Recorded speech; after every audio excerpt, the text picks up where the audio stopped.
No action with the aces.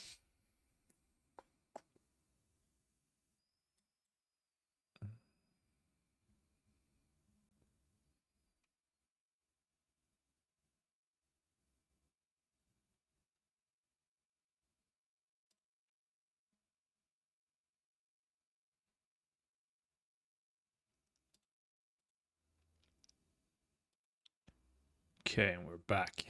Sorry about that. Had some technical difficulties.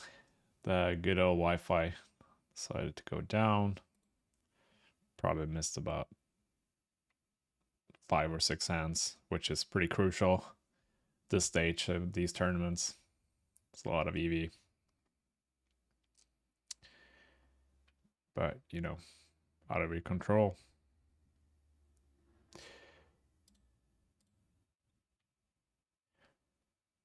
Lost a big pot in the bounty. Super short now. Not much has happened in the 10K. Hovering around 20 bigs.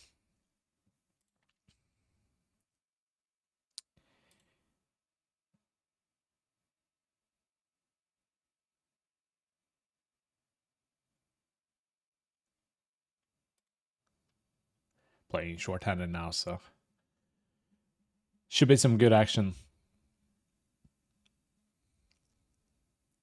Although a lot of the action players got moved or busted.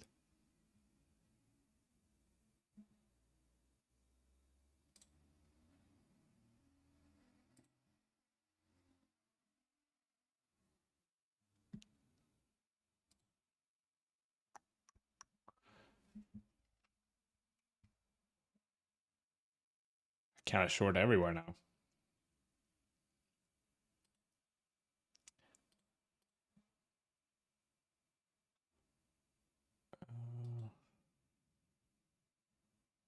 We bust the bounty. Do we re-enter? Yeah, one more. It's big.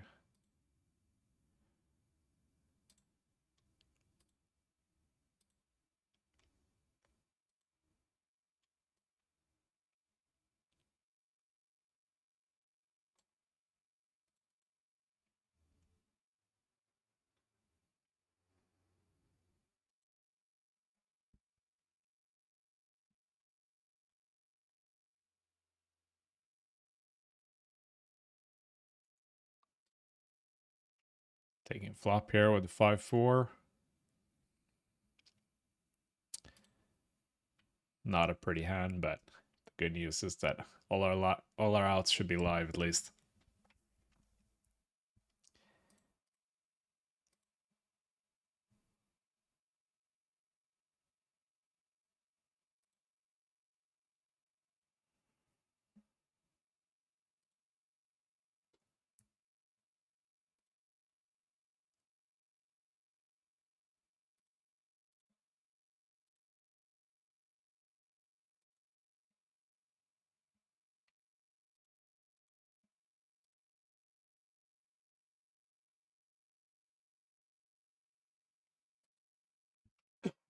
Yeah, not much we can do there.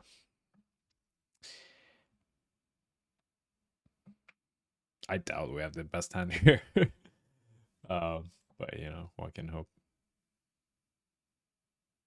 Actually, it's almost impossible.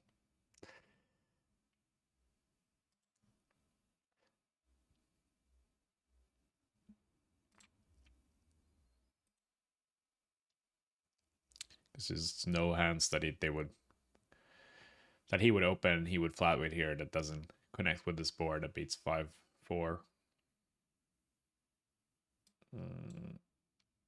Discipline fold.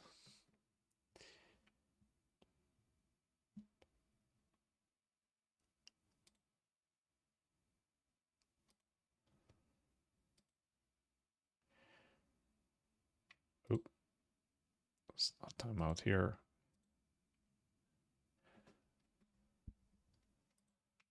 Yeah, just calling the all in here. No real point going all in myself. And then if you have 4 players behind goes all in as well. I can actually get away.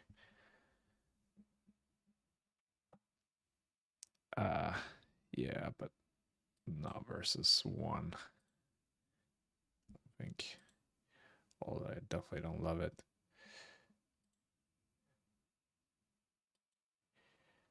Okay, rebuy.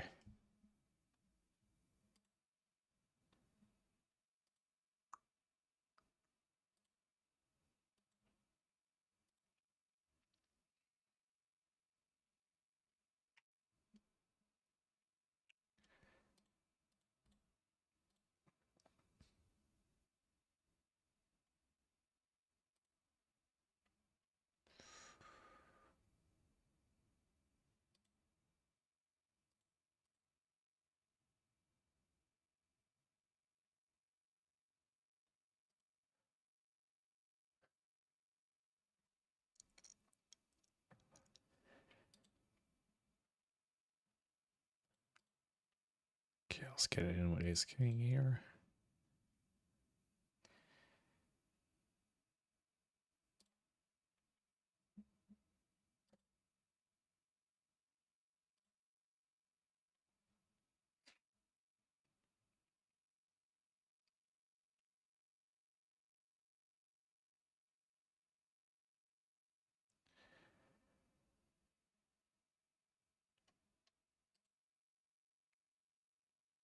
All right. It's fine.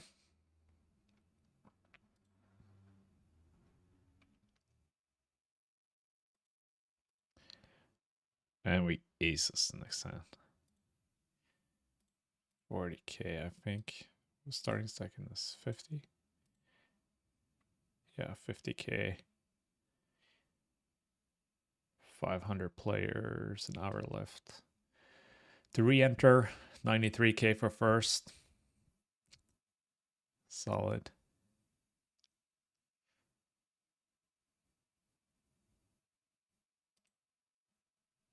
How's the 10k looking? 46 entries.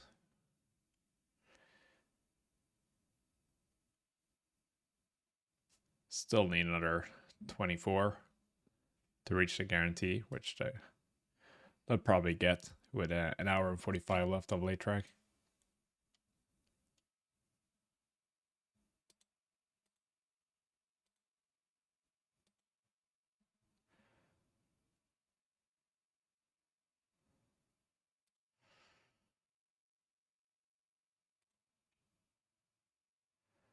I think we're just going to jam this.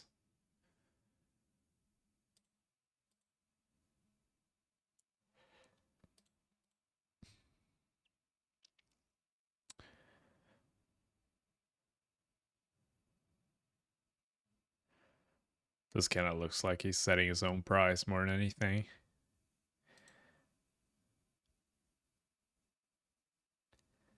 Hopefully he has two pair.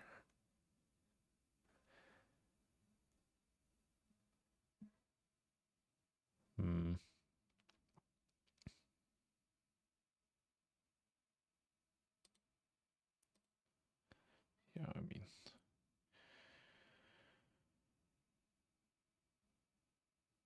don't love it, but it's nothing I can do. You could value a bit worse. Yeah, sixes.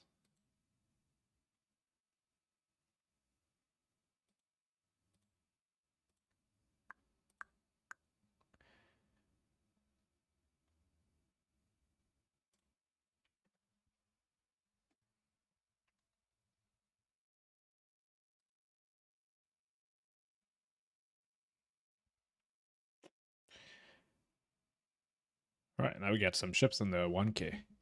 That's nice.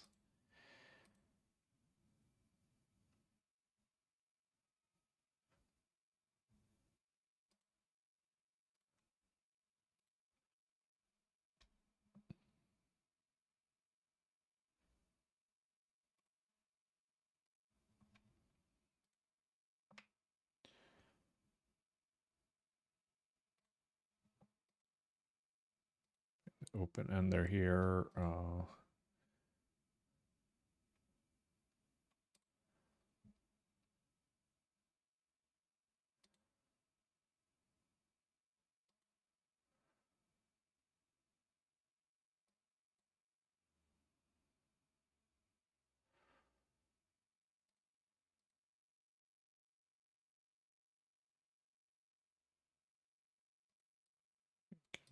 this. Really bad turn.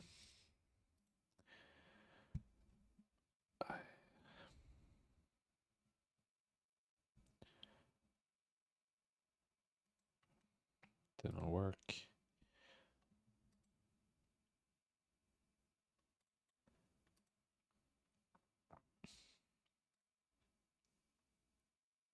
Wow.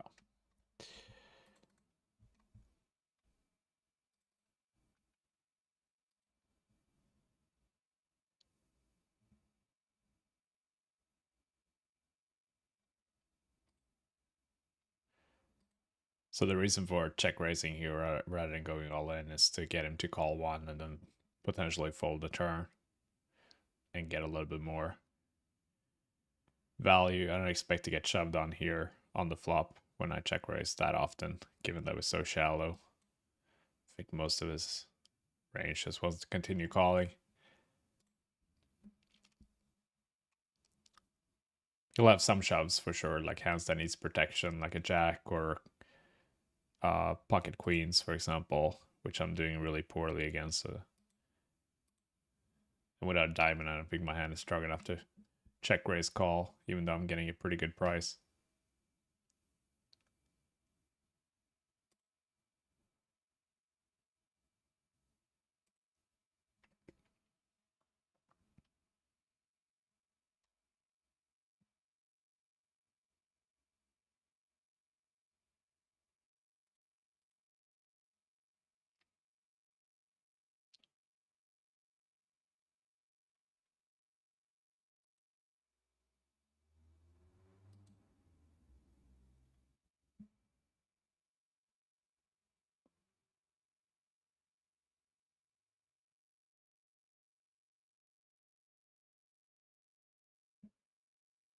Looks like we lost everyone in the chat when connection went down.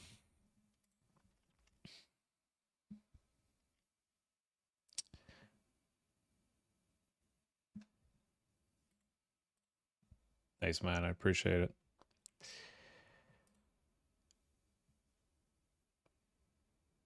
Yeah, not much merit to shoving the jack 9.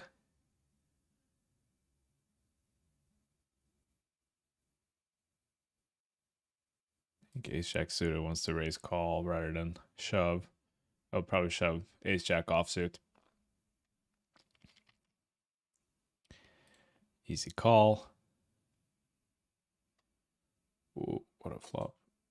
Yeah. Bingo.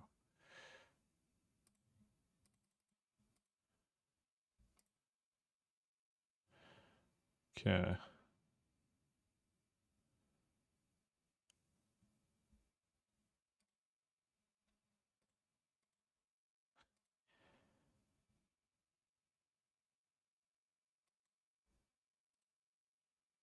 Shaking back to flush. Here,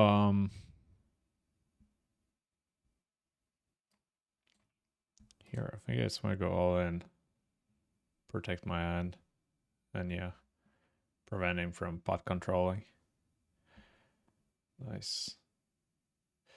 Not a good board against a human pie solver.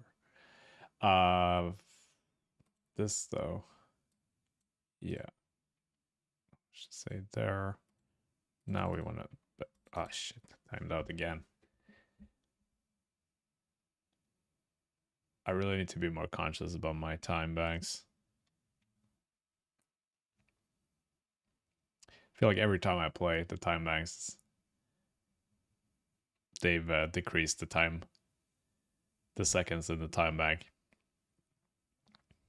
I see other people time out all the time as well.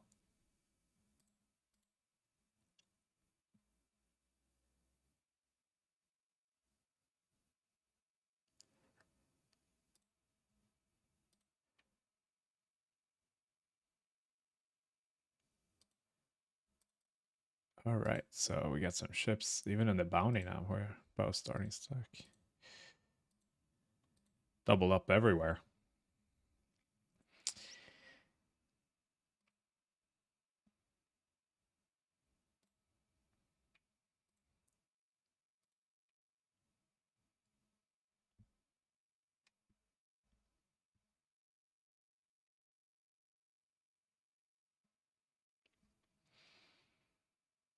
Yeah, I would continue here with a diamond, but without diamonds, not strong enough. Even versus that size.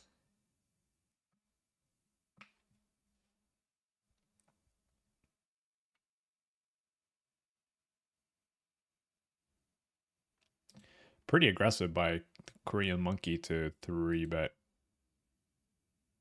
3-bet call to Jack 10 earlier when we double up. I mean, Jack 10 suited, but with 16 bigs. Yeah, he's hoping I have, Queen Jack off, King Jack off. Those two hands that would fold. Even Ace Jack off, I wouldn't. I don't know what I would have done. The opposite hands just play so much worse than the suited ones. Oh.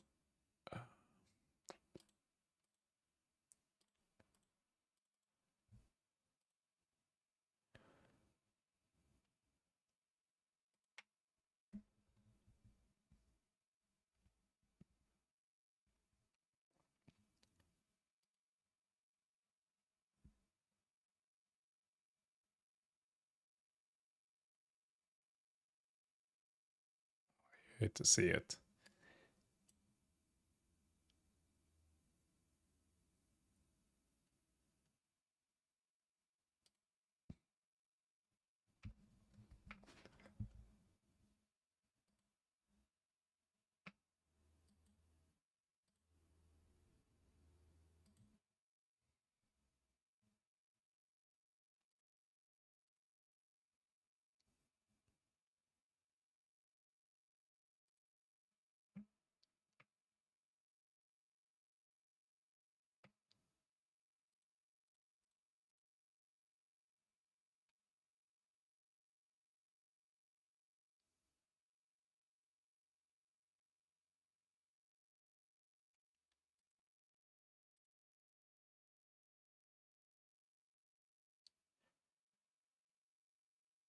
Quite a polarized stack distribution here in the bounty. Some guys have 10 big blinds and some guys have 130.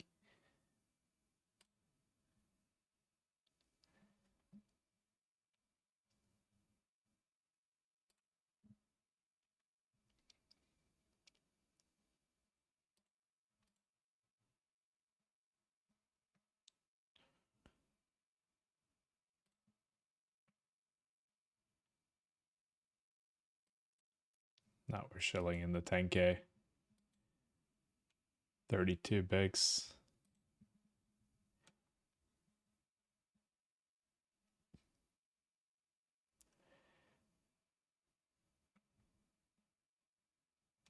Yeah, not a lot of not a lot of weak players in this field.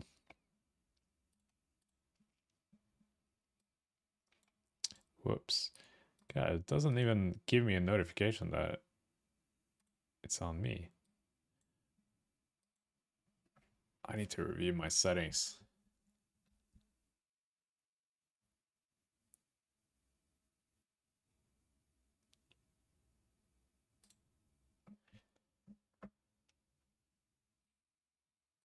Block controlling here with the 10s.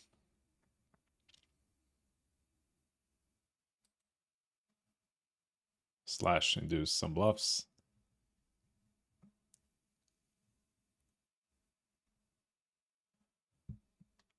I would fold here to second barrel. There's not many hands I beat. And I'm blocking a lot of his bluffs.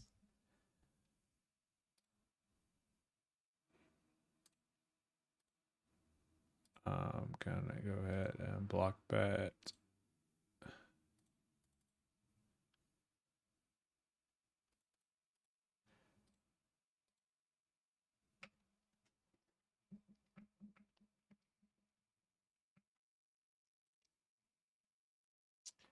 Yes, I do coaching. I both an online course called a Prepare and Perform program, and I also do private coaching 1-on-ones.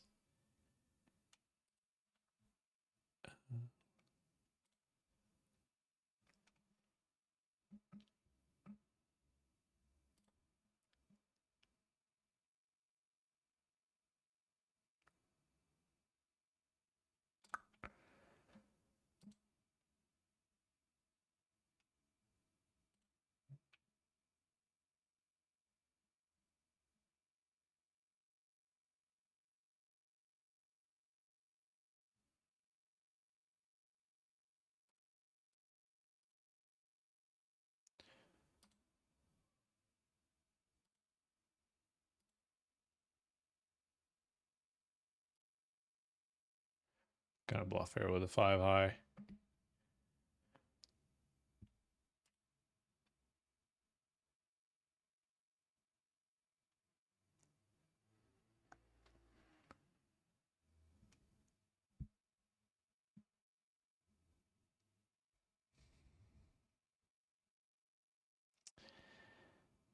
Sad.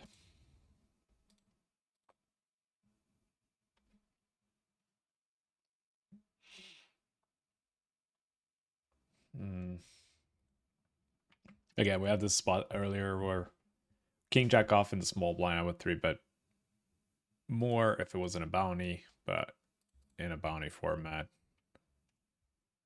I tend to be a bit more value heavy when I 3-bet when the opponent's covering for obvious reasons. Really good board from my range. Could consider leading here.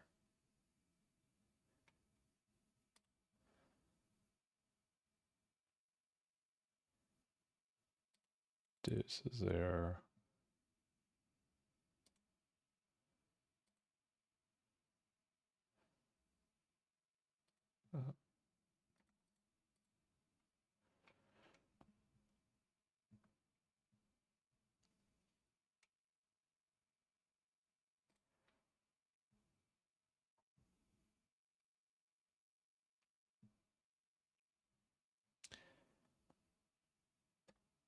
Right, now we have some action, some good hands.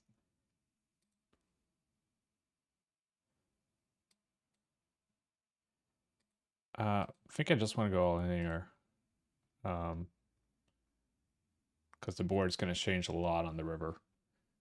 So that's either going to be tough for me to value bet, or my opponent's going to be tough for my opponent to call.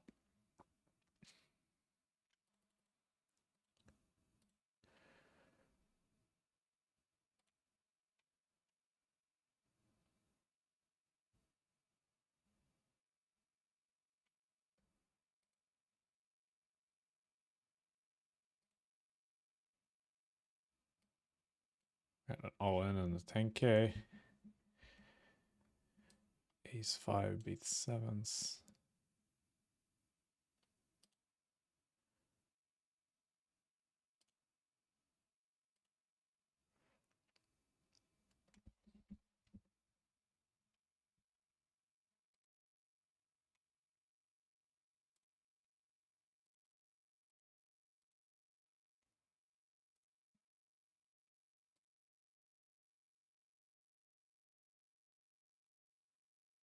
I can open the 10-5 suited into the short stack.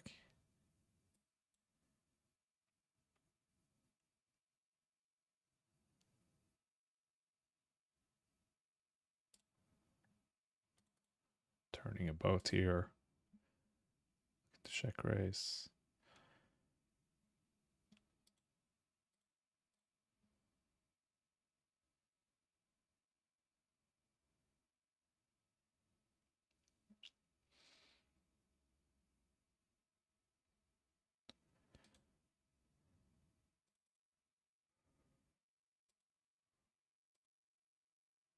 Ay, ay, ay.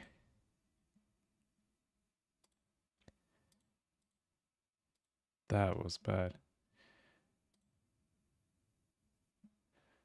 Jesus. All right.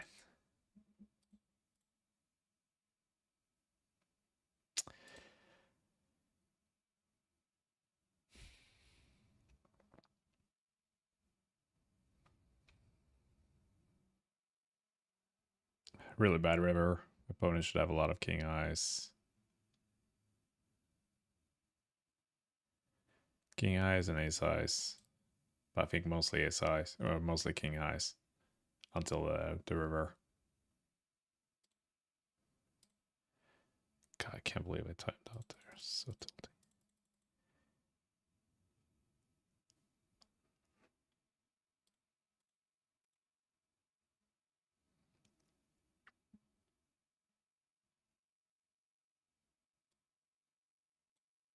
Okay, we can have a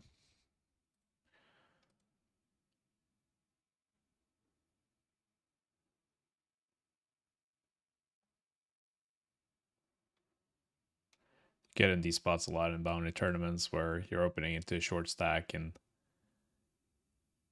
a covering stack knows that you're probably a little bit lighter than normal. So they're gonna look to take advantage and 3-bet you more.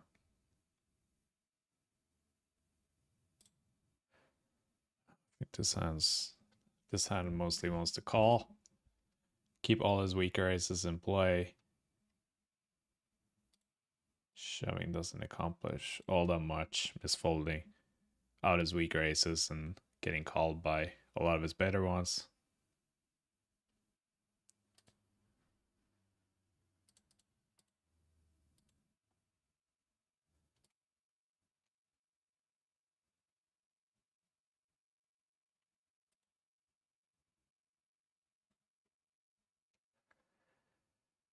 I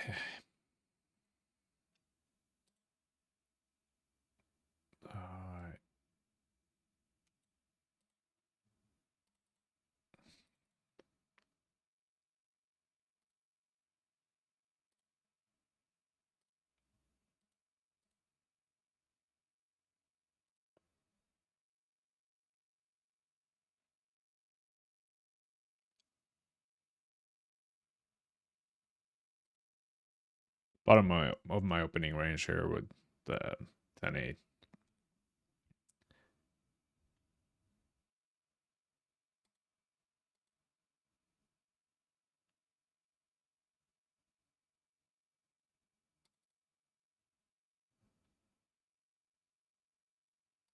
Okay, I'm just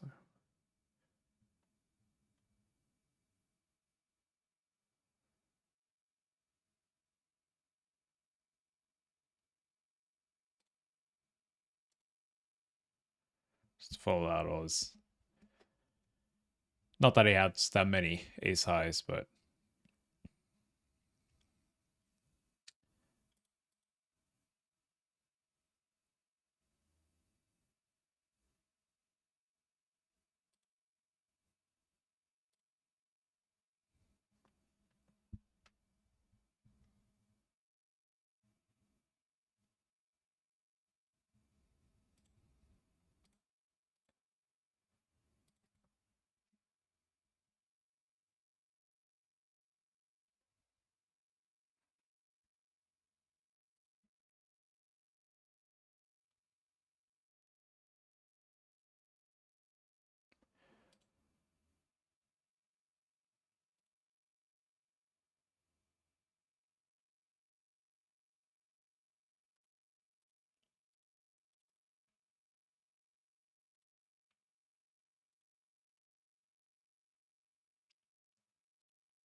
this is the third hand in a row we're opening here.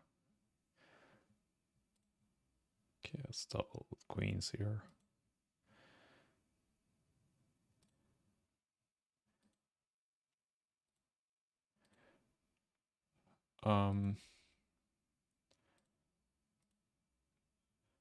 Yeah, we'll check raise this sometimes, but no versus this guy. He's pretty crazy.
Not gonna call. Especially with the 9 of diamonds, it's pretty bad hand to call with. Blocking a lot of his bluffs.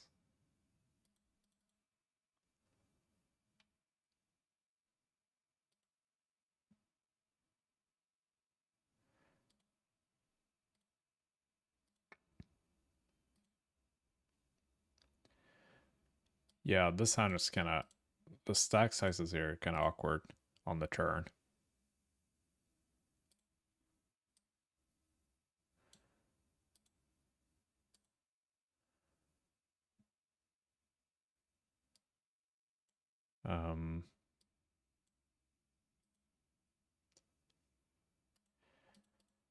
Yeah, I wasn't sure about my turn sizing here.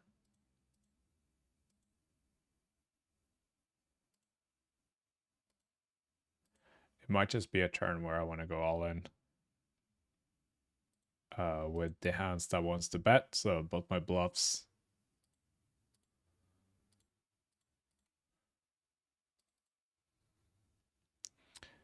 Both my bluffs and my value. Also with the queens, I'm blocking the kings I can call, which is nice. I think he potentially can find a lot of hero folds with when I bet half pot on the turn there.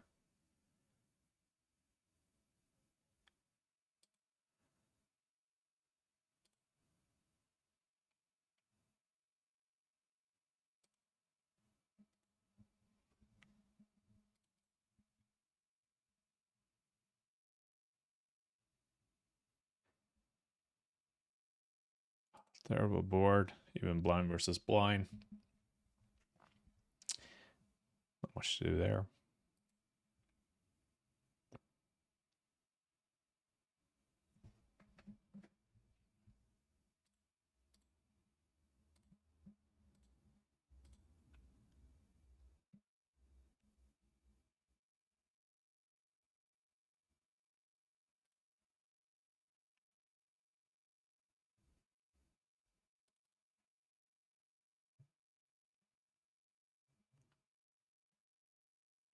All right, so if you're new to the stream, at the bottom right here, we have the 10K, 700K guarantee.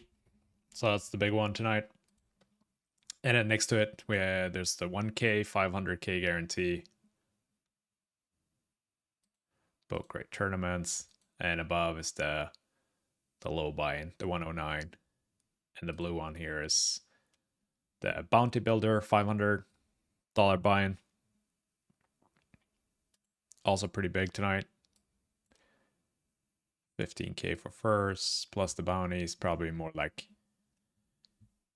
35, 40 even.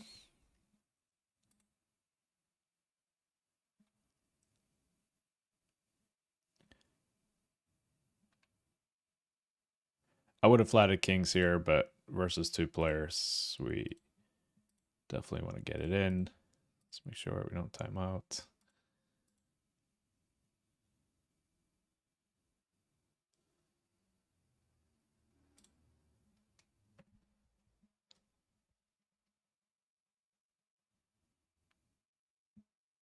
Whoa, here we go.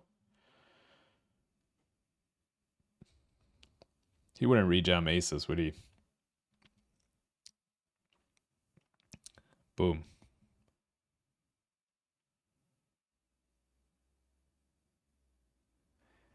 Easy game. We're back above starting. Thanks, Steve.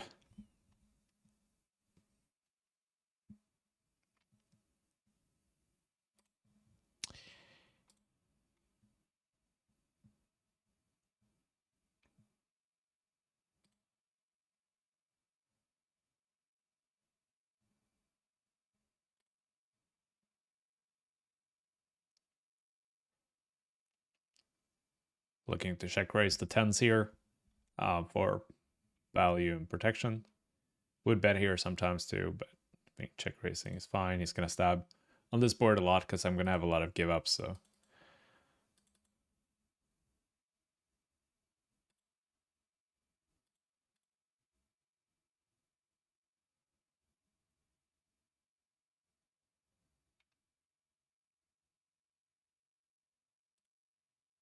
And I would also check raise here with some backdoor draws, like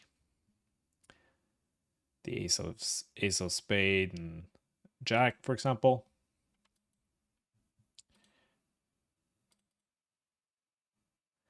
As they can pick up a lot of equity on the turn and continue. And it's blocking the nut flush draw.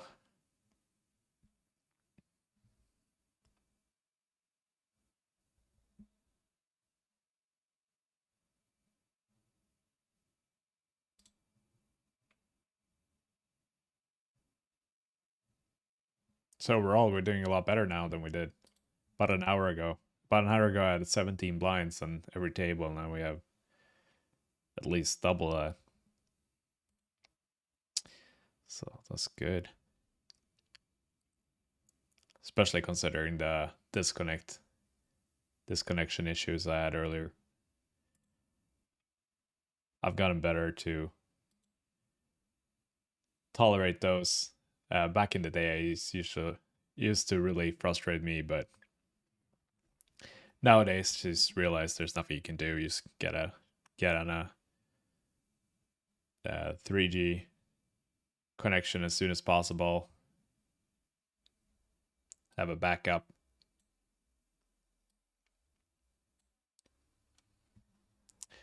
Exciting games indeed.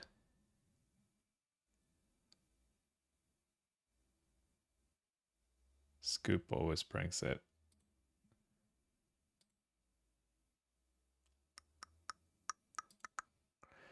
So where are we at? 52 players now. So 1 hour to get another 18. I'm going to say yes. Even with the crypto dip, I still think they'll reach the guarantee. Let's see who's in for 3. No one so far.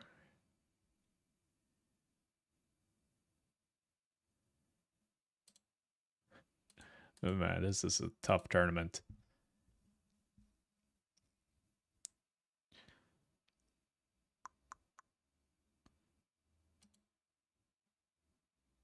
But a fun one.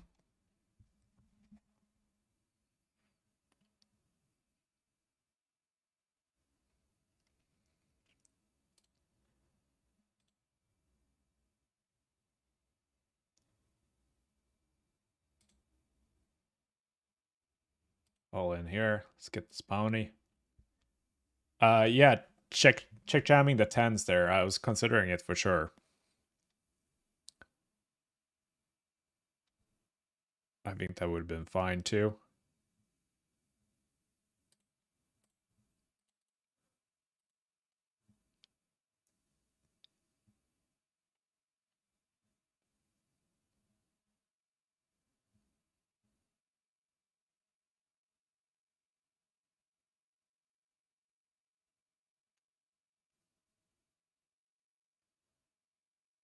The thing is, if we're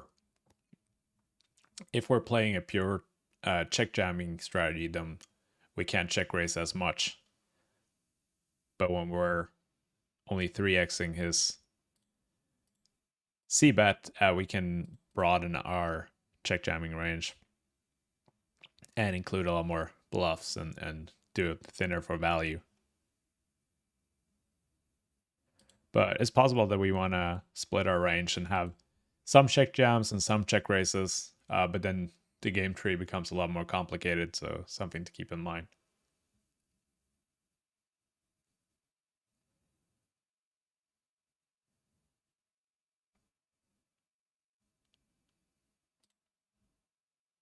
Fold there with a diamond. Gotta fold this, unfortunately.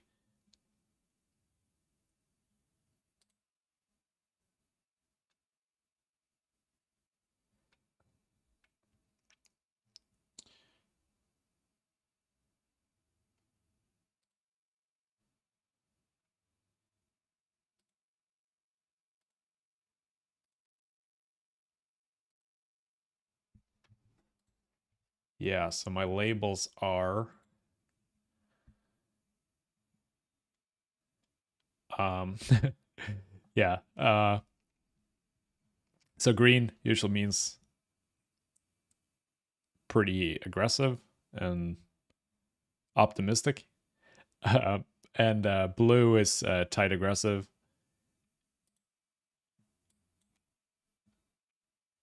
Purple is good aggressive, sometimes out of line. And orange is very good. Solid player. Set mining here with the force.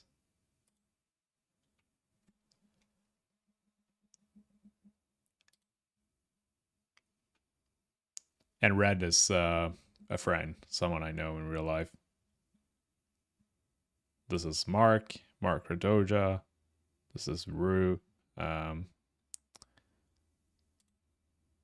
Francis Billiard. I don't know. His real name, we just call him Rue. It's a lot easier to pronounce. Lots of action here. Oh. Gotta be cautious so I don't time out. Okay, we're gonna 3-bet here. Actually, we're just gonna call.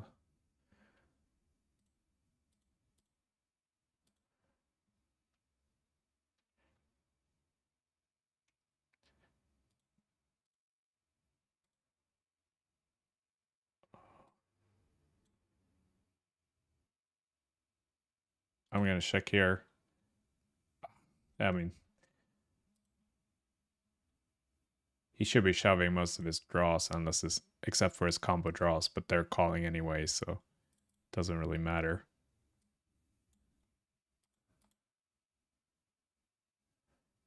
Yeah, so we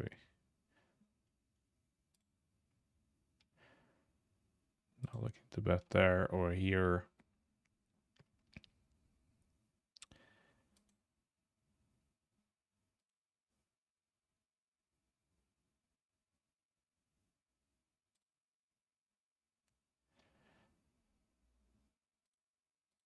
Pair boards, mid pair boards, really good for the big blind, so we want to be somewhat conservative with our c betting frequency.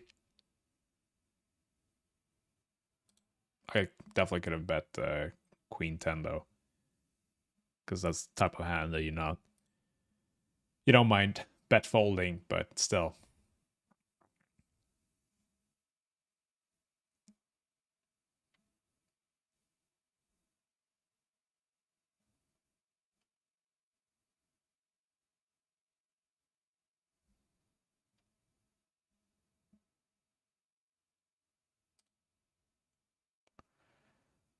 Good for me in 3-bet.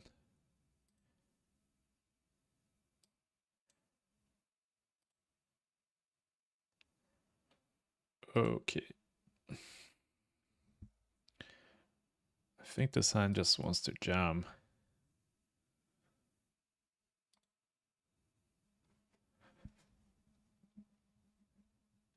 Look, we're risking quite a bit, but this guy only has 25 blinds. Nice.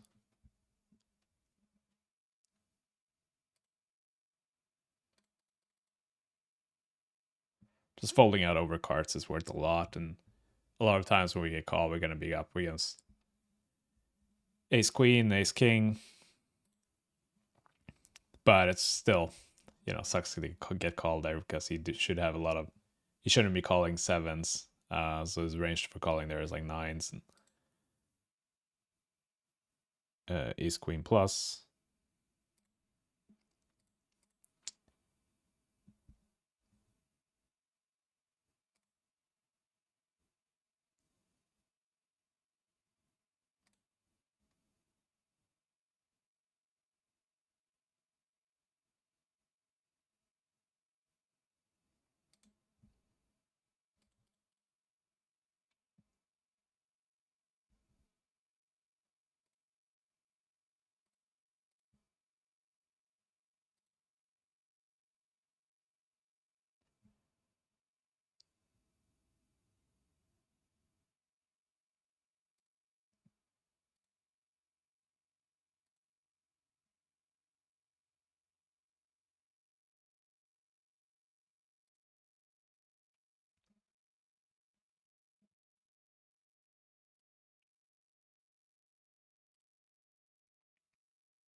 Yeah, it was a pretty optimistic river down there on the Queen of Heart, I believe it was. So yeah, two potential straights and the flush got there.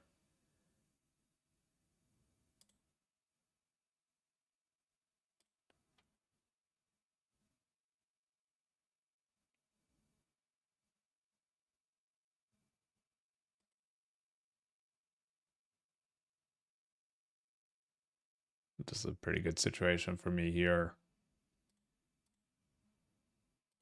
Blocking the nuts. He shouldn't have many aces in his range.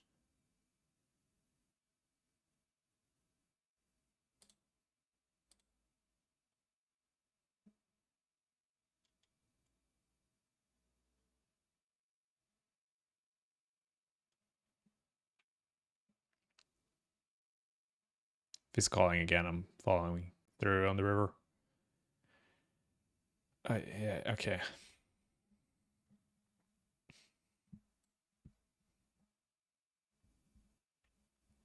Interesting. Okay, I'm gonna take a little break. Be back.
Okay, we're back.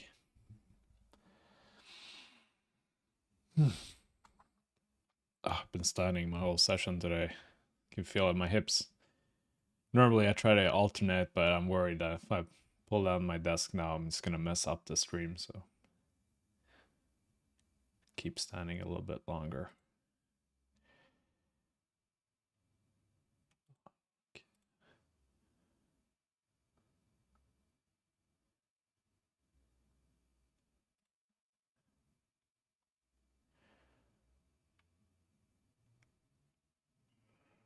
Just contemplating raise calling this queen 10 off, but in a regular tournament, it's definitely a check back. Simply because raising just folds out all his, not all, but a lot of his worst queens. And we're only getting action from better queens. And it plays great in a limped pot in position. But with a bounty, of course, we want to start building a pot so we can make sure that we stack him on this type of run out.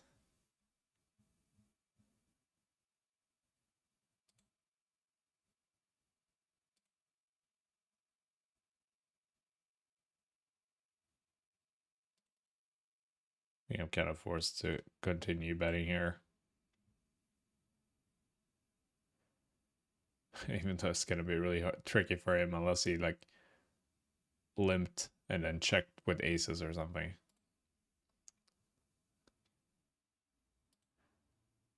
He could just have ace high.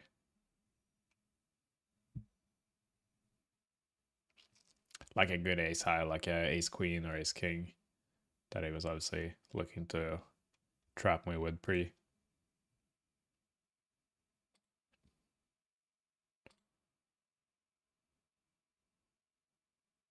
Yeah, I don't see what else I can do. Gotta go for the bounty.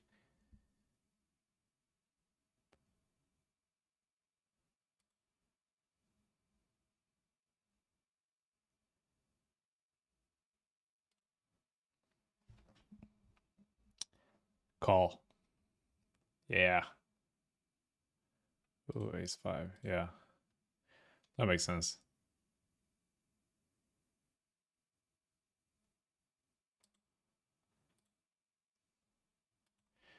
Hopefully, yeah, okay, I got another 10-second time bank here. Gotta be wary about these time banks. Nothing worse than timing out. Getting disconnected is one thing because it's out of your control, but timing out is actually in your control. You're just being irresponsible. Yeah, a lot of ace X in this range.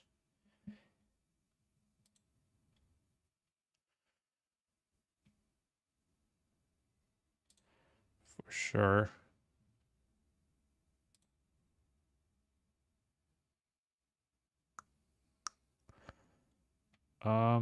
Just a bit of a weird spot. I think we want to jam here. Still but get called by like nines, maybe eights. Fold out 2 overs. Limping is fine, I mean, flatting is fine too.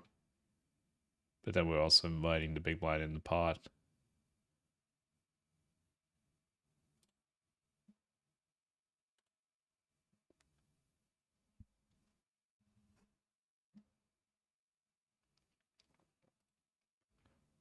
Yeah, I could have bet a little bit bigger on the turn. Use more of a geometrical sizing there.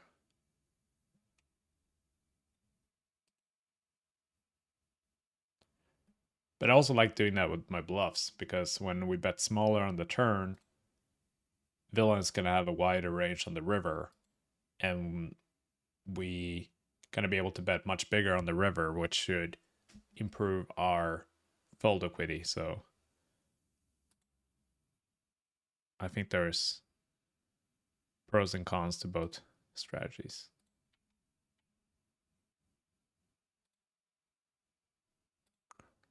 Marks on his third bullet.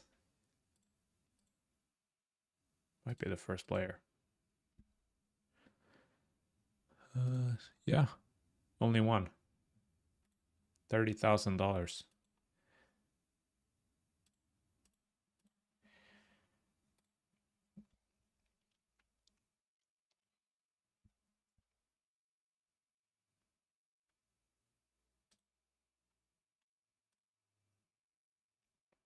By the way, guys, it's a 1 minute delay, so keep that in mind if I'm not responding straight away, or if I'm responding late to your chat messages.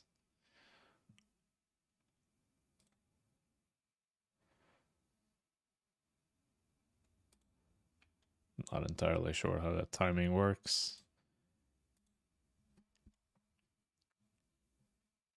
Hopefully 1 minute's enough where the hand is over before I can see my cards. But it should be.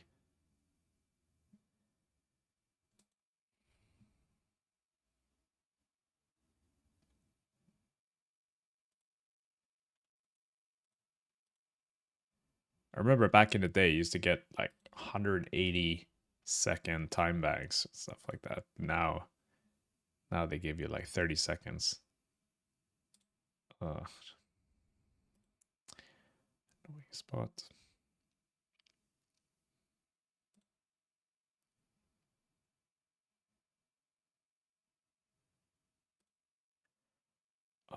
Gonna use this as a 3-bet bluff.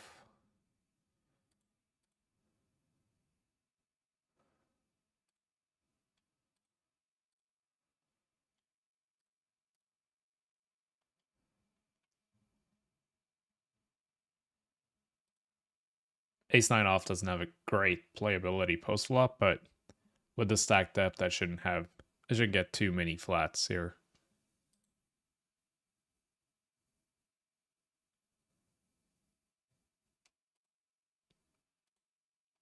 And when I do get shoved on, it's usually by a hand that has me dominated anyway, so.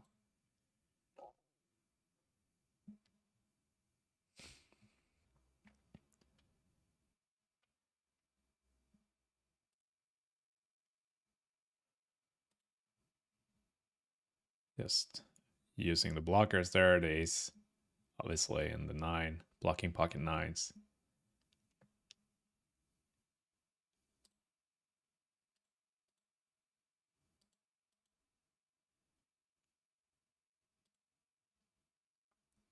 Solid stack in the bounty now, 72 blinds. 1 bounty.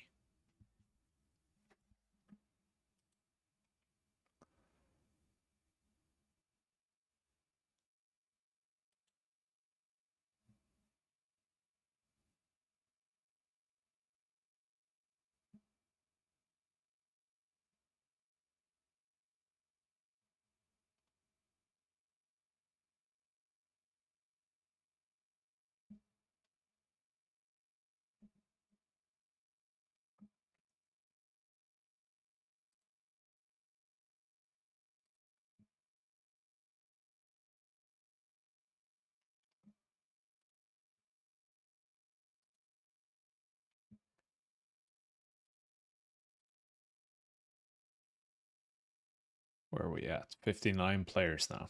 The 10K. So 11 more in 50 minutes. Yeah, that just seems doable.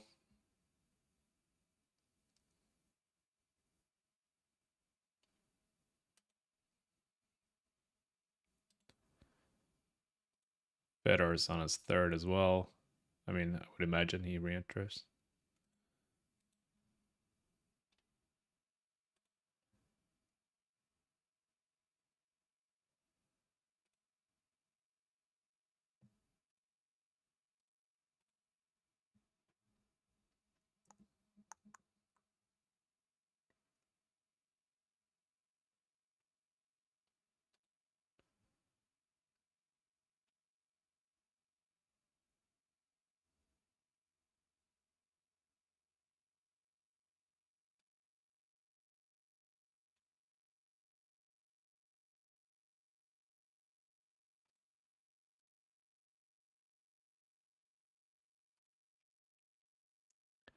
This is just a one and done type of c-bet. Fold out some better aces. My opponent's range. Yeah, the 9x is, yeah, it's pros and cons, I would say.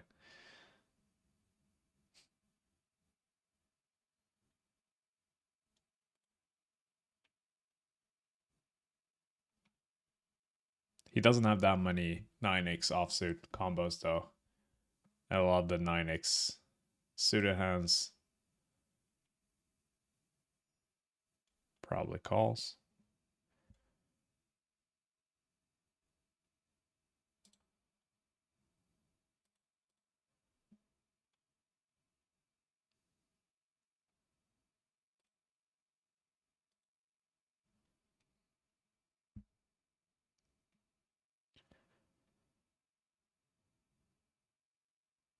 Third bullet marks thinking about it.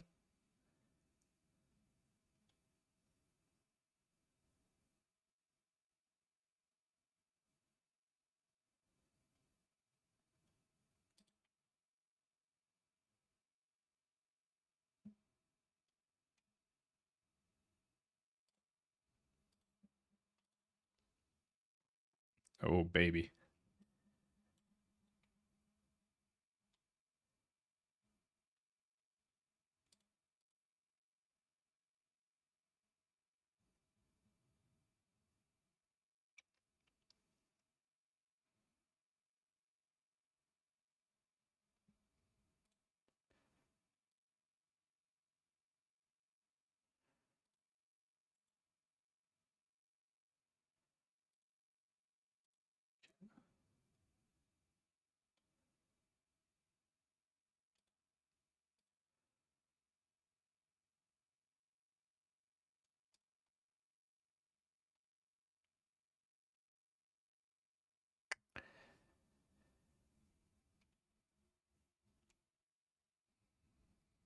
Yeah, when he checks back there, I feel like it's one of those spots where he either has nothing or he has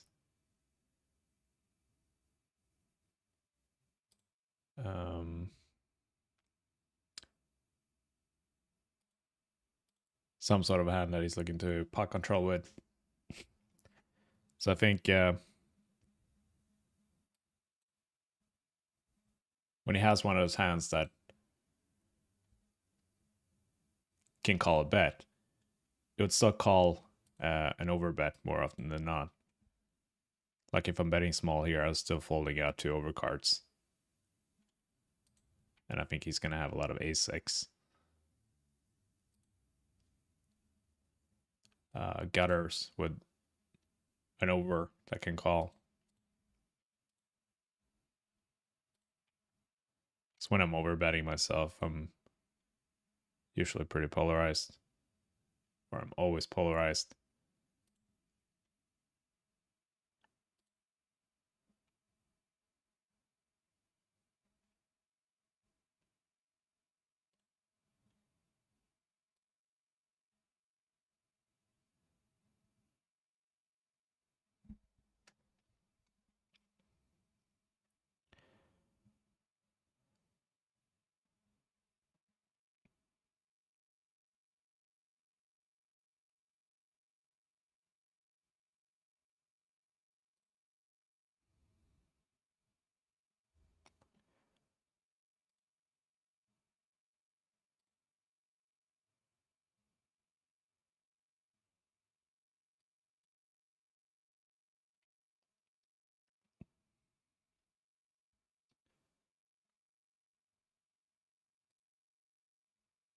Blocking here, hoping to induce, obviously.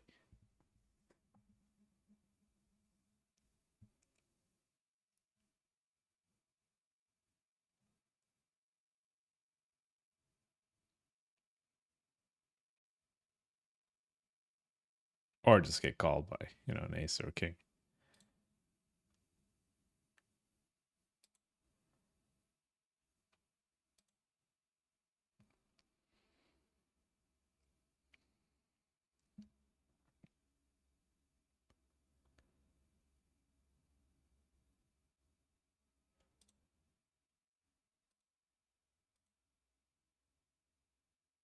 Yeah, I could have led the 4-6 there in the previous hand, but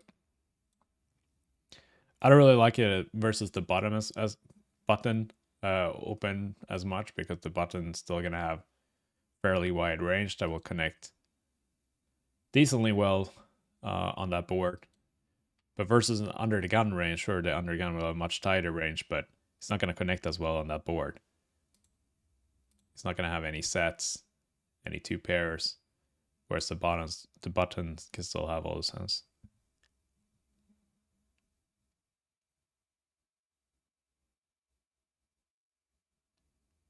And the button's also more likely to c-bet that spot, whereas the under the gun should check back there at a high frequency, so getting some extra value there every time he does c-bet, even when he just has complete air 10-9 or whatever, get some extra money there from checking.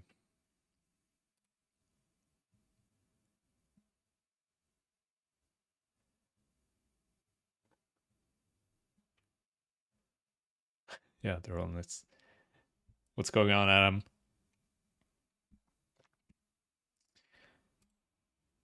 Good to see you in the chat.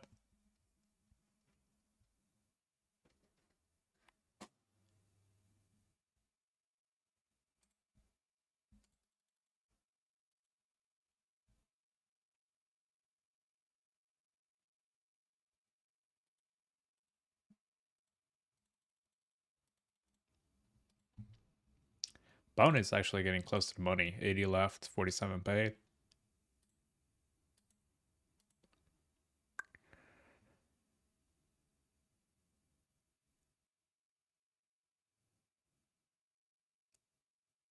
This 10K doesn't have nearly as good of a structure as I thought it would. I haven't played these in a while. It's 20-minute blinds. 20-minute blinds throughout. But it doesn't start that deep anymore, that's the thing. Like third level in and you have 100 blinds. Whereas I feel like before it used to be 30-minute levels, first of all, and then you used to start with like 250 blinds. I'm kind of glad they don't do that anymore, because I think it's a little bit unnecessary to start any tournament that deep.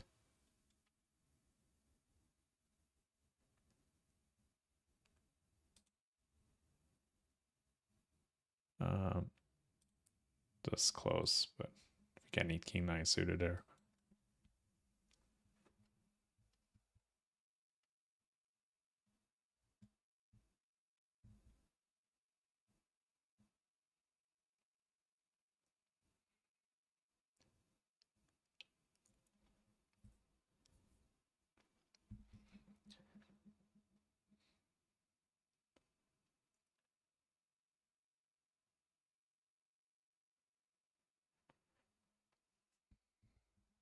Star seems to be handing out these EPT badges to anyone. Like I haven't won an EPT. I know that for a fact. And I know Mark hasn't. And I know Sergio hasn't. And I know this guy probably hasn't. Maybe they're giving him out to people with bracelets as well. Still weird.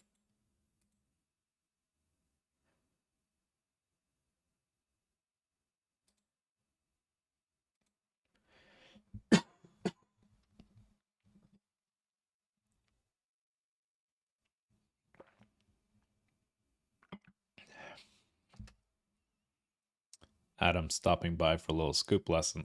Nice.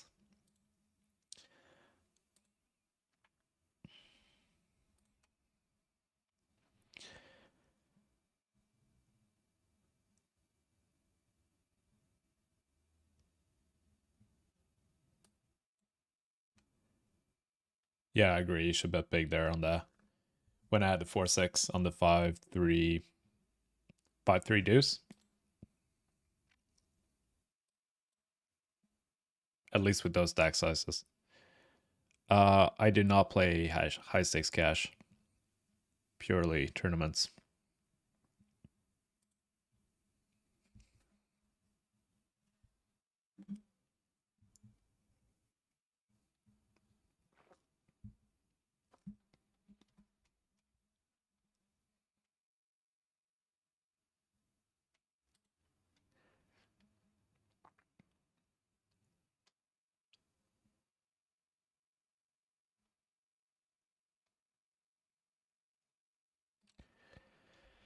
Checking back the shitty ace here.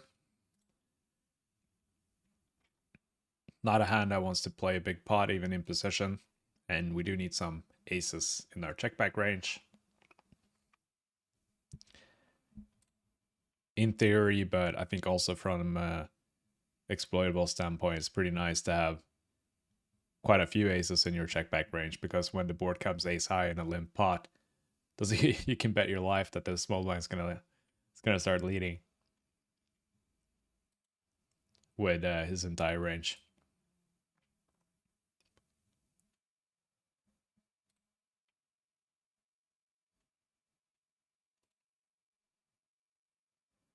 Not much merit to betting this flop, I don't think. We have some decent backdoors and some showdown value. A lot of good stuff can happen if we check. As played, we're not going anywhere on the turn.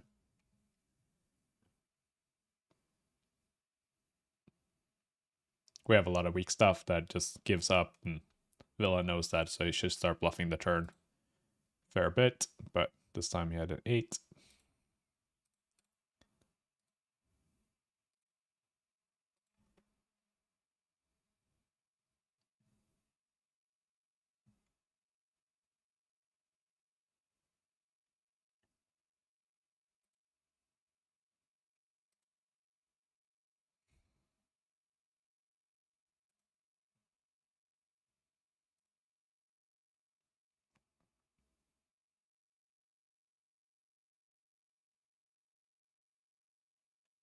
This is an all-in situation. Pretty nice one. The button should have a lot of 9s and 8s in his range.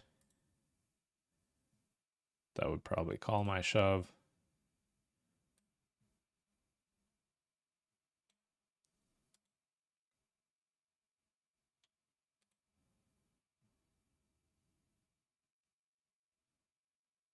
And even when they don't, would pick up a pretty nice pot. All the blinds, antes, and a raise and a call.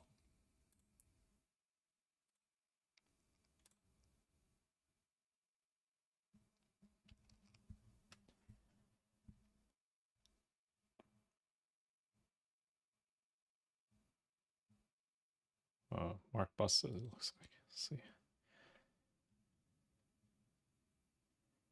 Oh no, he got moved.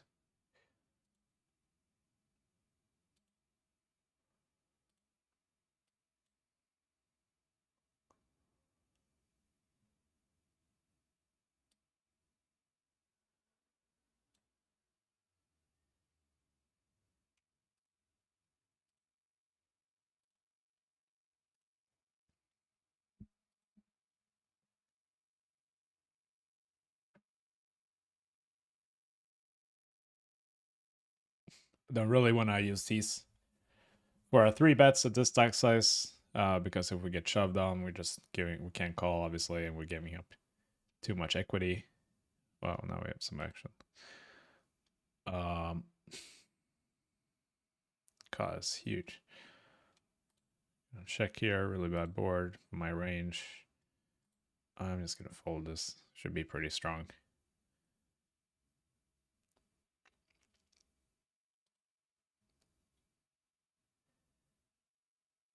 This, I believe, is a 3-bet call.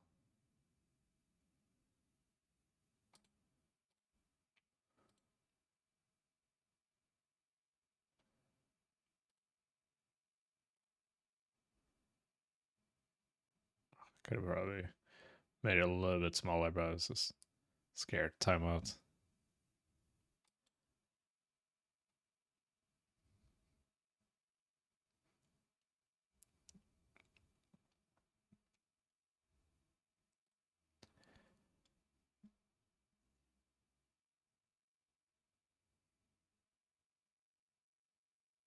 He should check here a bunch. This board smashes my range. Yeah, betting can fold out. Not a whole lot.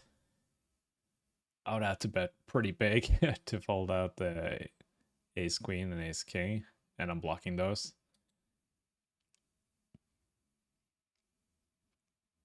Ace 10, I guess. Ace Jack.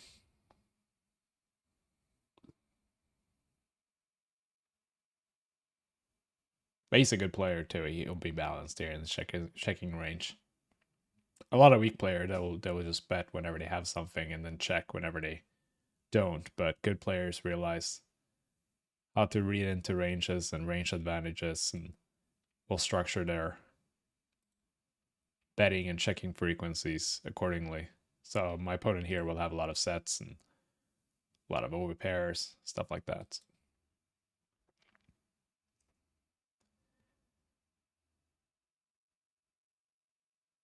I also have a pretty bad candidate to start bluffing with because I have the type of exact combo that I want my opponent to have. 2 overs with no backdoors. So whenever that's the case, we usually don't want to start bluffing. Even though it can be tempting.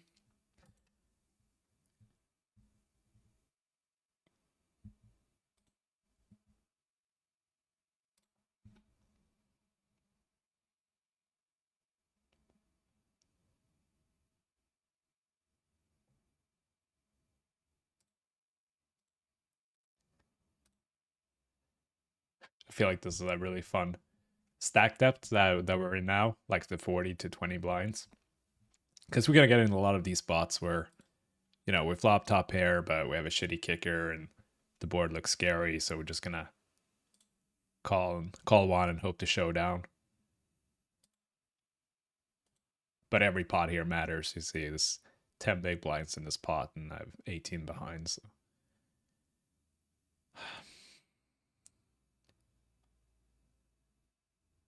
I mean, this should be pretty strong. I think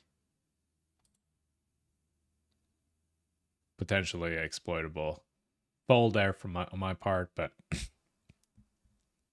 I just don't think that people are bluffing enough there.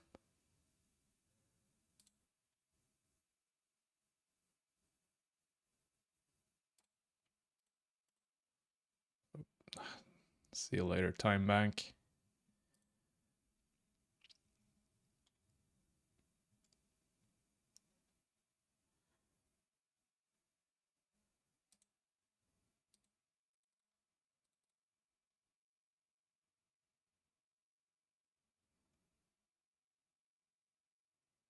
Not looking to shove the ace-8 suited here. I think we want to raise call. And a pot control with the ace-9, bluff catch rather.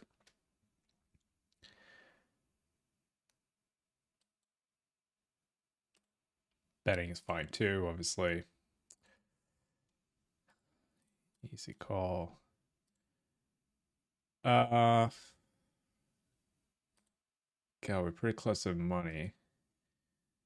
So what, 281.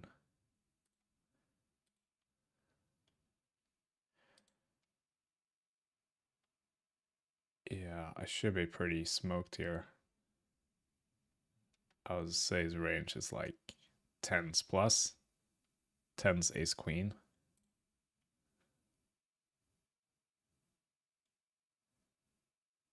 And if I call here,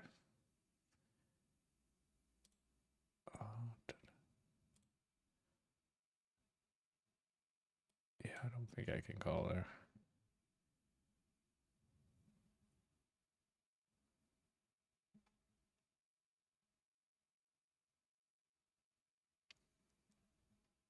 All right, see you later, Steve. Appreciate it.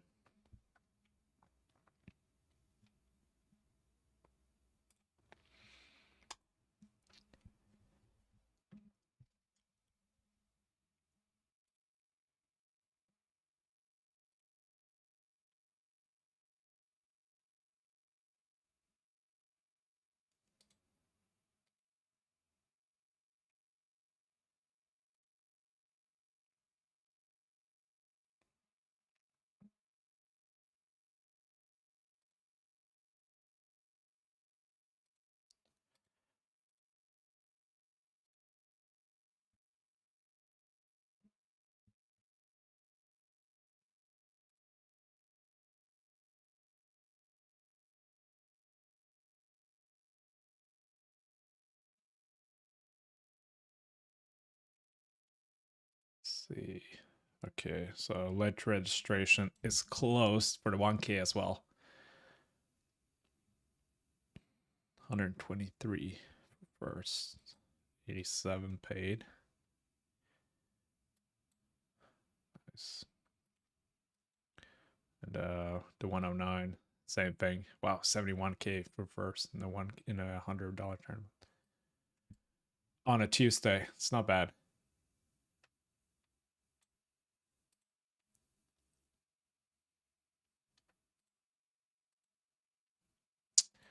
And the 10K has 61 players now.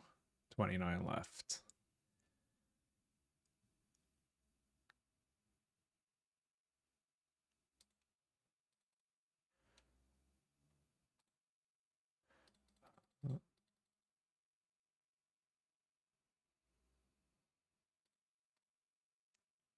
One second time bank. My computer's lagging a bit too. Can't really handle the streaming software.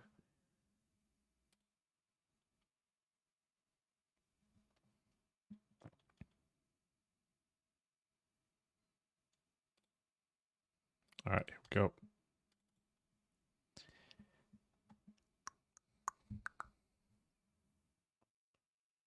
Ship it.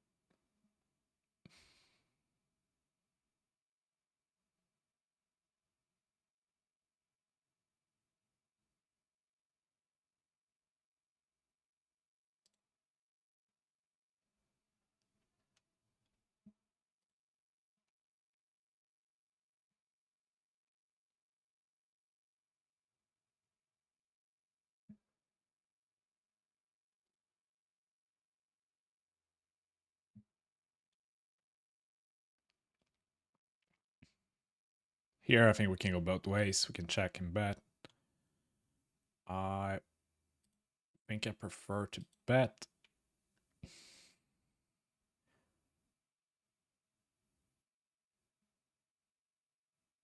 Calling these three here. Definitely not loving it. Shop. Nice.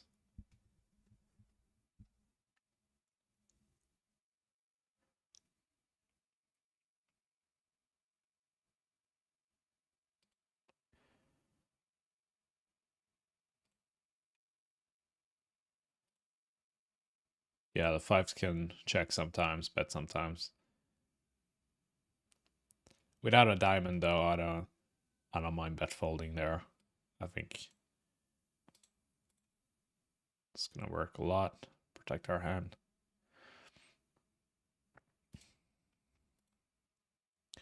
Same thing here, not going for three streets with this weak ace, using it in our bet check call category rather. But now we gotta bet.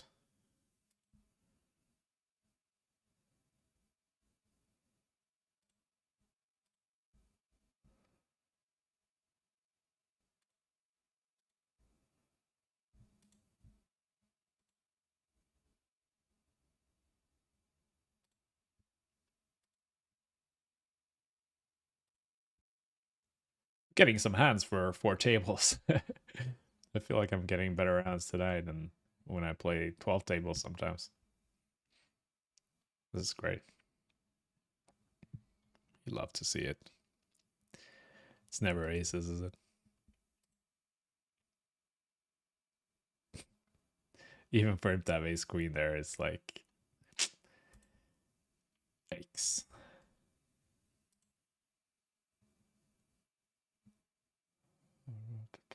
Whoa, really bored for me.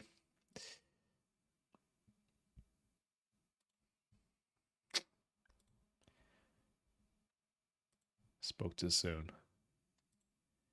No, we're getting punished.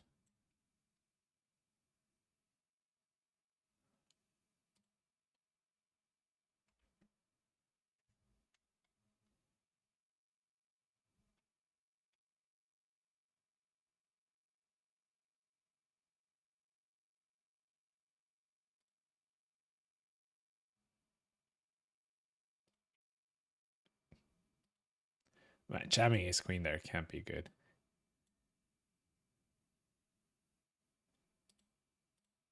Like I just don't see the reason for it. He wouldn't have changed anything, but if he just opens there, he's getting a lot of other worse hands to go shove on him. That wouldn't call his shove. A lot of hands that he has dominated would call or rejam. This is a good spot to check raise. He's wise.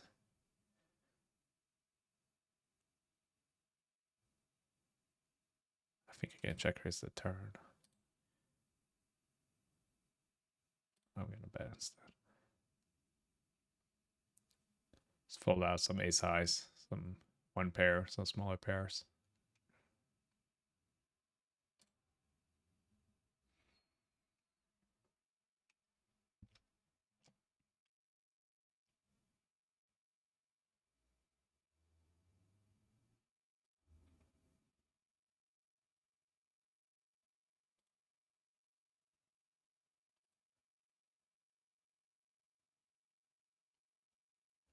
I was tempted to 3-bet here, even though I know it's not supposed to. Just felt like a good spot for it.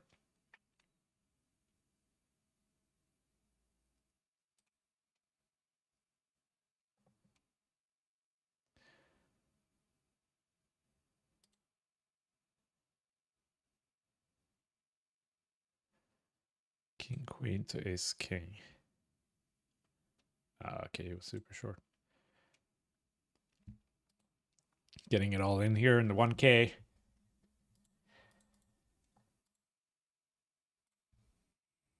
Not loving it, but what are you going to do with 5 bigs?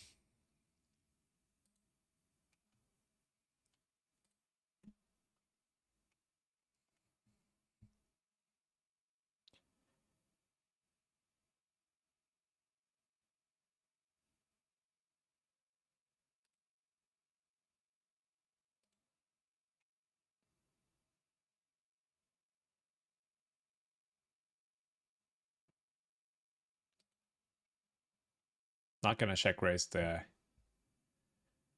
king, queen of spade. It's just too good of a hand. Prefer to check raise the king, 4 of spades, for example, where the queen wouldn't make top pair.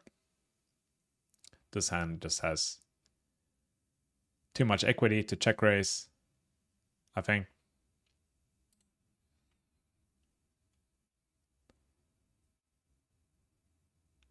But if we have king, 4 of spade, we can check raise and fold out ace queen. Yeah, and not a good hand to bluff with either.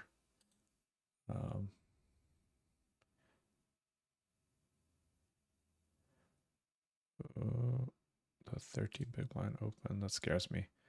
All right, good luck. Nice. Boom.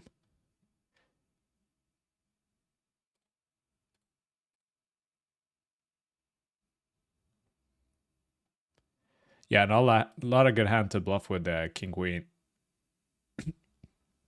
King queen of spade, blocking the missed flush draws, having a bit of showdown value. We have a lot of better hands to bluff with here, in my opinion.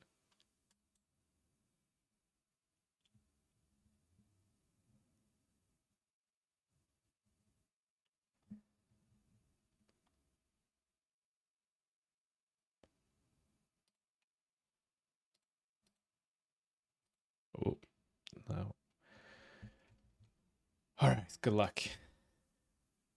Are we going to call here first?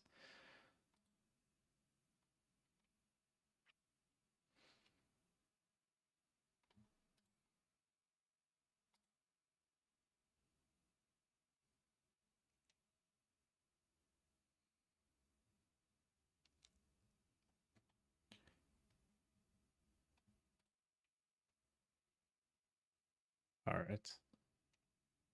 Chop it up. this is on the loose end of an open. I wouldn't do it in a tougher lineup, but I think it's fine. These tags are on the tighter side. These are on the crazier side, but they're out of position, so.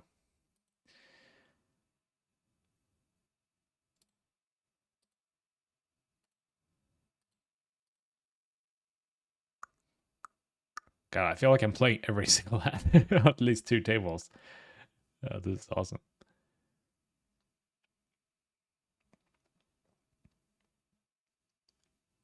Now we get ace king again.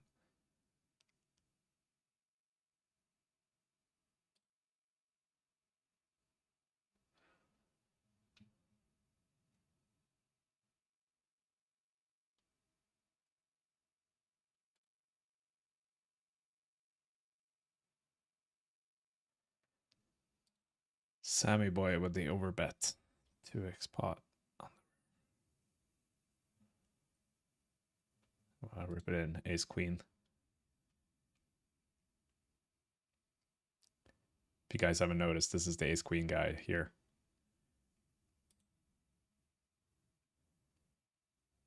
Yeah, not much we can do there.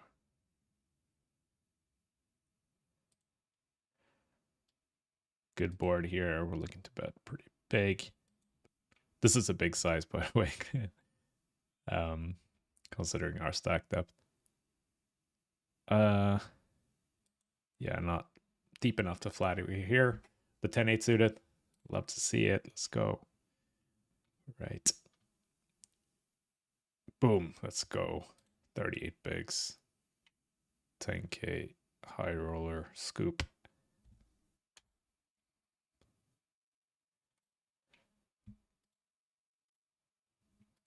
Wow. Faded a lot of outs there.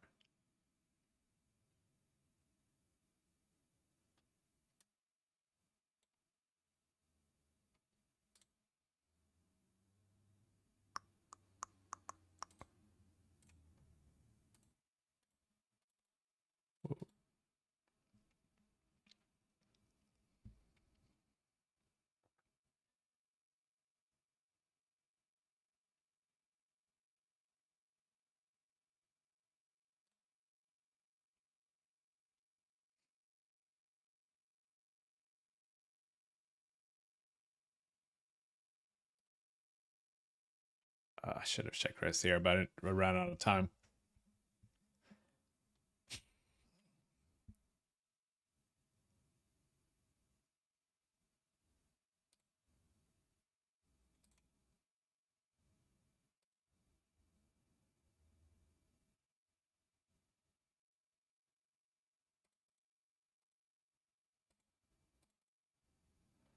Not normally a board we want to bet at a high frequency, but we have 8 high and we have an open ender.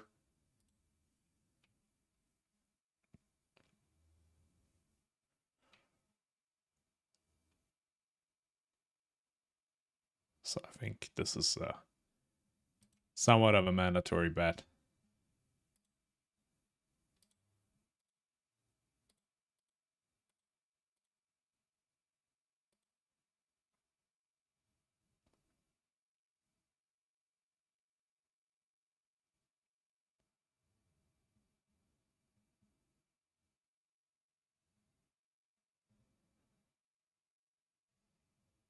But when he calls here after flatting pre and having the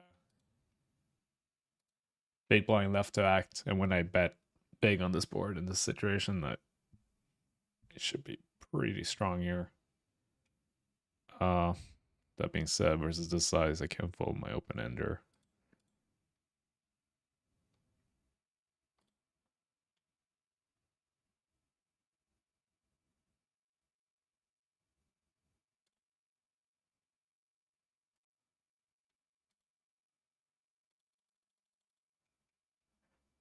God, I hope he bets here. It'll be embarrassing to show down 8 high.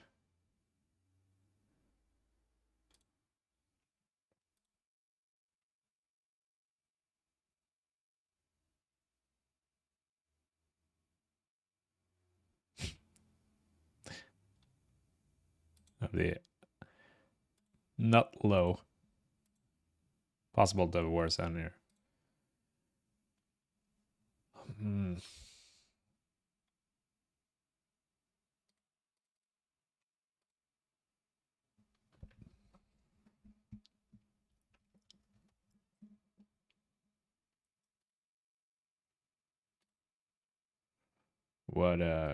What was I saying? Lost my train of thought there.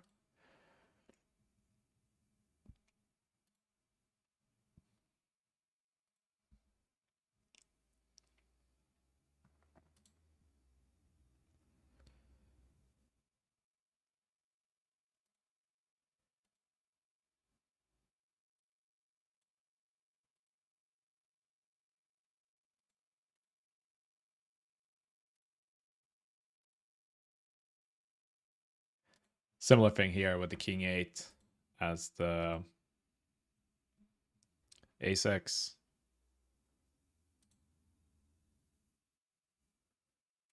Although now we're quite a bit shorter than before. We still want to have some king x in our check back range.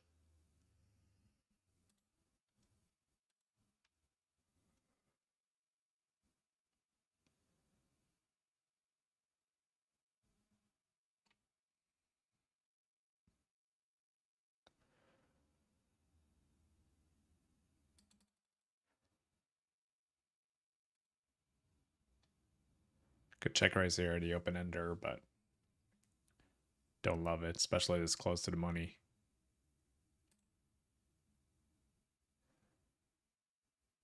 It's never really going to struggle to just check all down on this board either. We're going to get a lot of favorable runouts.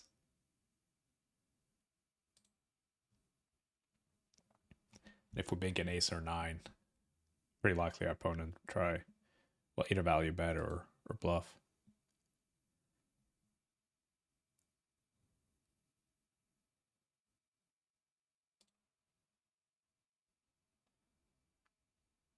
Now he's going to struggle to value bet though.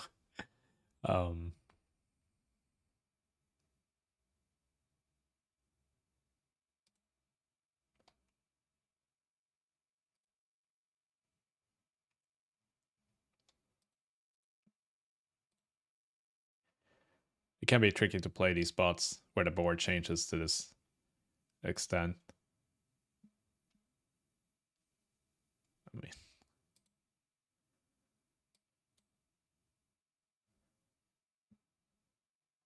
I hope his pocket deuces here. It's completely punts it. Yeah. Saved.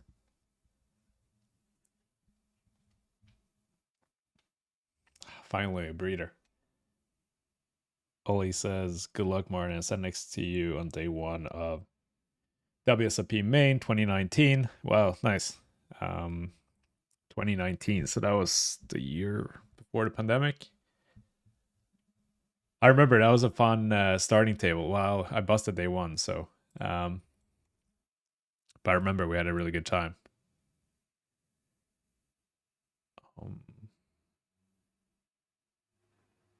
Sorry, I don't remember exactly if you were to my left or right.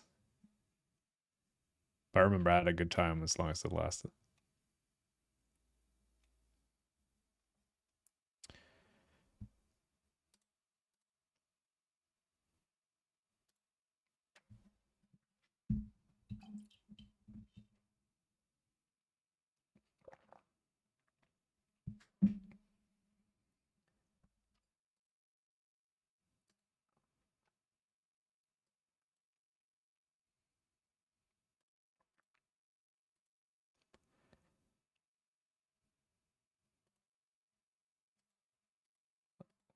Lobby I was after.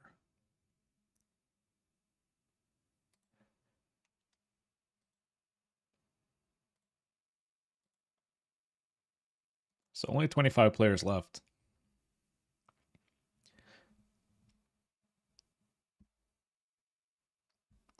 8 minutes left for 5 entries. Otherwise, there's overlay.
Gonna check here a lot. Looking to check raise with this particular holding, because there's a lot of hands I can get value from here.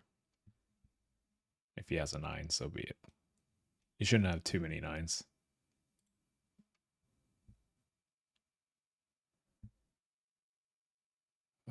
Yeah, not a great turn. Not just because it's an overcard, but it should connect pretty well with his check back range. Like he should have more kings in his range than ace x that would check back, that has some sort of showdown value and potential backdoors. I think. Like even king queen can check back here on the flop. It's because it's not a hand that wants to get check raised.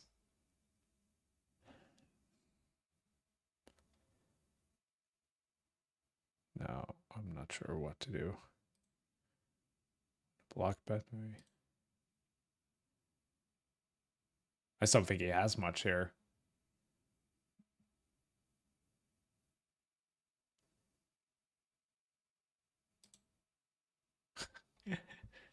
Yeah, again.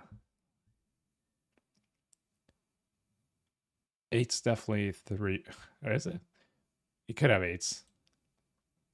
I'm not sure if he always 3-bet calls 8s pretty this close to the money. He might not, because even though he covers me, I have one bounty, I have one bounty. And we're pretty close to the money, so it's not a great spot for him to 3-bet call 8s there. And 8s would definitely check back flop and turn, and definitely raise my block bet on the river. You can have clubs too, obviously. But stuff like most clubs would bet. You could have like ace 5 of clubs. That makes sense.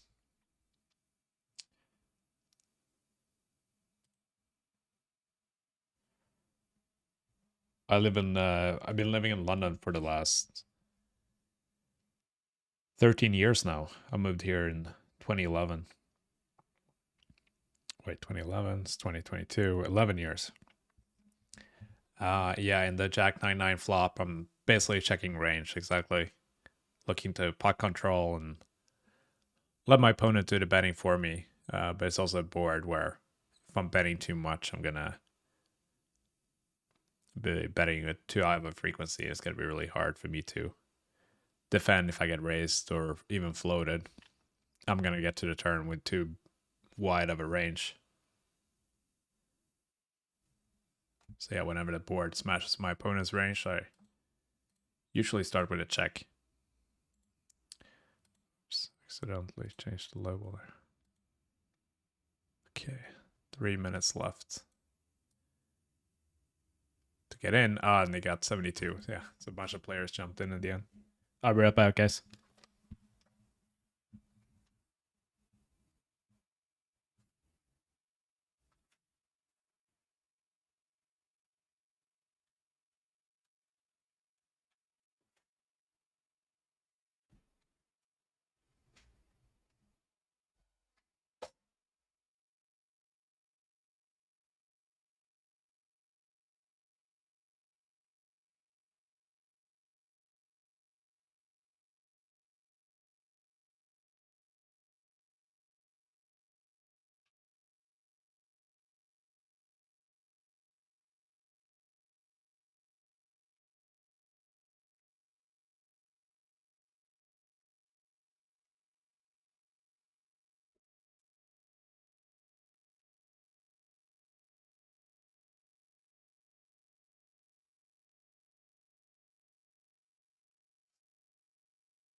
Okay, we're back.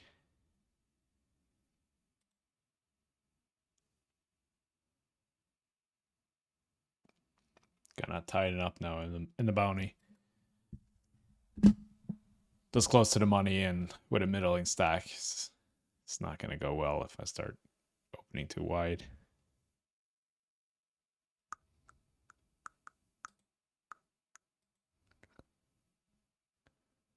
$75 players total and 10K, 9 players paid, and 35 players left. Ugh.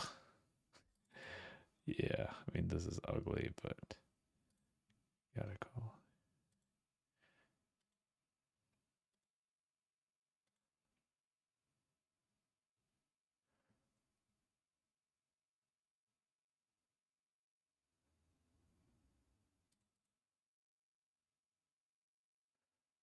This one wants to check back sometimes.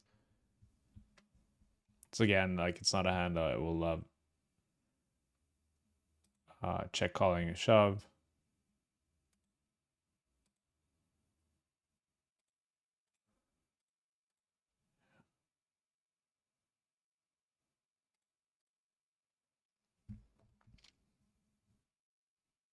And it plays pretty well post flop in an unraised pot. So we're gonna dominate a lot of his king X and jack X when we check back. And we hit a pair.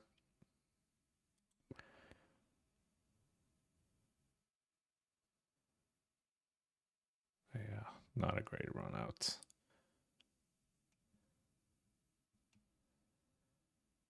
Blocking the jack 9, but this, a ton of other stuff he can have.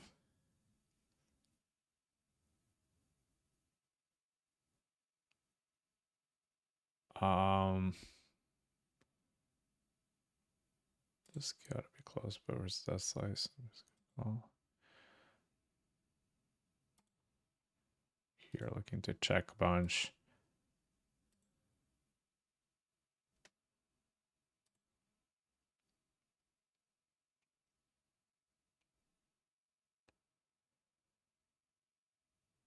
Could bet this combo with the blockers, but it's a really bad board for me and a really good board for all of my opponents.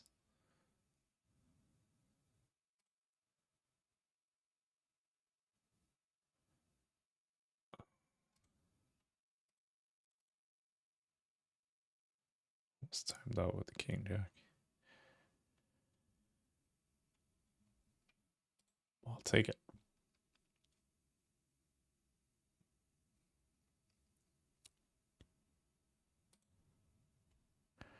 Okay, we get 56 seconds there. That's good. That's the one that we really don't want to time out of. 17 and the 1K. 14, 0.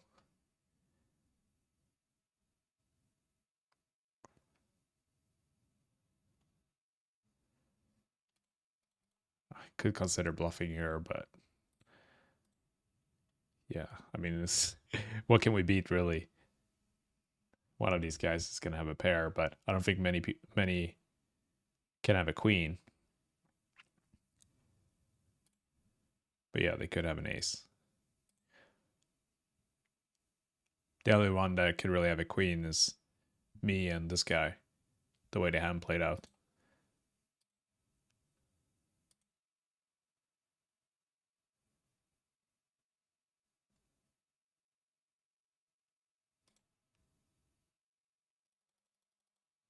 Yeah, 7 from the money here.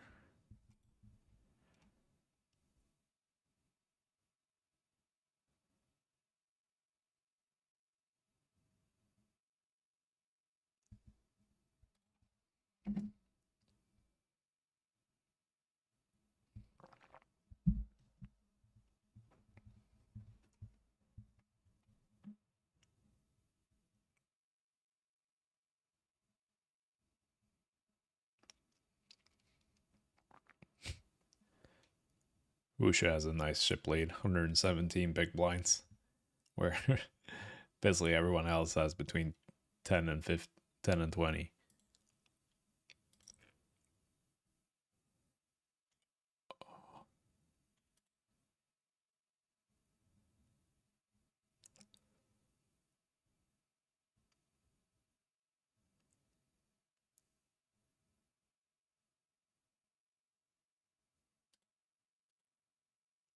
Don't love this. Opening fives here. Fives just has no blockers. And opening into the short stack, but I think we can raise call this guy and we'll look pretty strong too.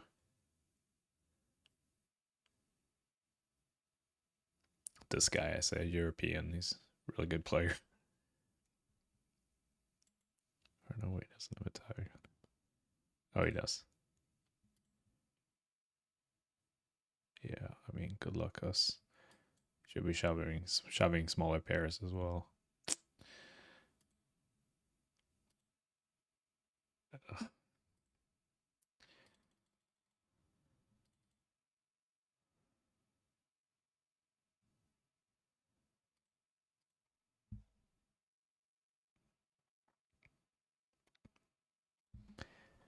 Man, I almost folded pre.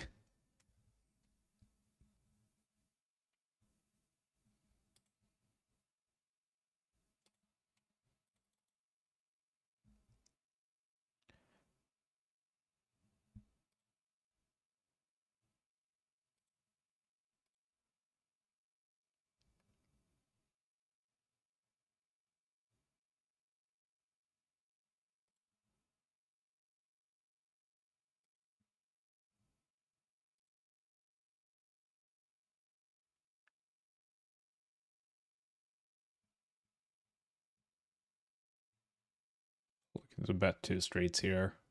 Get it, all the money in by the turn. Before the board changes too much.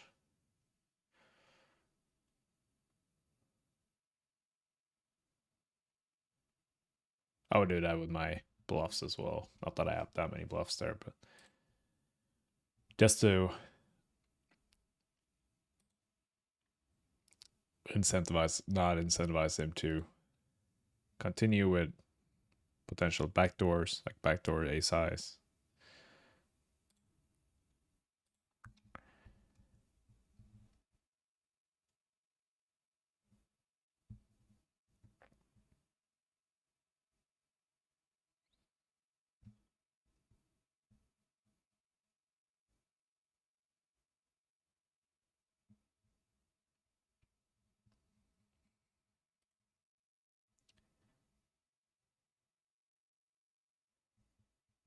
My experience in these 10K, the high rollers online, is that people go really crazy early on, and then once you're getting just a little bit close to money, the game changes and everyone's like tidying up. And once the blinds go up, now everyone's playing pretty tight ranges. Just as I said, we see two all ins, but I'm sure they'll have good hands.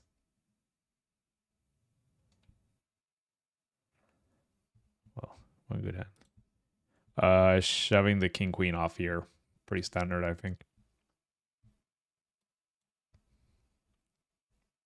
Ooh.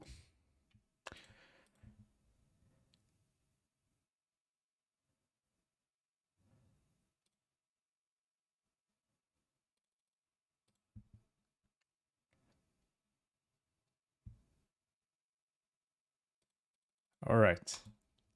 Ace jack. King queen, I think. Yeah, king queen. Go. There. All right, flipping. Ace queen 10.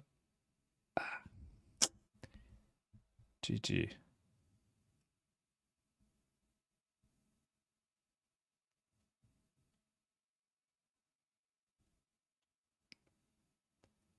This is weird.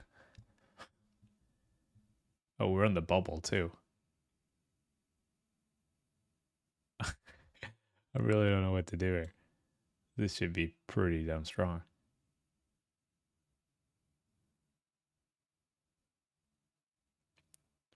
Usually when I don't know what to do, I just side on caution and fold.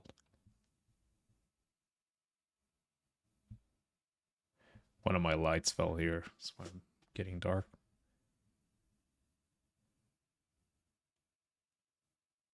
No, this guy's tanking. So I guess you didn't have it.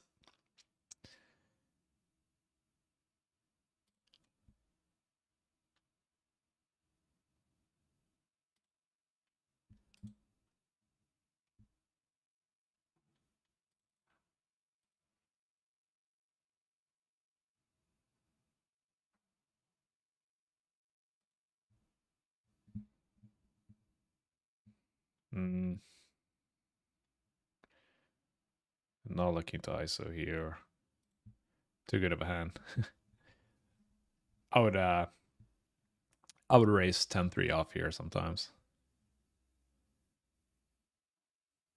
Not all the time, obviously.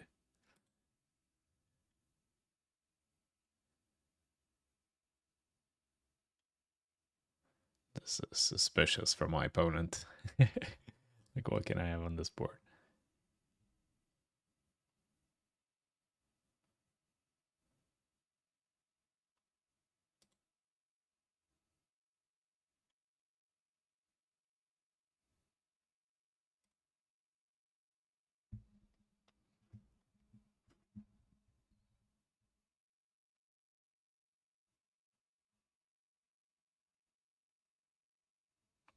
Oh, thank you.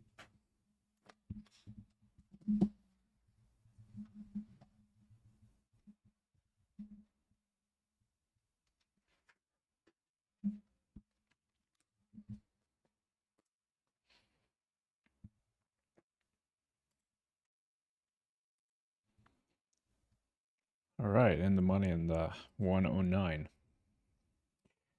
Let's see if there's anything else we can pull up here. This empty spot.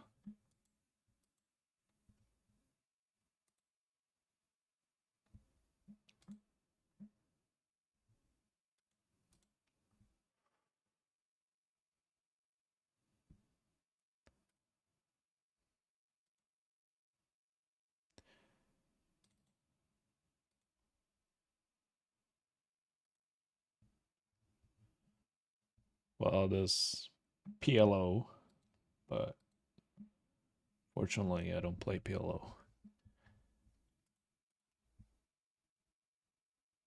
Although I'm curious to learn. It would be good to know before the World Series. Since this year they've added a bunch of PLO events and I would love to play in them, but still can't find the time or dedicate the time. Sacrifice the time, I should say, to properly sit down and learn a new game.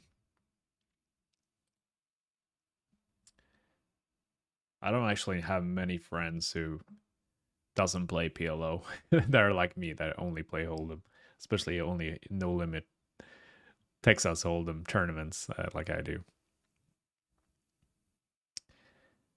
But you know, each to their own. Okay, how about this 109 progressive turbo?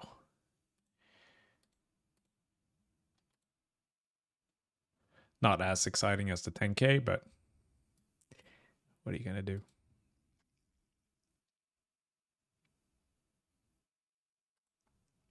At least we're still in the 1K short stacking.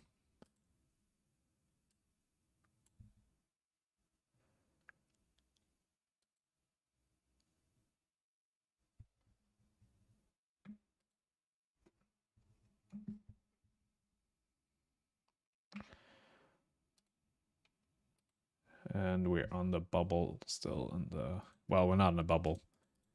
3 away from the money in the 530 bounty. 50 left. All the money is up top. Probably like 30, 40K first. Not bad on a Tuesday.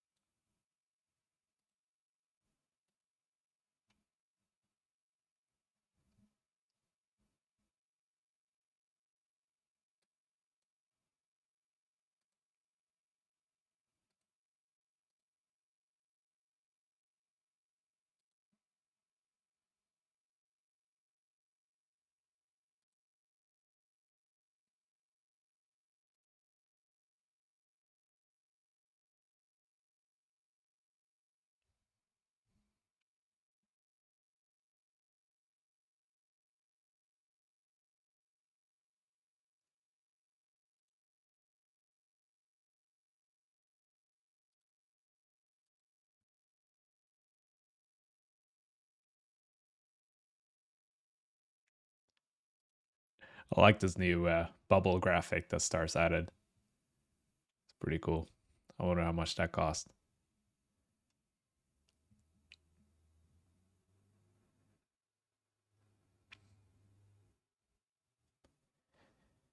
Not cheap.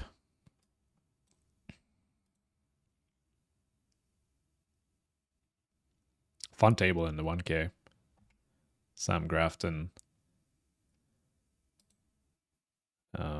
El Malogno. He's a really crazy guy. These guys are pretty nuts too.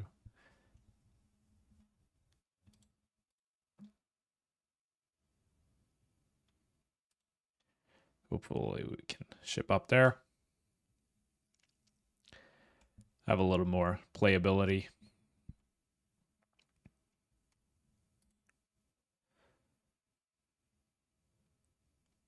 It is a little bit distracting though, this bubble graphic, I'm not gonna lie. It's hard to see what's going on sometimes when you're not used to it. Yeah, this is normally defend, but under bubble circumstances, it becomes a fold or ICM implications.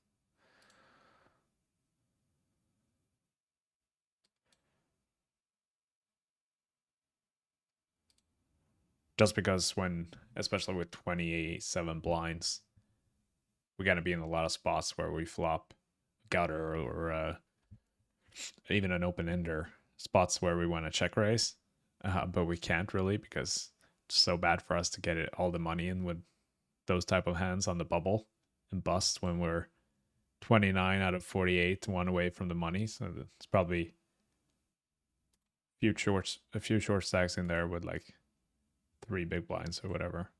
So for us to bust before them is like suicidal. So we just have to defend a lot tighter in the big blind, unfortunately. Jesus, what the... Okay, I wish this was the 10K. Yeah, we can't call here. Even though I want to. I want to see what he has. Swedish friend. Dum. Maybe he's watching the stream and I took more than a minute so he could see what I had. Bubble pop. Did you see that? All right.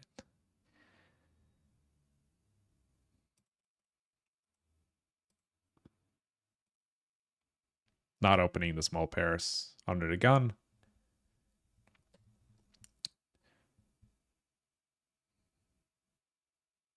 Terrible playability with these out of position. A lot of players can wake up with the hands behind you, 3-bet you, can't realize it's equity.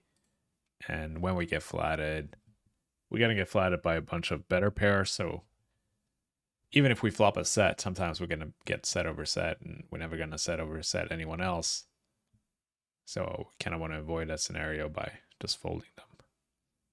Not in other positions, like we're definitely calling them on the button, even in the cutoff and in the blinds, but when we're under the gun, we want to have high card hands, ideally, and hands that play well, even out of position.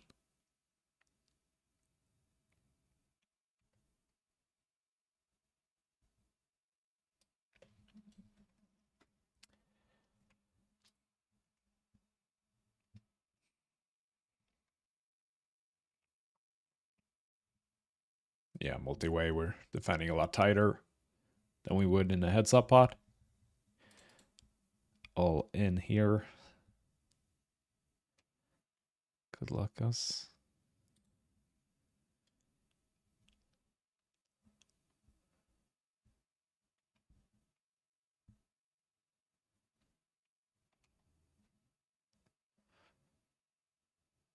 I don't know about that. He's probably fine, but I don't think I would have called there.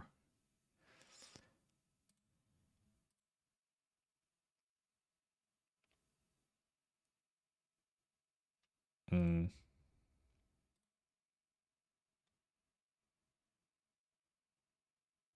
think this is close. Opening into short stack. But when I have 17 blinds, my stack is so vulnerable because if I double this guy up, I'm down to 11. And there goes like all my full liquidity for the next few rounds. where I'm just have to wait for, you know, like the hand before, like king jack, and hope to double up. So I don't really have any raise folds of that stack. Fives though, this is like, if you remember the 10k hand where it cost me, but I think this is a little bit different. I think we were at least one position earlier then, and we were opening into a 10 big blind stack. It's definitely closed though. Definitely the bottom of my, I would fold fours here for sure. Sixes I would open. But yeah, this guy's tight. This guy's no ships, so.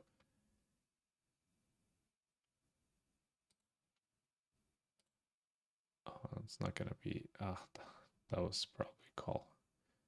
For sure, covering, even though he's very tight. I still think ace-4 is a call there. Range betting here.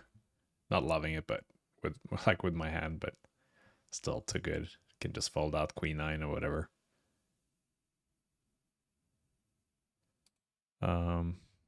Three betting queen jack sometimes. Ooh. Oh shit. Not sure about that either. But that was scary running out of time. Not gonna. I mean, I could, you know, I could go for it here with fives for sure. If we're deeper, this is actually a great bluff candidate because it doesn't block any of his. Well, first of all, I have such a good range advantage on this board, but doesn't block any of his hands that he would call once with and fold.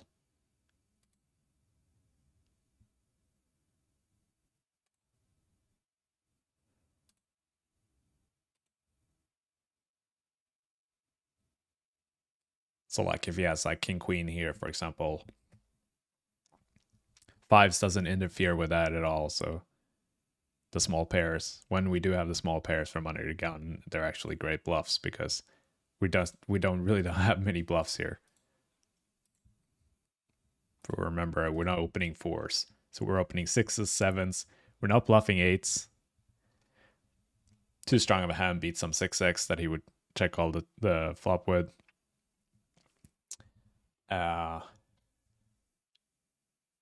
And we're not bluffing tens or jacks, obviously. So like, what bluffs do we really have here? Fives is definitely a better bluff than queen jack, because he's gonna have queen jack in his range, even though we beat queen jack, but he's also gonna have king queen, queen six, but he doesn't have many fives in his check calling range.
Yeah, whenever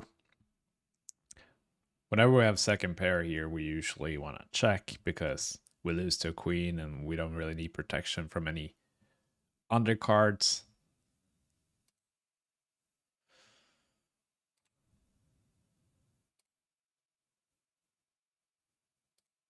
And now we got away sheep. by the looks of it.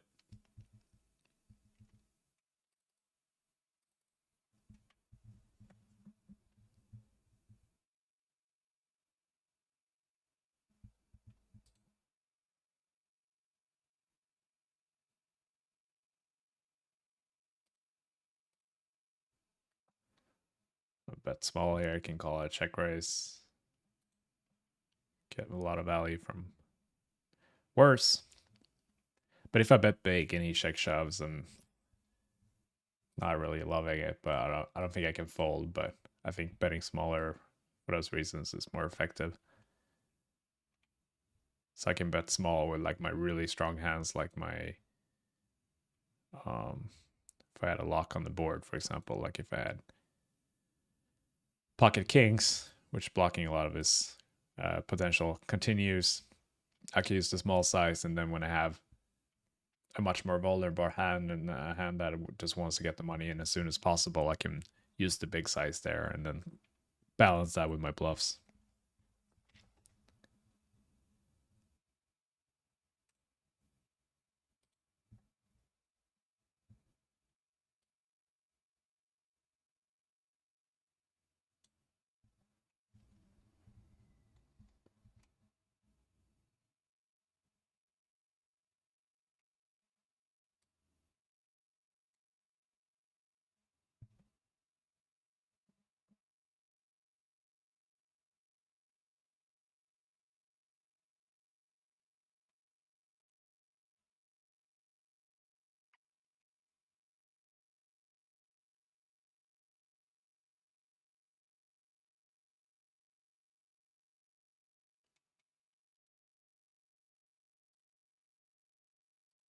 Okay, good luck us.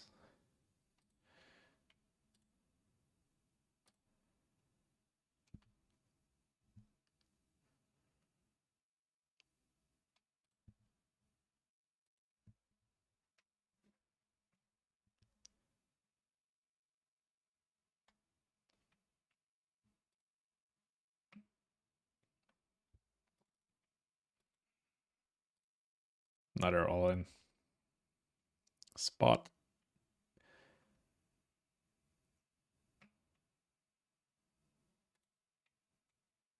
These middle pairs just really wants to take it down pre or get all the money in.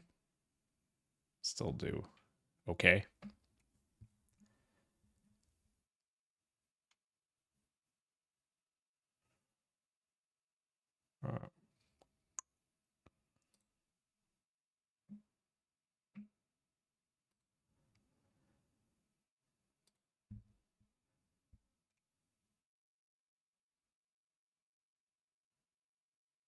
This is the crazy guy who he shoved 120 blinds on us.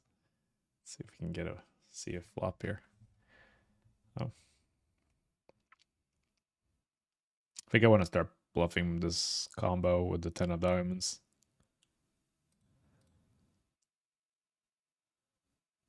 Yeah.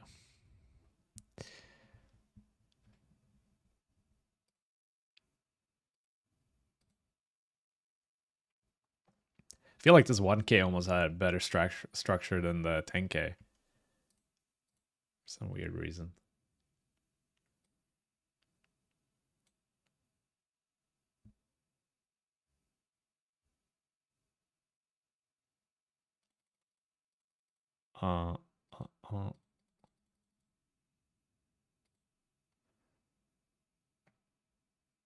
Mixing between 3 bets and flats with ace queen off.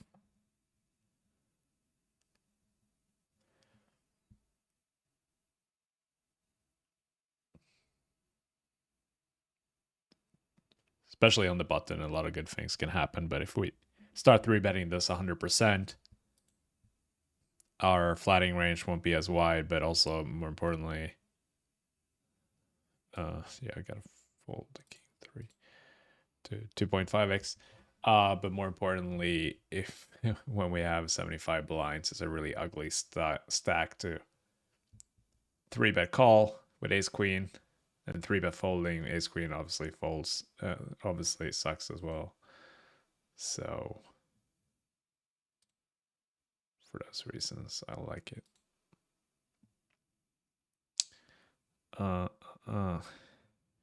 Okay, let's bet here first.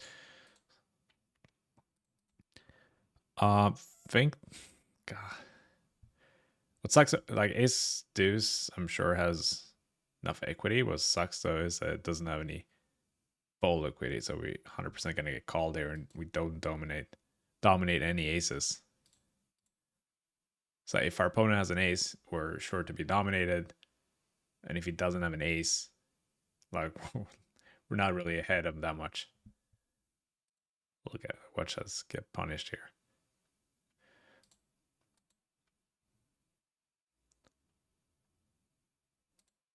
Okay, let's go for max value here.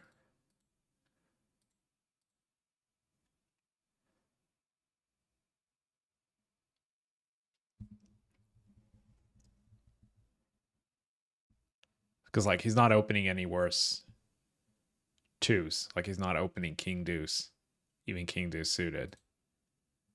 So he's always gonna have two overcards. So like best case scenario, it's a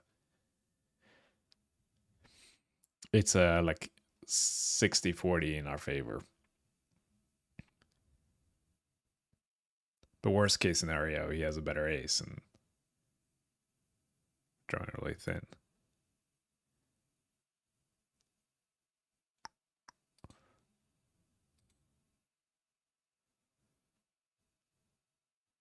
I see jack 7. I don't like his open there. I think it's pretty bad.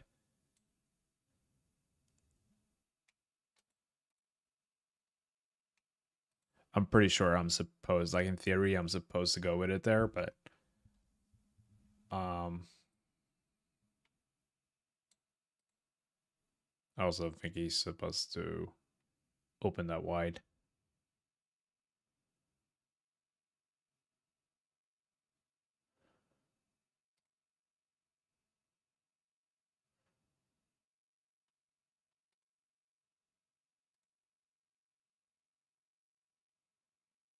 I don't know. Close spot.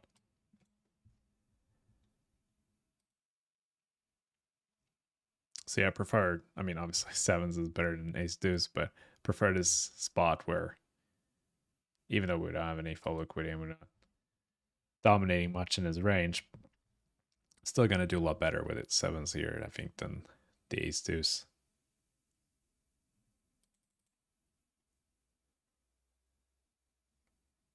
Nice. I wonder if the a6 would have called, actually. Probably would have. When we had the ace deuce. Because he had a6 suited. No, he probably folds.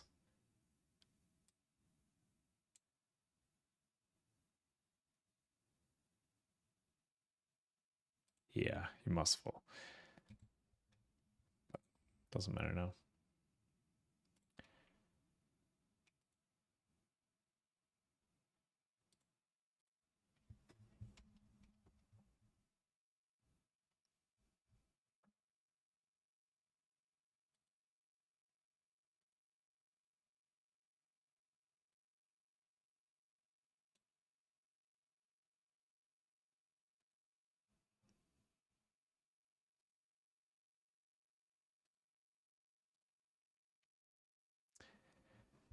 Now flush draw and the bounty. 3 ways. Let's get it in.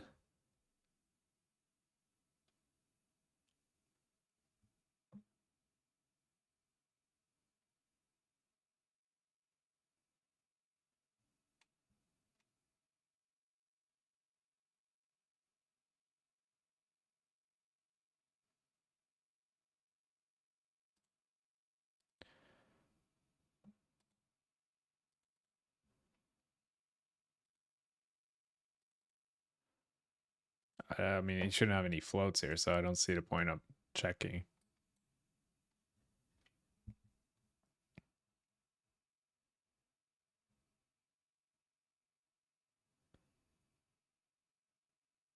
And I also don't expect to get check raised here ever. But if there's someone who would, it's Dari. This guy's crazy. Yeah, that's the problem. But if we check there, he's gonna bet the river anyway, so I do think he has.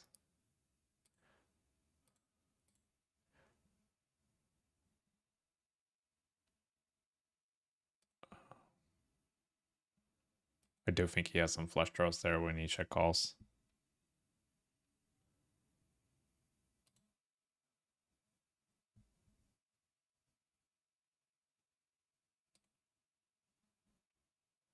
There we go.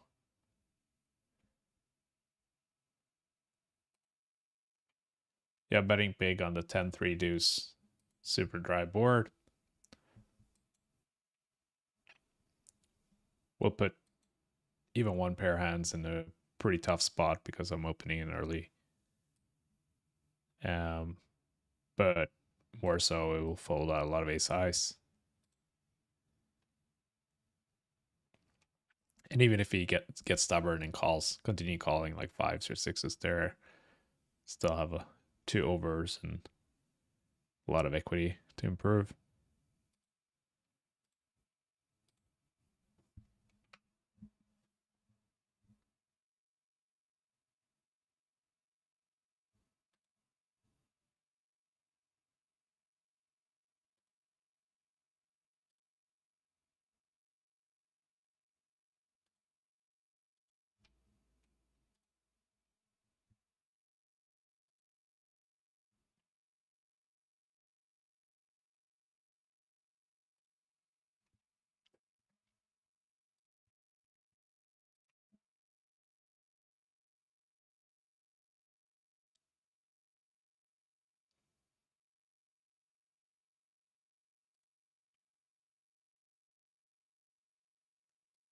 Open ender, but not a very good one under these circumstances, facing an undergun range and 3 flush, not 4 flush board. Not very optimistic about winning this hand.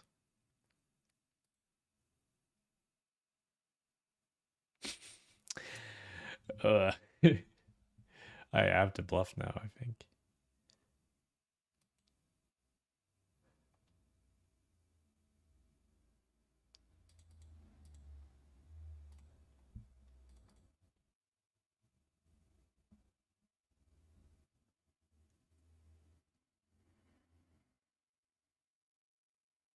That works. Nice.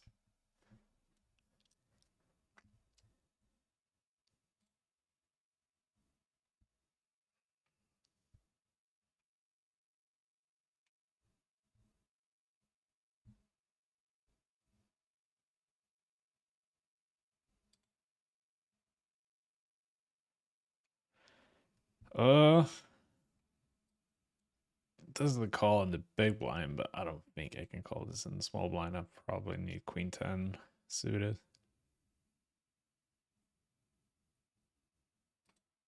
It's close.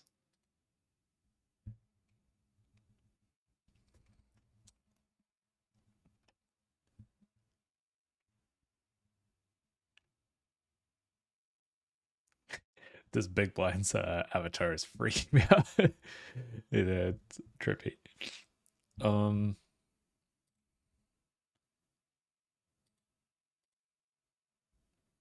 So I'm sizing up a little bit here.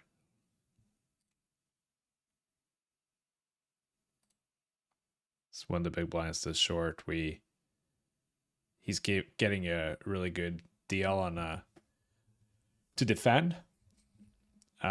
Because the shorter he is, the wider he can defend. Because he doesn't need as much equity to justify getting it in. So that's the theory behind. You've probably seen players make it 3x on 10 big blinds. Stacks in the big blind, and that's for those reasons.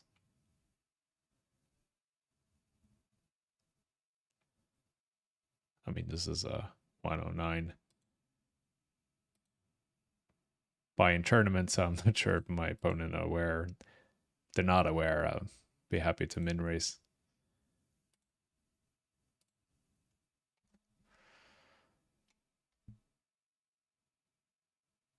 Great bluff candidate here on the flop.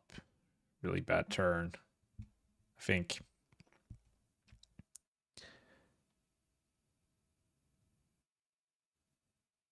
And yeah, on the river, I hate to see it. But with the stack depth, I just have to be so cautious of over bluffing because it's gonna cost me a lot. If I bet, a reasonable size here, if I bet like 6 or 7 blinds on the river, I'm down to 5 big blinds. I just lose all my playability and really sucks. So I need a really good bluff spot to justify bluffing, I think, and I don't think that was it. Same for my opponent, like he should have some aces in his range there as well. Not a lot, but some. And also yeah, some flushes.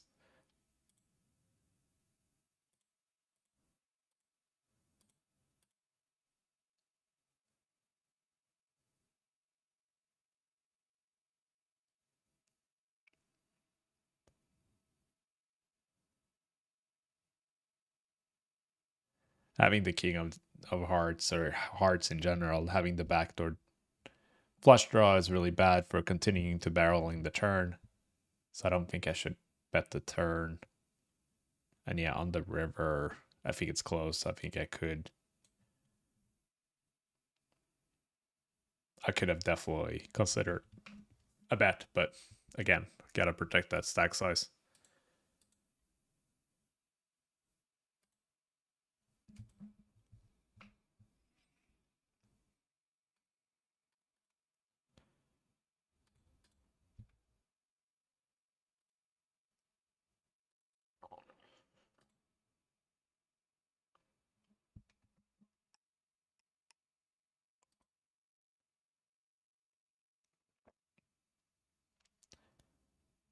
Good turn.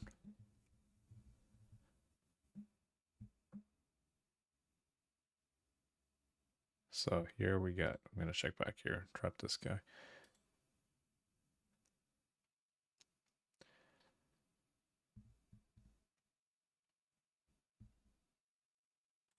Here we got ISO'd, mandatory call on the flop.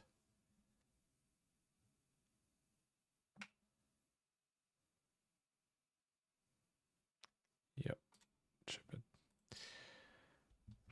Wow, river to straight.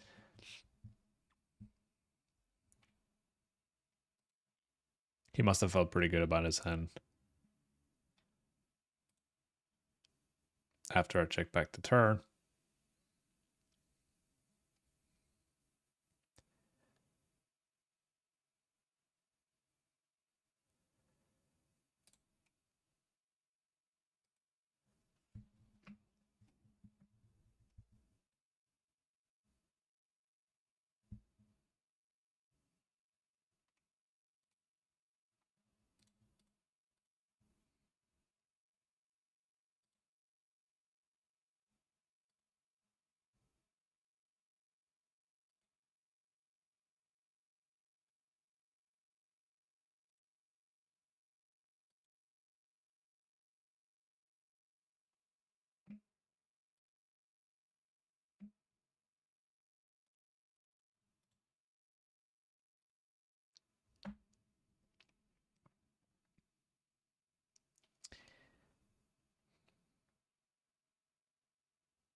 Can't call there.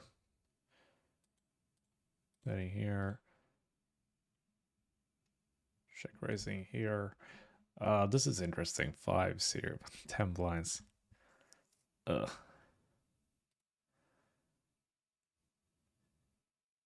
Should be dominated by a lot of these. two ranges. So I don't think we can go all in. I don't think we're deep enough to call.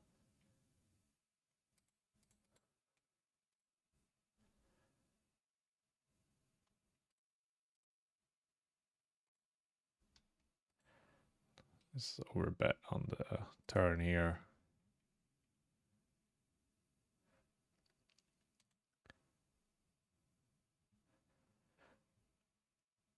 Sergio should have a lot of like king queens, king highs. Some one pair type hands that can't call that overbet. Okay, this we're getting in. Good luck.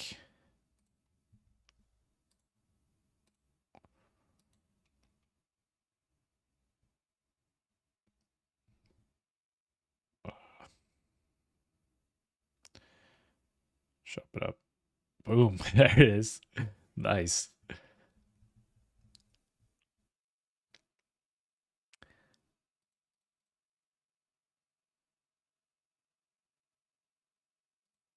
Oh, that was sweet. I really didn't want that. To lose the sweat in the 1K.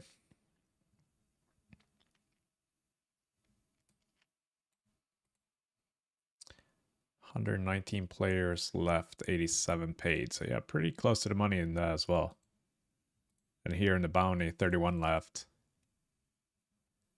Got some work to do, but in the money, in the 109, 400 left. It'll go fast though, I bet. I think this one only has like 10-minute blinds, 12-minute blinds.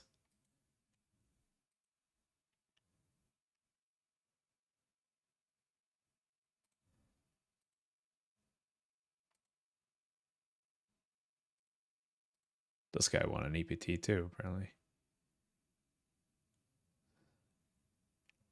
Vision, 88, Sweden.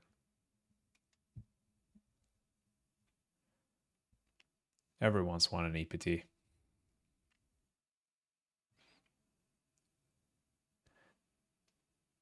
So this is a good example of where we want to use a small size.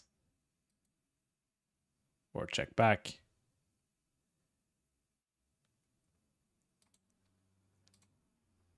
Blocking the queens is going to be difficult for our opponent to continue. So it wouldn't make much sense for us to bet big when we have top set, but when we have bottom set, on the other hand, it's the opposite effect. And then when you really want to maximize the value we get from our opponent having top pair and the effect of us unblocking it.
So what this will do, or what the meaning behind this is should fold out a lot of his two overs, but obviously he's not going to fold out his better flush draws or his ace-x.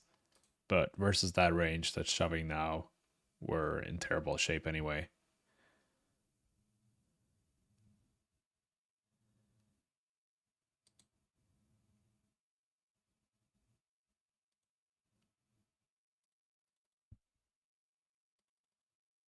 Whoa.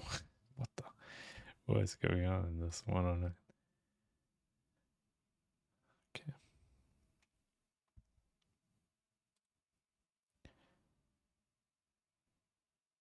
Let's get a double here before the break.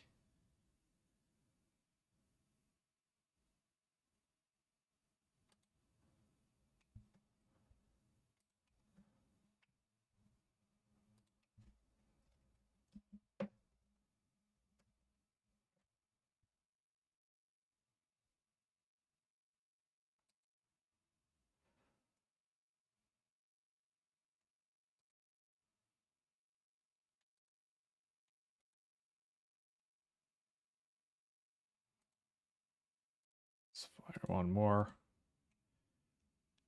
Yeah, I am trying to ban this annoying bot in the chat. I'm not sure. It keeps coming back.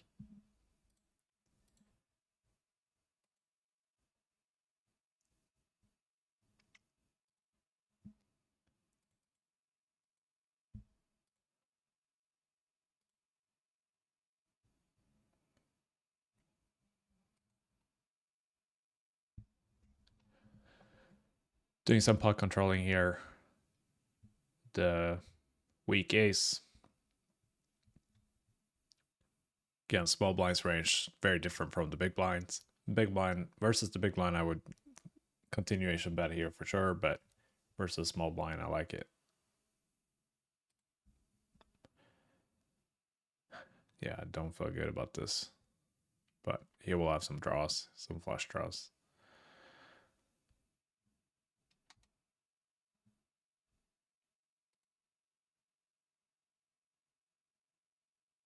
And he could be value betting, you know, ace 10 with chess shop against.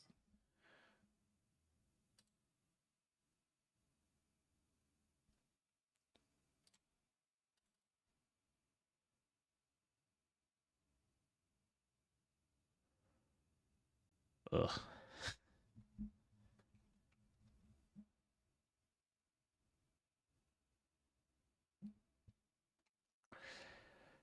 Uh,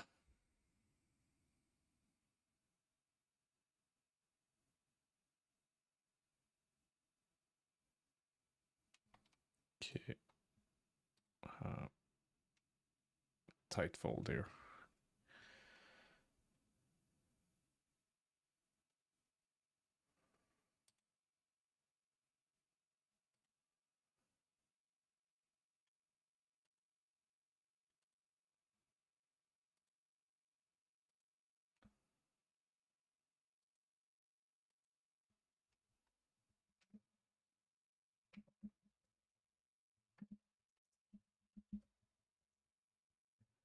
All right, see you in a bit.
Okay,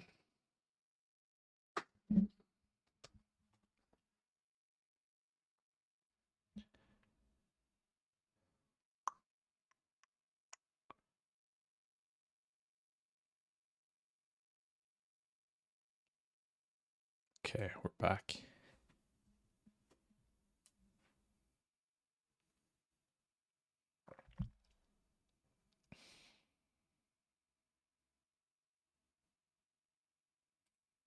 This is close. I would open next position, but not with 5 players behind.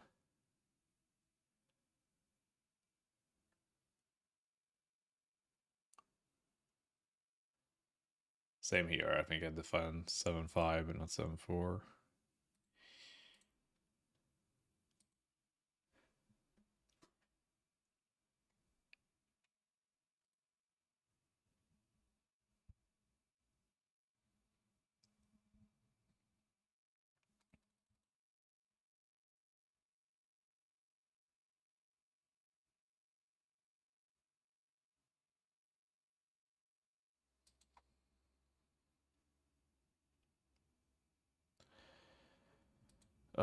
This is never fun.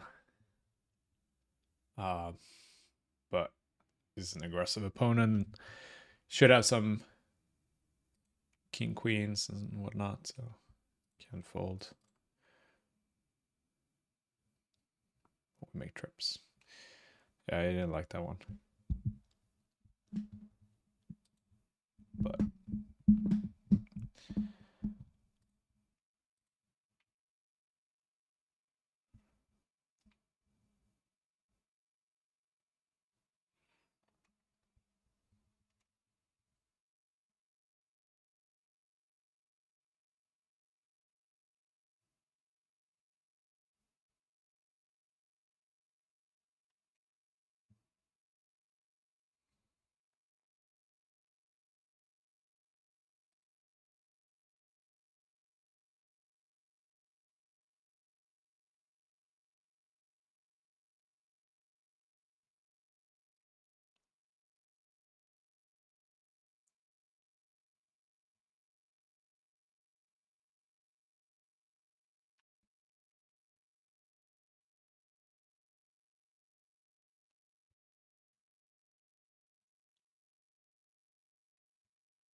getting walks now.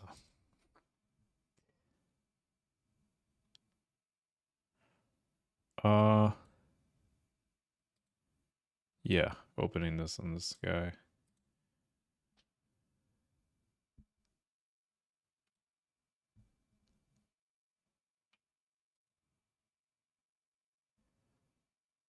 Here,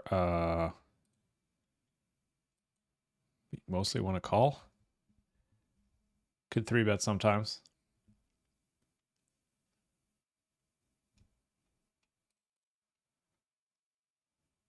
But I think these play pretty well as calls from the small blind.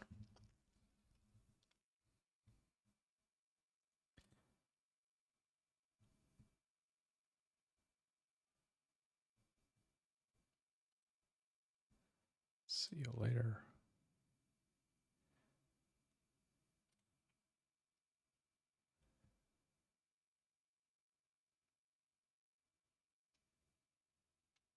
$29 left in the 530 bounty. Of course, we're quite short. All the money's up top, so let's make the final table.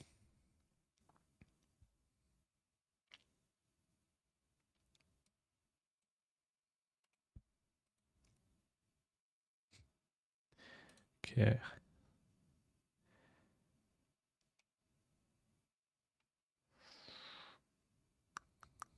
Tough to win that one.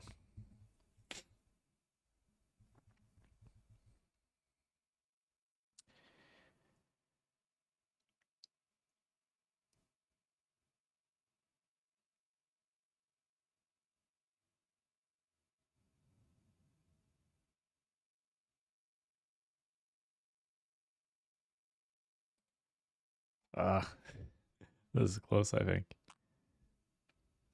Yeah, no, not with the 70. I was gonna say if he was covering everyone, he should be opening pretty wide here, just because I'm so short, and he should expect to get my bounty pretty often. But I think King 6 suited might be a little bit too weak, and he's not covering the button, so that should tighten up his range. Okay, aces.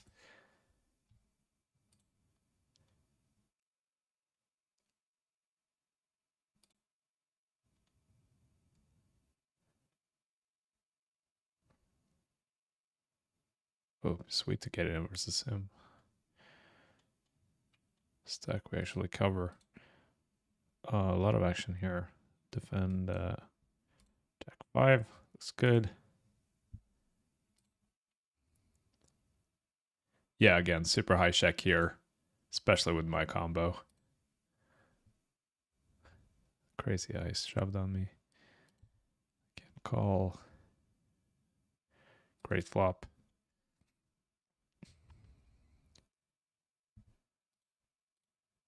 I'm going to check again here. Hopefully he takes a stab. I get all his bluffs to bet once. But he doesn't.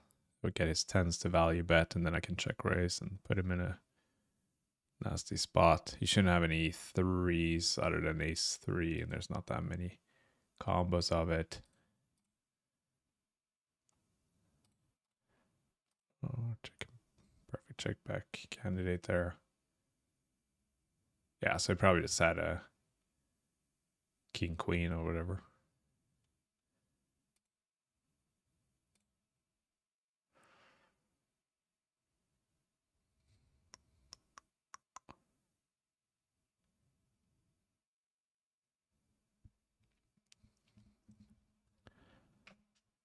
Yeah, I don't think I can fold here. Can I?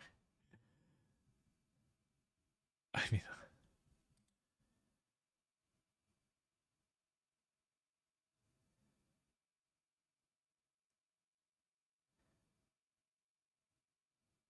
fuck this. I don't think so. Wow, value being worse.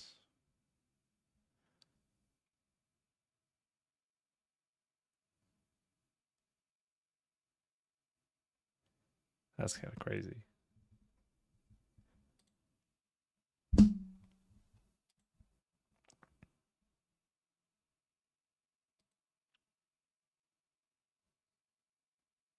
I don't know. It was probably a bit of a nit roll on my end.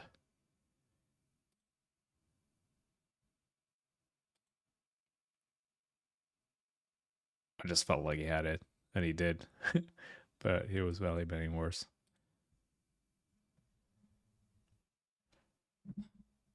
Which I didn't think was possible there. I think he should check and hope that I bluff, but maybe not, because he's getting value from a lot of... With that particular holding, like that's the only hand that would make sense, really. That and ace king, I guess. Yeah, ace king, ace queen. I guess.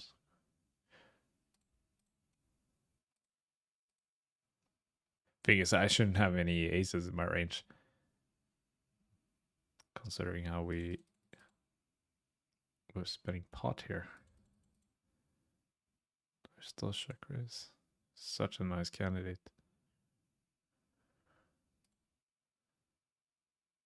Pot scares me though. In the limp pot.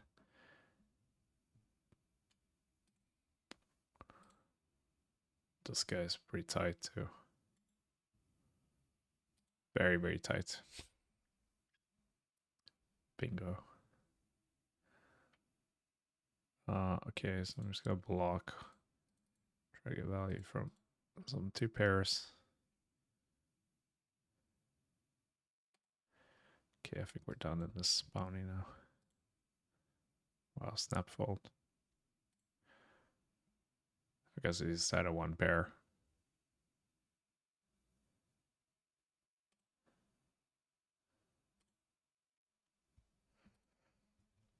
Interesting.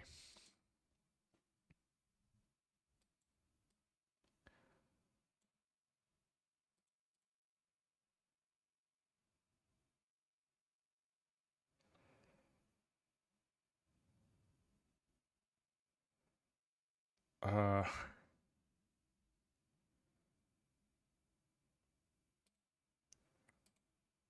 I know this is a call in theory, but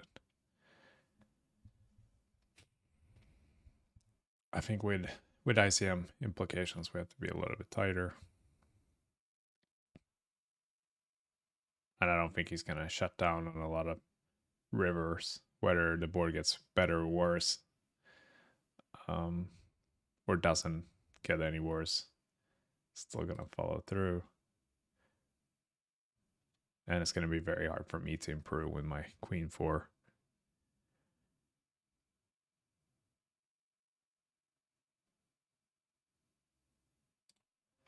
This has some showdown value. I think it's too strong to bluff. Doesn't want to get raised either, so I can do some pot controlling. Same thing here, kind of. Can bet sometimes, check sometimes. You shouldn't have any tens. You should bet basically always tens.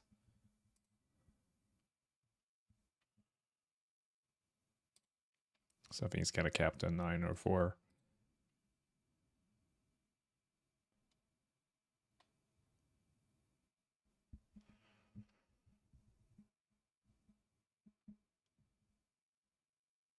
Checking back the ace, king, deuce.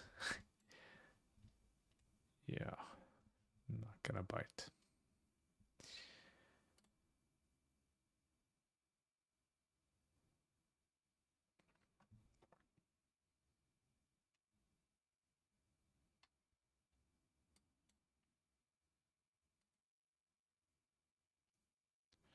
If you want to bluff here, you really have to commit. And sometimes he's just gonna have aces or ace king. But most times he's gonna have queens or jacks, tens.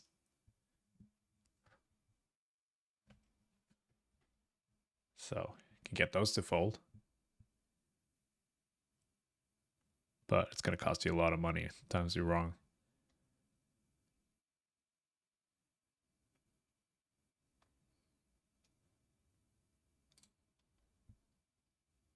But he just like never has air. Obviously, like checking back that flop. Never has a give up. So in those circumstances, I tend to be very nitty with my bluffing frequencies.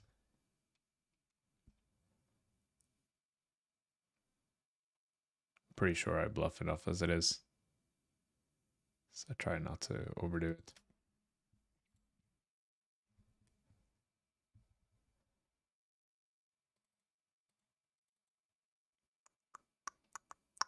Six max now. The bounty. This was a big pot. I actually shipped up pretty nicely in the 1K. 32 blinds now.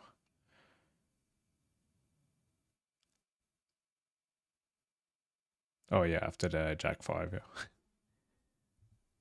That was a big call. Or a big hand.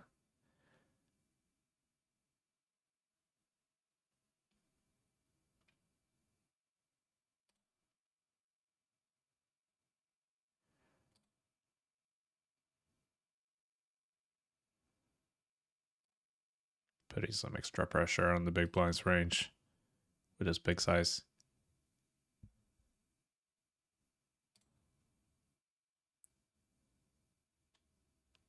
Could even go bigger here. But we're not that deep. And I don't mind getting called by like Queen Jack. But I think a lot of his sixes should fold to that range.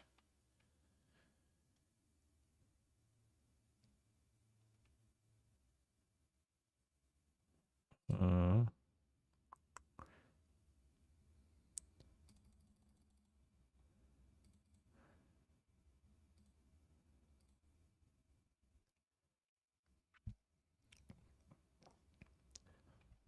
Three betting here. Folding out ace 10. King Jack. King Queen even.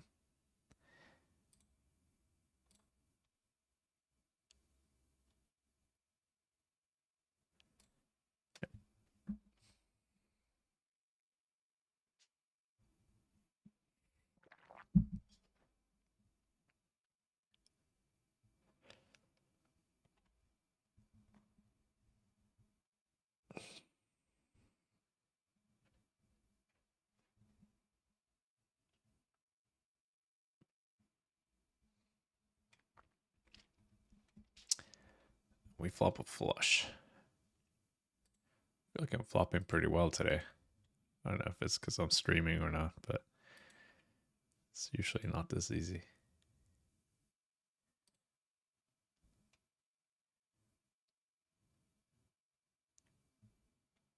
It's too bad.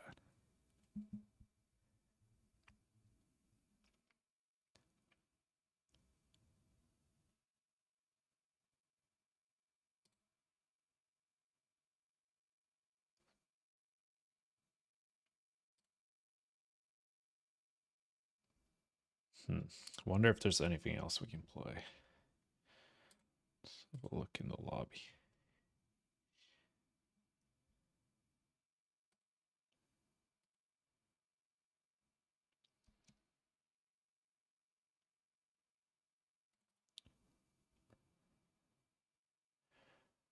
How about the Sonic?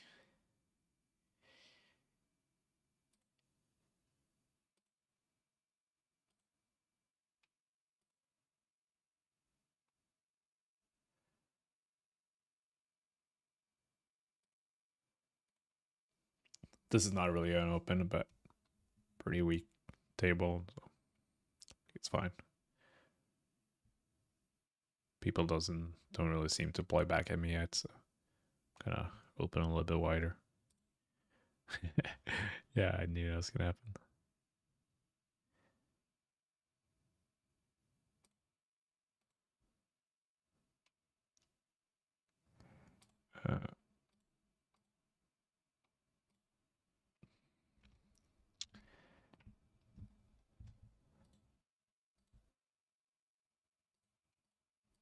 So this is the 530 Supersonic 6 Max Hyper Turbo. Usually a lot of fun.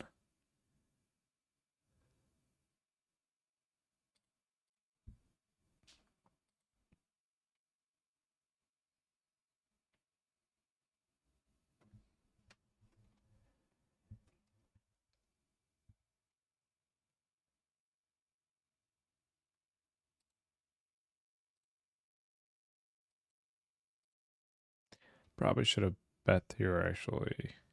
Cutoff versus big blind.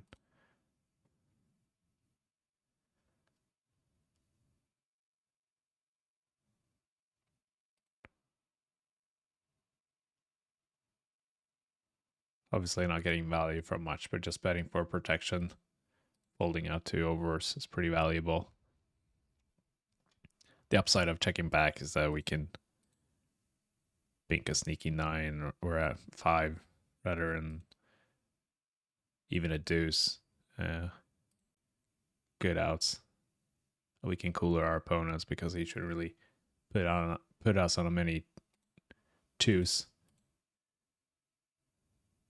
Okay. Oh, lots of action now. Scab myself. I gotta open the queen 10. Same person would have folded there. Okay, so we open ender here. Limp shoving fours here. Perfect.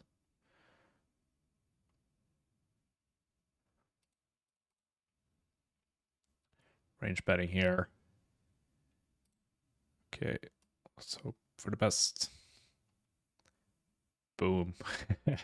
Outpipped. Just checking back now. Open ender, mid pair.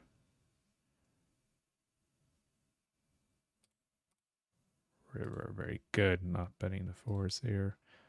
Opponent leads. To jack pairs, I don't know.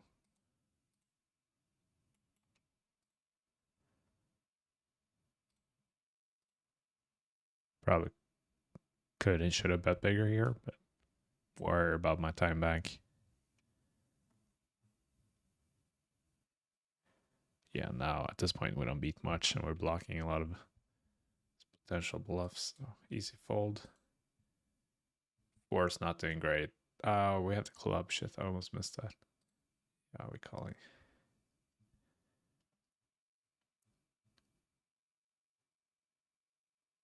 Even without a club, I'm pretty sure it's a call in theory, but I think it's a spot where people don't really barrel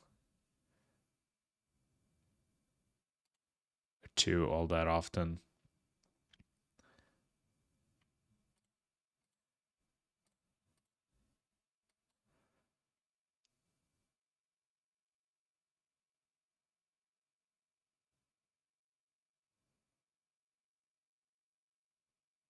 Or bluff, but apparently he did.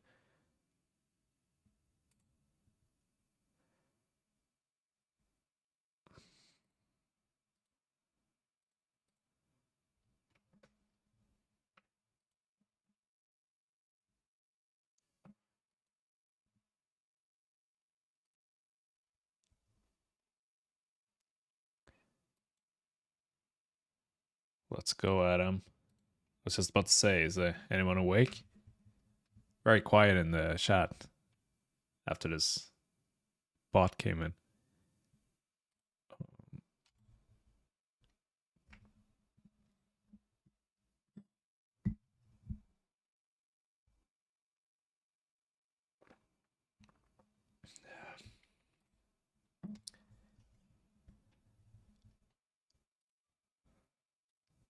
Now we're looking good in the bounty. Wow, 53 bit was. 24 left. Bluff catching with the ace deuce here.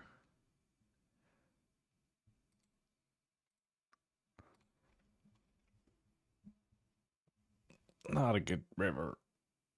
A lot of his bluffs got there.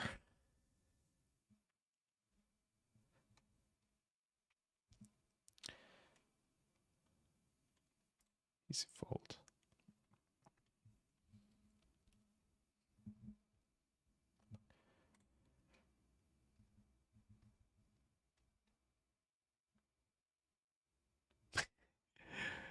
Yeah. Well, if I win the tournament, I win my own. That would be impossible, right? Because you would win your opponent's bounty.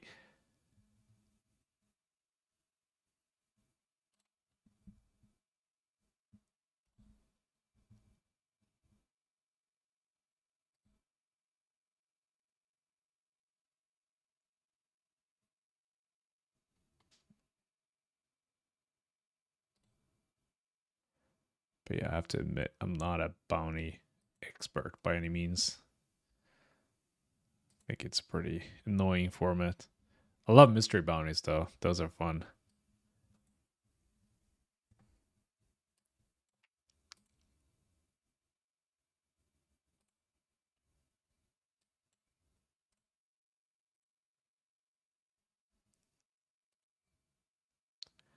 Although I'm yet to draw any sort of mystery bounty.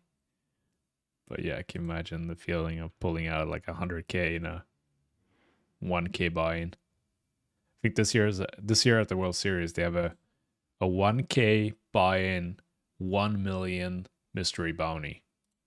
So out of a 1K, you can knock somebody out level 1 and draw a million.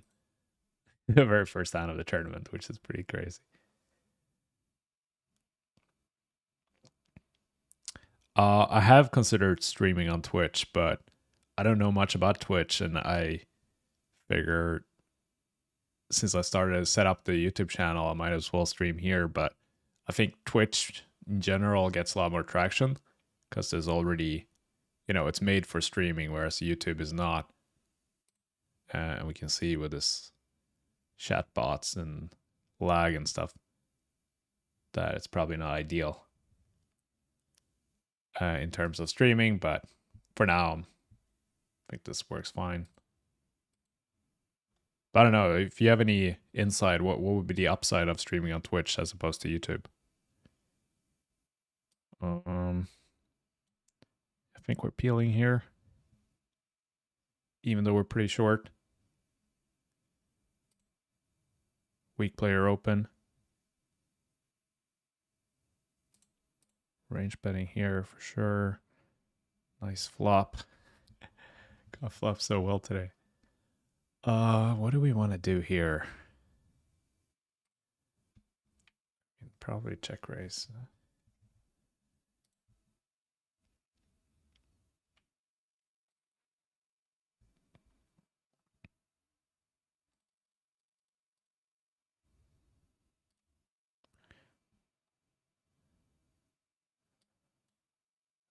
Probably showing.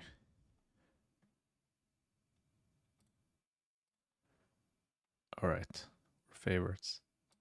Boom, let's go. 48 blinds in the 1K. 96 left. Let's fucking go.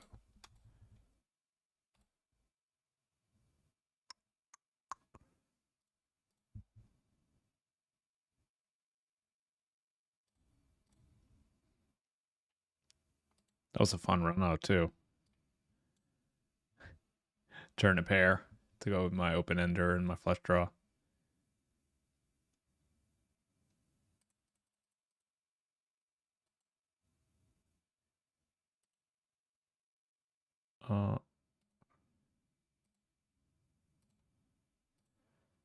Three betting here.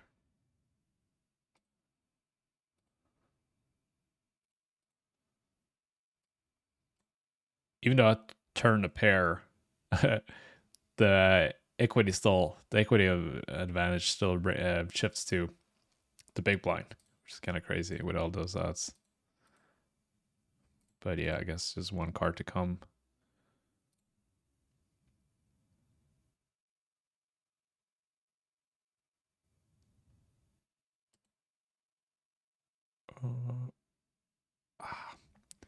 Terrible, terrible board.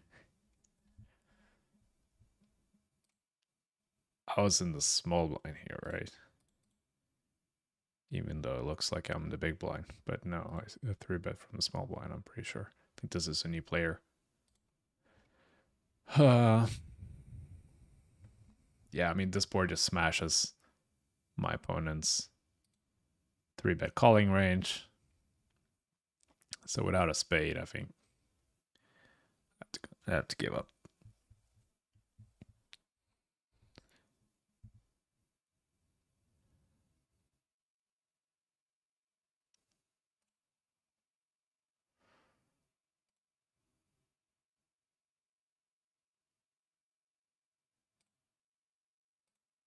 Same thing here, same principle. So we're sizing up a little bit just to give this guy a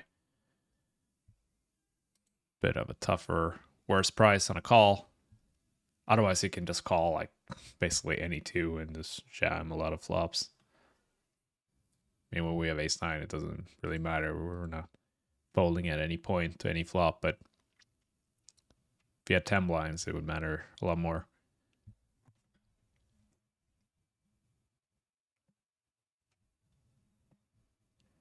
Yeah, they're going to need like at least 10,000 entries for the mystery bounty, but I think they got to get it. I think there's at least 5 day ones, if I read the schedule correctly.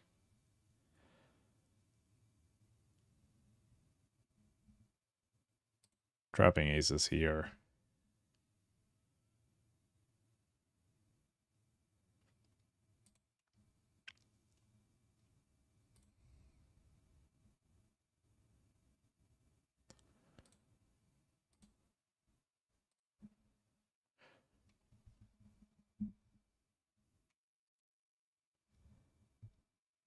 Yeah, but is there another guarantee on it other than the $1 million bounty? Like, what's the prize pool gonna be like? Is it even gonna be a prize pool? Like a traditional payout structure? I played a tournament in Monte Carlo. I think it was a side event. This was like 10 years ago. And I think it was a 1K where 800 of it, so 80% of it was a bounty. So everyone had a 800 euro bounty on them, and then 200 went to the prize pool, but it was a winner take all payout structure. So it was a crazy format where you basically just needed to, make sure that you covered everyone at all points. It was really weird. No one had any clue how to play, myself included. So it was fun. But yeah, I expect to see some crazy play in this mystery bounty tournament and WSOP as well. Everyone's going to be hunting for the bounties. The dream and potential to pick that $1 million envelope.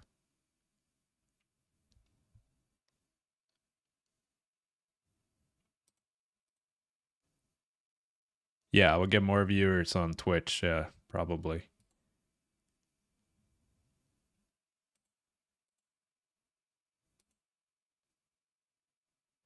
But you still need a following there, right? Or how does it work? Is it like an explore tab where you can just browse poker streamers, or how's that work?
All right.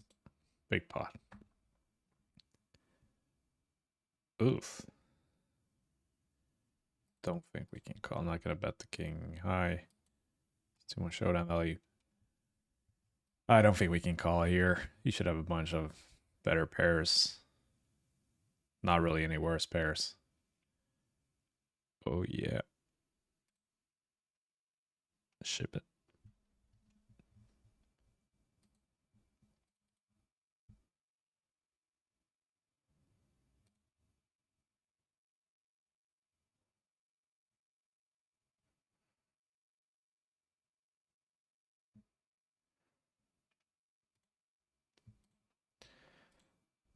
This would be kind of crazy here, call.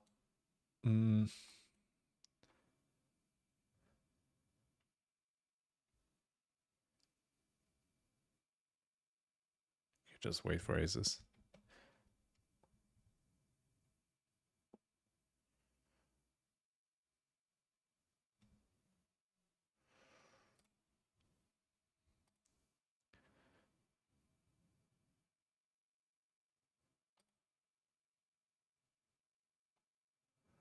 Make sure I don't time out here.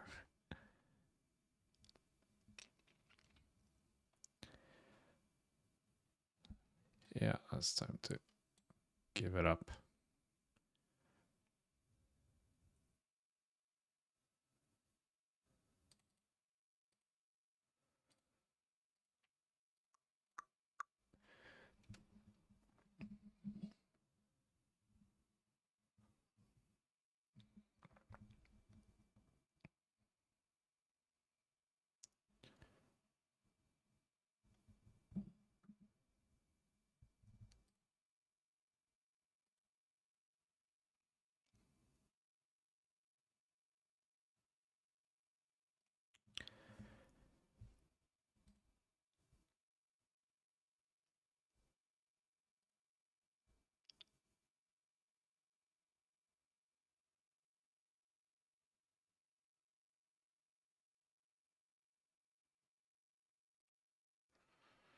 How often do I play online? Not as often as I once did. I probably average.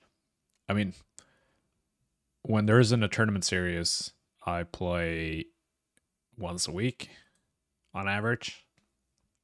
And then obviously I pick Sundays because Sunday's the biggest day. But whenever there's a tournament series, I try to play as much as I can, which is usually about 5 sessions a week.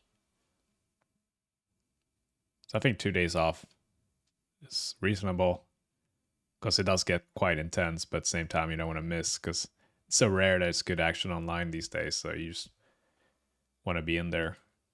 And I feel like the more I play, the better I play. That makes sense. But then there's obviously a balance point there where if I play too much, I get burned out and then I start playing bad. And that's when I try to take a day off to recover.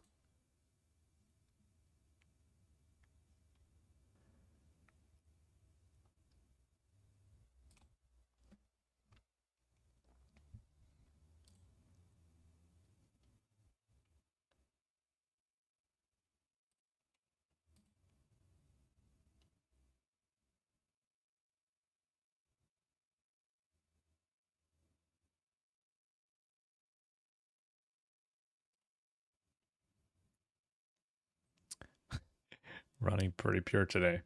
Just picking those gutters and flushes.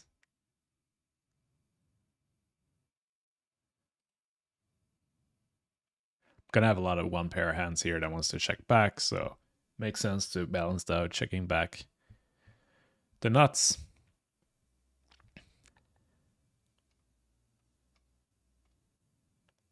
And obviously my opponent has less than pot left, so it's not going to be difficult for me to put him all in on the river rather than the turn.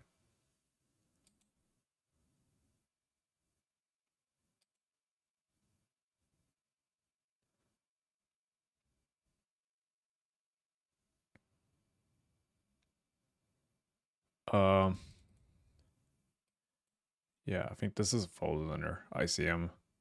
There's only 17 players left now. So even though all the money is up top and he has a decent sized bounty, I think defending ship AV ranges is not a good idea. Wow, nice. Yeah, the queen 9, top pair.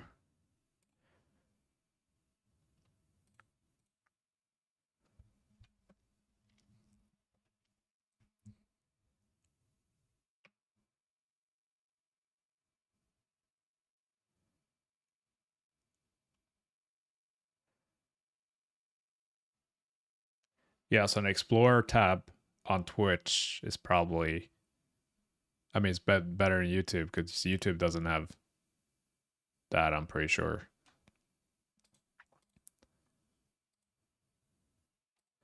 Not for streamers, at least.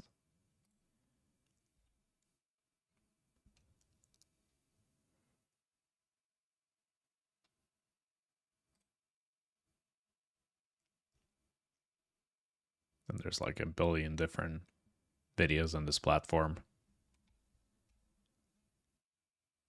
And people are just used to go to Twitch for streams, I think, and not very used to watching on a YouTube.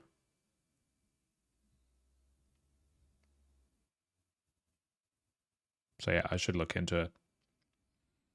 Do I think I have an edge in the 10K tournaments? Well, it depends which ones. It's tough. But there are some online 10Ks that I still think I'll make money in, like the main event that's coming up. Because then we're talking, like this one had 70 players, right? That one has over 500, I think like 700 even. So then it's a complete different game.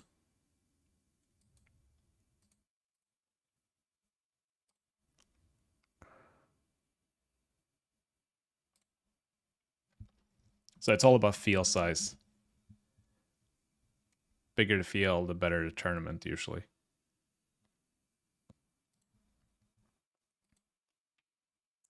Very very few exceptions on that rule.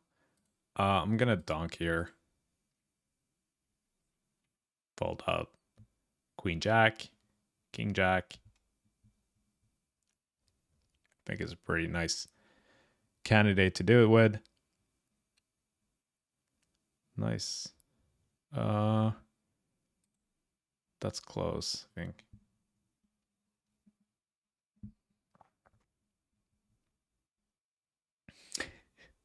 I should just continue calling today. I'm flopping everything. All right, so now we're on the bubble and the 1K as well.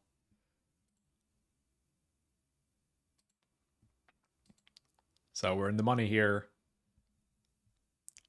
35th out of 220 left. 11 out of 16 left in the bounty. Closing in on the final table. 7 out of 17 in the Sonic. That one is late tricks probably still open. Yeah, late tricks open for another 6 minutes.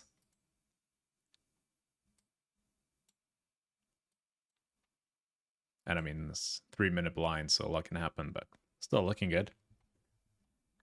And then, yeah, the big one. 90 left, 87 paid. Let's see what the short stack situation is like. Yeah, 12, 13, 15 blinds. Couple guys down there.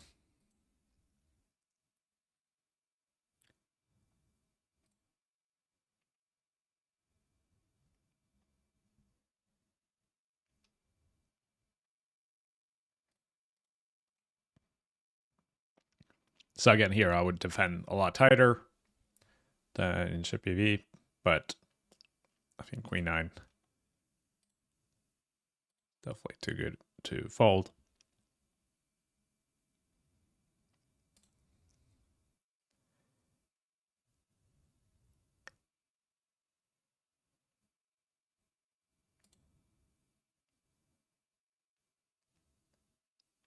Yeah, here's probably where I would start bluffing.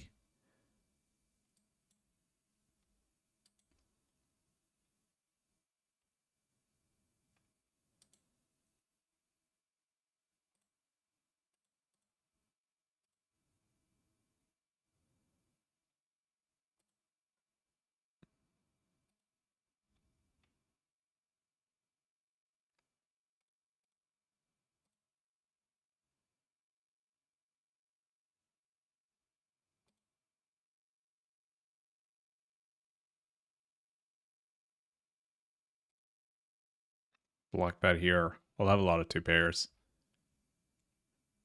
A lot of 9x.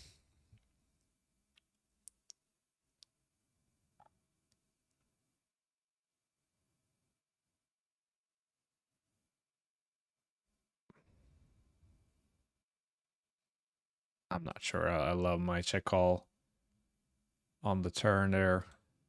Even still, I should probably just go ahead and bet. Just feel like it's a spot where people just, oh, I have an open ender and my opponent check back. I have to bet the turn. But I think on that run out, when on the 10, he's gonna have a lot of. Sorry, let me just play this. He's gonna have a lot of like ace kings, king queens, ace queens that I'm actually not doing that well against. So for me to start putting a bunch of money in here, I don't know. I don't think it's great. But at the same time, I have queen high. I don't have a ton of showdown value, so for me to check call here is a bit ambitious, and it's gonna make it difficult for me to value bet the river when I do get there.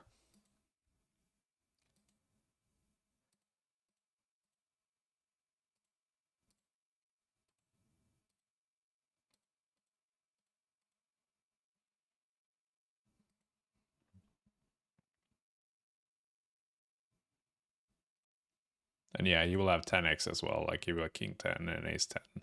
Hands that has showdown value doesn't want to bet the flop, get check raised.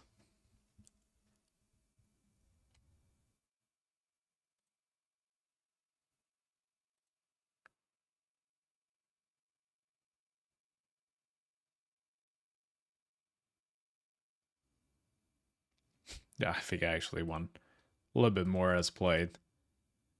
Even though I'm not sure I played it correctly. Because if I bet the turn, he calls. And then I would probably mash the river. Or maybe block bet again. I don't know.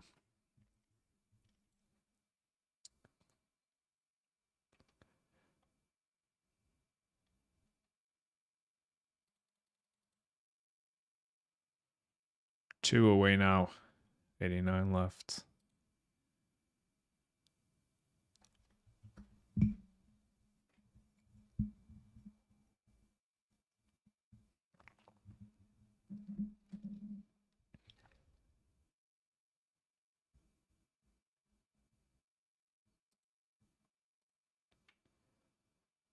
It's a bubble play.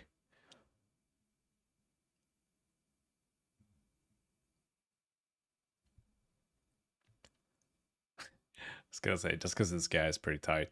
Otherwise, I would have. Strong, aggressive player, I would never open this, but.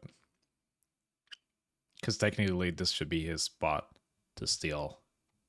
Because there's really nothing the blinds can do. Two away from the money. So when I open, it's a bit disrespectful to him. So yeah, good on him. Realizing that.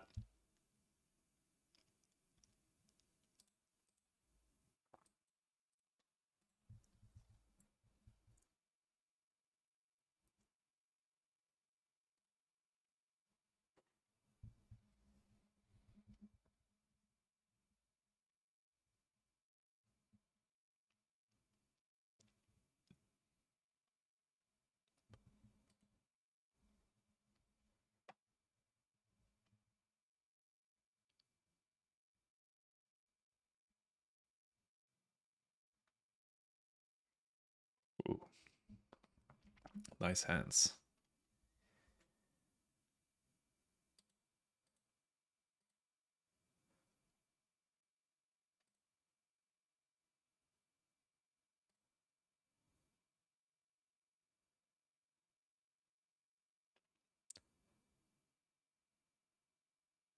Just gonna defend here. The aces. Let this guy bluff me or catch up.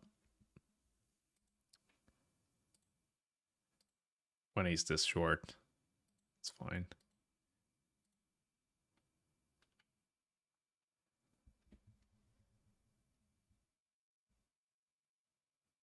Yeah, it's not a great board.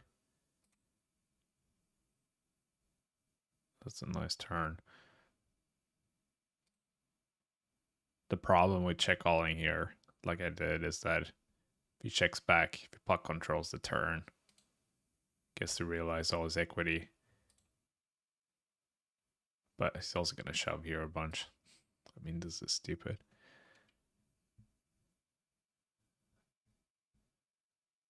I think. There you go, buddy. Okay. I don't know what he's doing that with.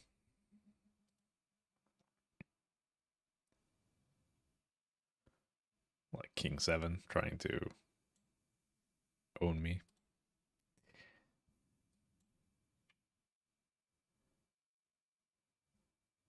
Just flopping the nuts. This has been crazy. Should stream more often.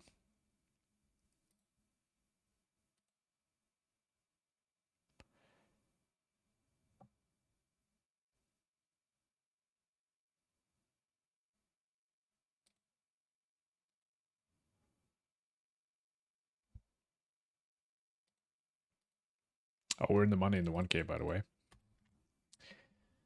So in the money, in the money, in the money, and not in the money, but looking good. 6 out of 21. 5 paid. Whoa, what happened here? This guy just ripped it. Fives. And we turned the nuts. Fortunately, it's gonna be hard to get paid here.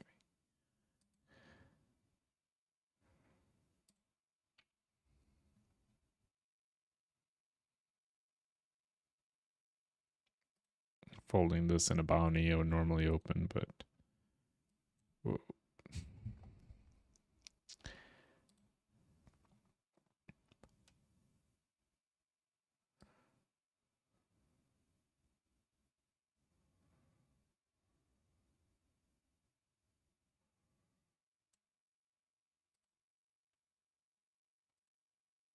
Timing out here. Or not timing out, but wasting my time back.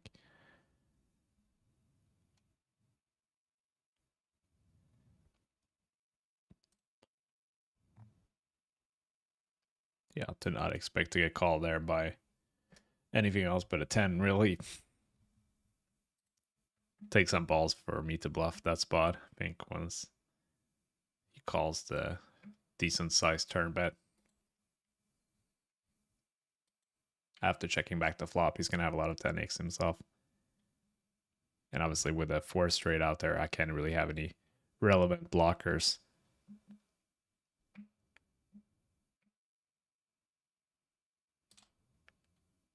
I think this is a spot where people misplay. They just start stabbing the ace high, thinking that they have to bet it.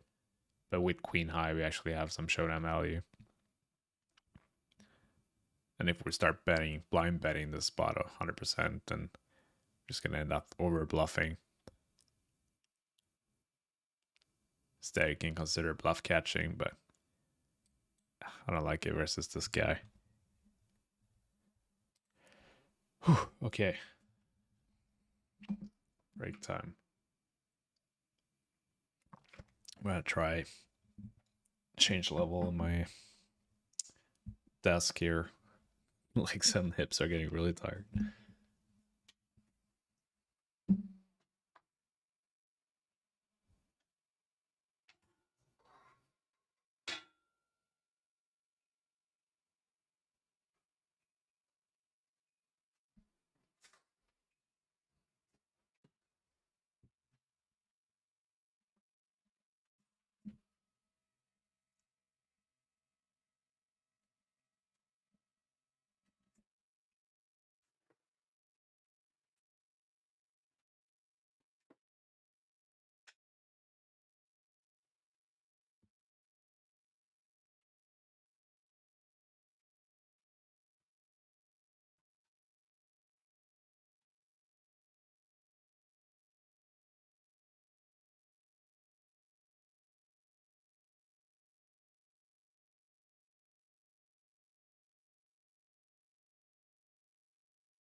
back.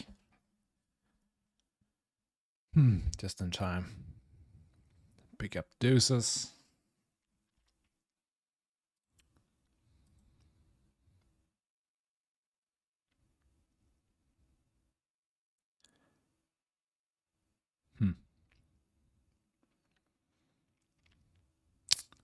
Yeah, tough to fade up. Just open mucking here.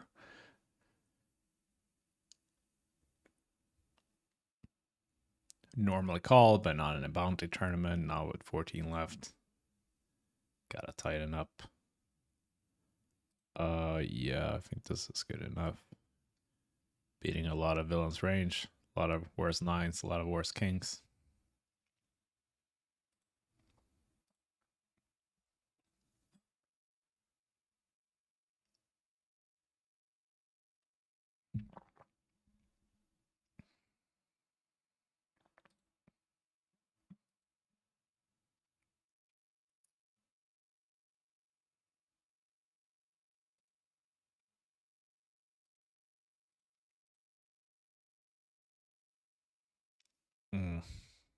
No.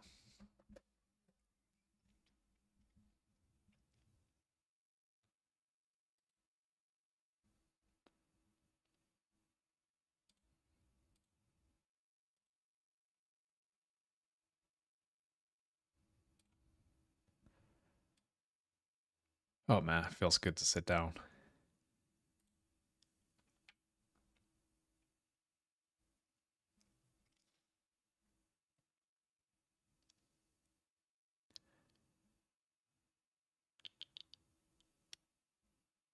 When I first got this, or got the standing desk, my first session I stood for the entire session. I think it was 11 hours.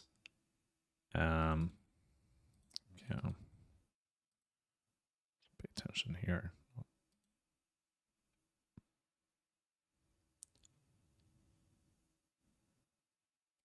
Yep, calling there, opening here. Okay.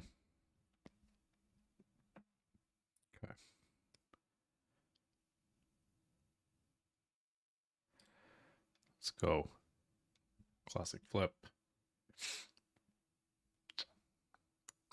Let's go. Huge double.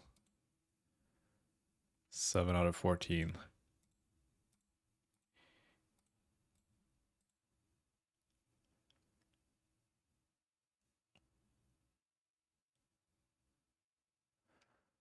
All good, Peter. Better late than never.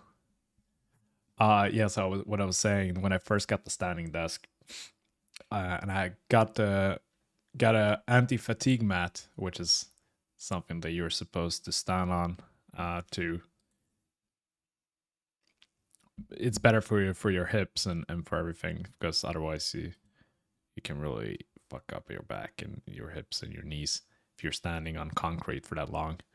So when I got it, I was like, oh yeah, I'm Superman. I'm going to stand every session from here on out. And first session, I stood for 11 hours. And then later I learned that it's actually not optimal. Even with one of those anti-fatigue mats, it's not optimal to stand for that long. It's not optimal to sit for that long either. The best thing you can do is actually mix it up as much as possible. So nowadays I try to stand for about 2 hours and I sit for 2 hours and I alternate that way.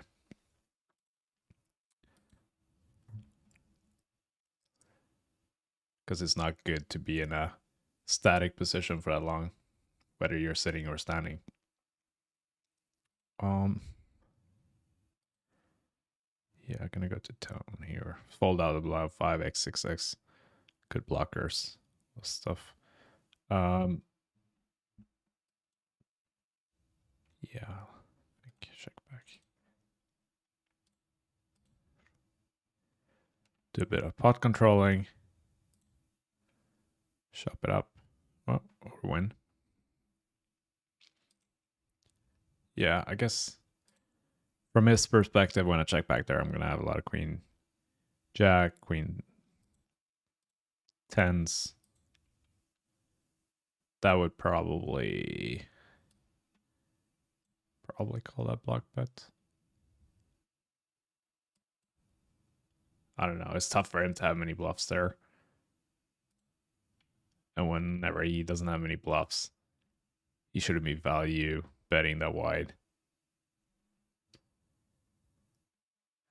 Because he's not going to get called by much that he beats. But, you know, he's block betting. That's fine. Block betting also prevents me from betting big and putting him in a tough spot.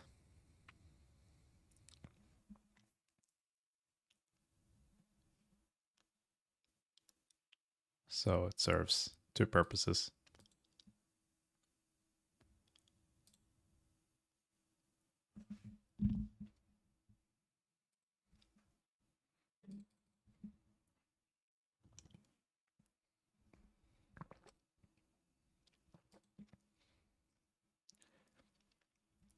So in this one, you can see there's only 4 players, but the antes are still pretty big. It's one full big blind in the ante, so something to pay attention to.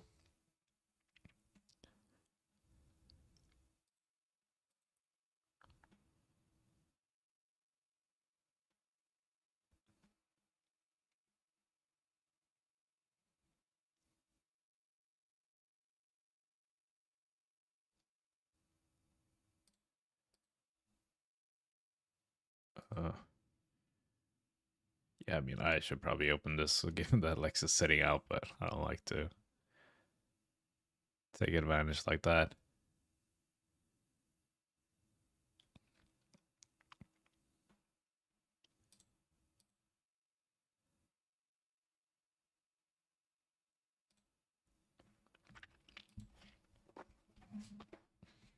All right, so we get some stacks now. 40 bigs, 40 bigs. 15 in the super turbo, that's fine. And 70 bigs in this juicy 109.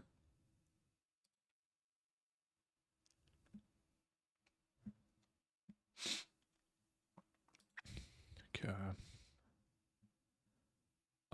Yeah, here I can go both ways. Bet big, fold out. Over cards. He checked back the 8-7 deuce. Good bet here, good check, but it's fine.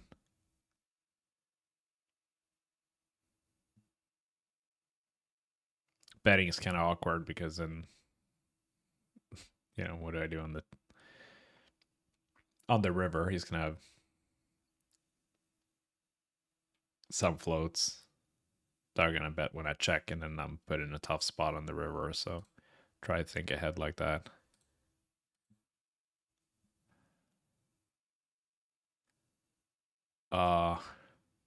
Yeah, I think this is too good to fold.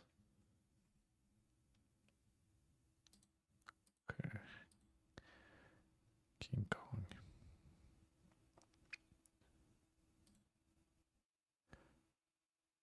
I'm limping here just because of the better price with the full big blind. In ante.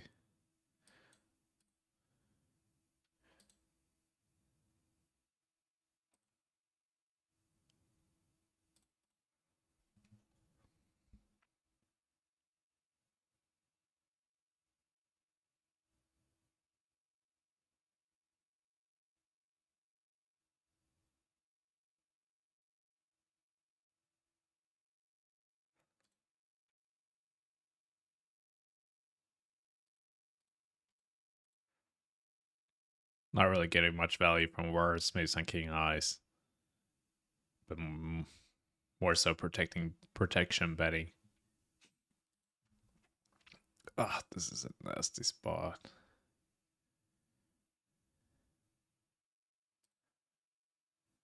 This is why we have to tighten up in the big line.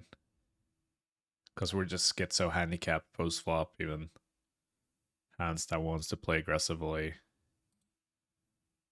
in ship EV scenarios has to be a lot more cautious with ICM.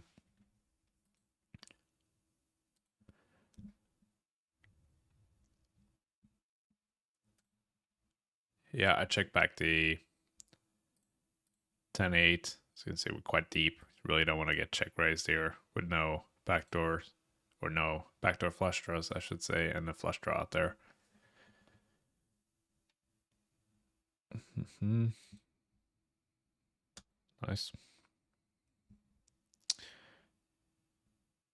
And then, yeah, this can happen, which is nice.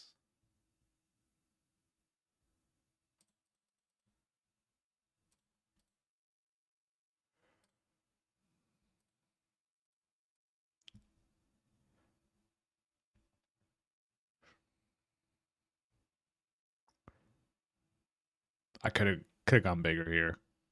I was just about 8-second time bank. Just really don't want to have timeout. But yeah, it's a spot where I'm gonna raise pretty polar. All the draws missed. Not all the draws, but double flush draws miss.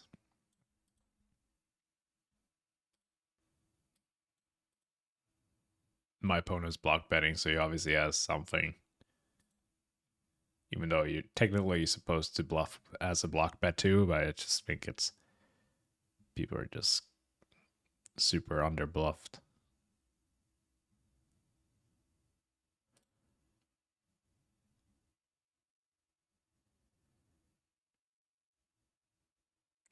It's a little bit too deep to open shove.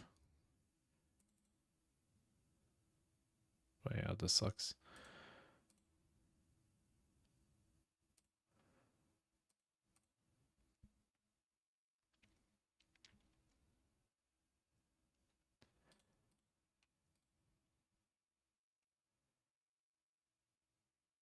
Maybe this guy isn't as tight as I as I thought.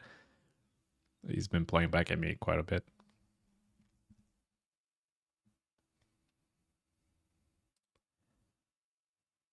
Luckily, I've just had absolute trash every time.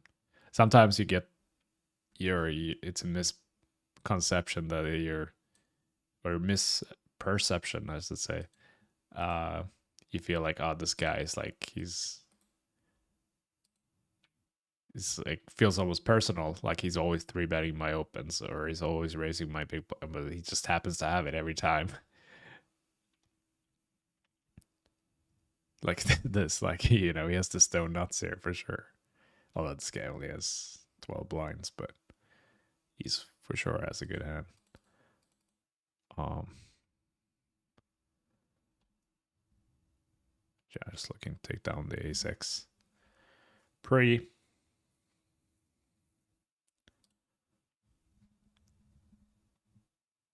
Wow, king 10, huh? Yeah, not that loose, huh? Or not that tight.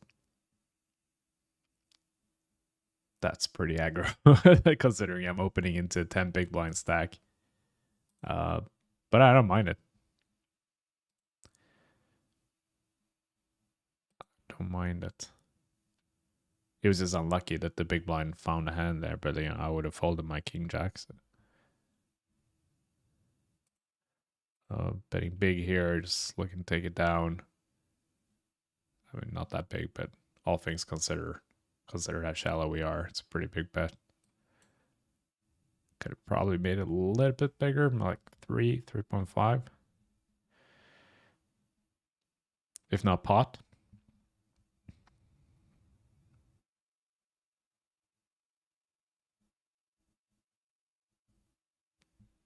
I think I just give up here. Or river pair.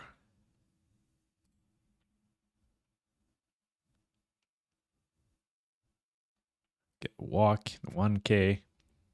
Respect. Okay,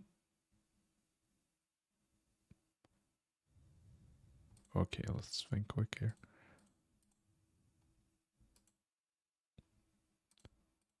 I'm pretty sure my opponent should value bet any queen.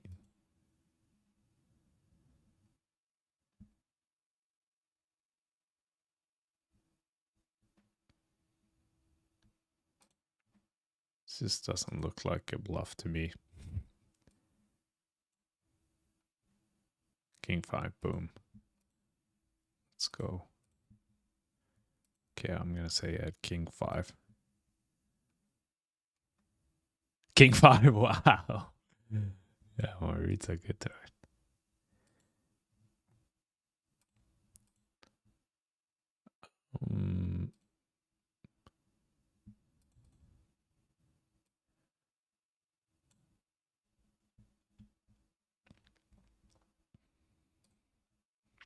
That feels good.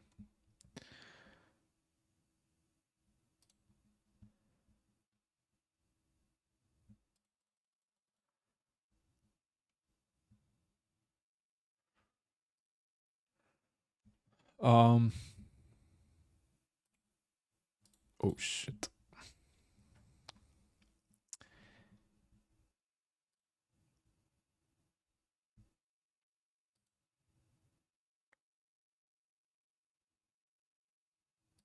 Okay, now we gotta make up for the value we missed by not betting the turn. Oh, checking turn is fine.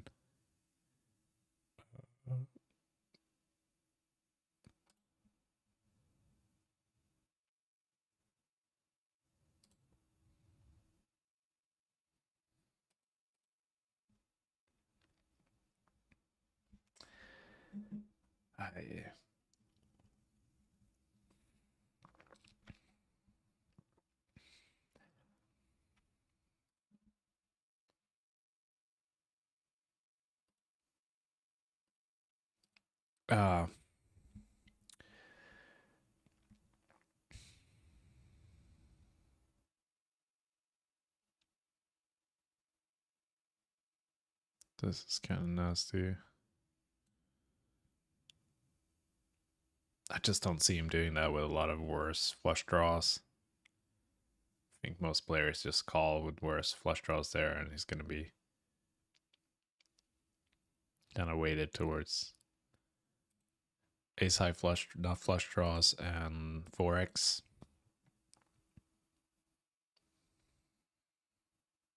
I don't know, tough spot. Kind of.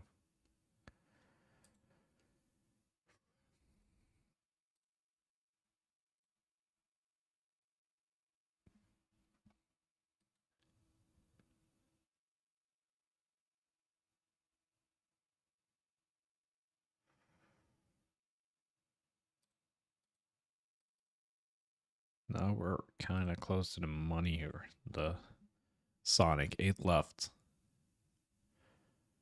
We're 14 chips. 5 players paid. Actually bubbled this tournament. Pure stone bubble this tournament last night, so it'd be nice to get a revenge there. 2 questions. Are you going to the, I assume, WSOP? And are you going to stream during the entire scoop? I am going to WSOP for the entire series. I have a flight booked on the 31st of May, which I think it's day 3 or day 4 of the main. So, hopefully I'll have to miss my flight because of it. I don't know what this means. Polarized range.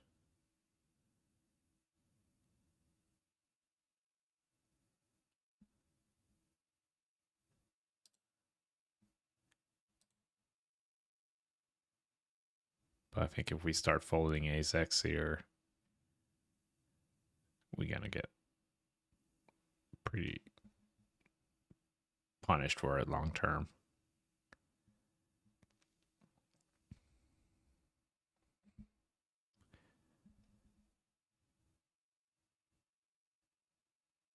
All right, blue.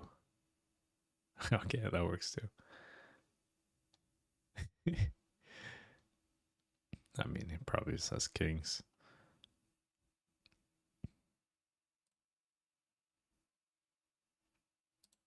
Whoa. Okay. That's interesting. 9-3 suited.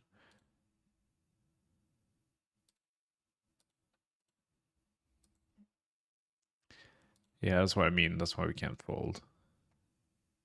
Because he's going to be super polar there.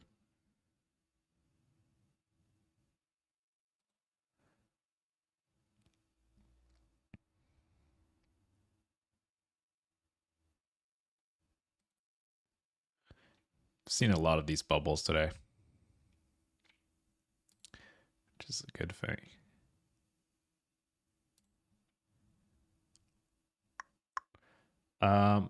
I'm not planning on streaming the entire scoop, no.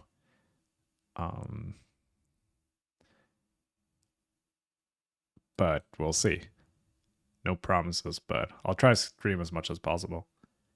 It's a lot of fun.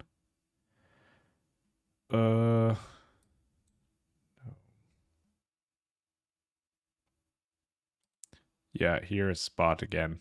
Obviously, with normal circumstances, we would always defend the 10-6 suited, but being second last in chips.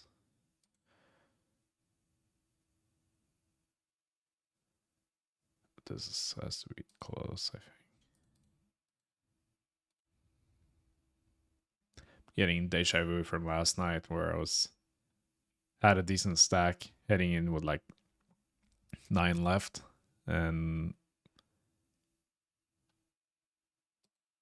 5 paid.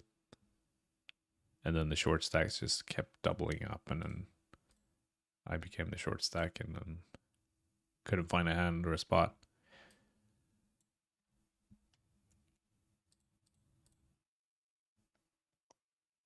The bubble in this is usually pretty big too. It's like, yeah, it's $1,700 or $500 buy-in, so it's like 3.5x. So that's always something taken into consideration. So min caching is huge. Because then it's kind of flat from there on out. The pay jump between 6th and 5th is greater than the pay jump between 5th and 4th, which is kind of nuts. Even the pay jump between 4th and 3rd. I don't know why they do that. Maybe it's a bug in the payout structure, or it's because it's a super turbo, $500 super turbo 6 max. So it's just a bunch of degens that are trying to break even and not looking to min cash for 1.5x to buy in. I don't know.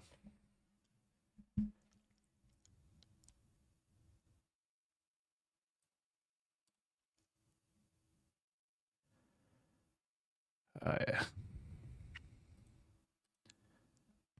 mean, Dom should be pretty tight here. As a mid stack, I don't think he's looking to steal. Open light on Ben's button with a short stack in the small blind that can go all in. I could go all in. And Darwin, who's in covered.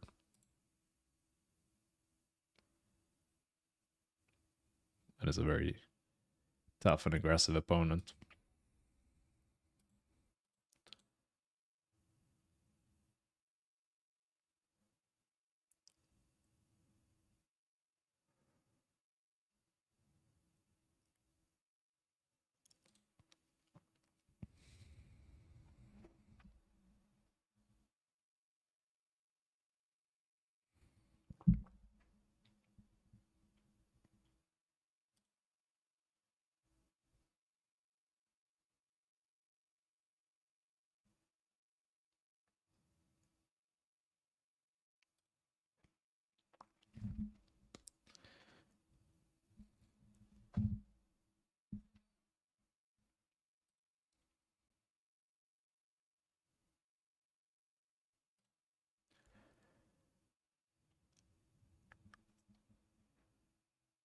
No, it's just a waiting game.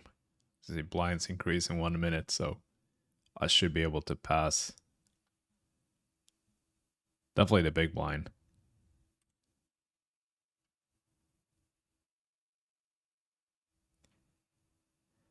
Good spot for Darwin to 3-bet light there. Ben should open super wide. Really gonna struggle to play back. Okay, guess I'll pass both blinds, which is pretty big.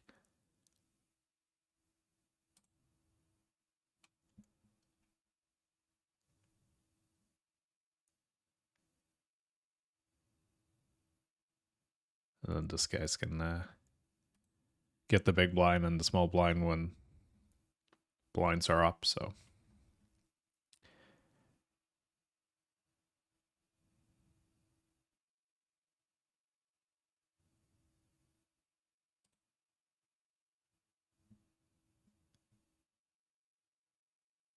What's he attacking with here?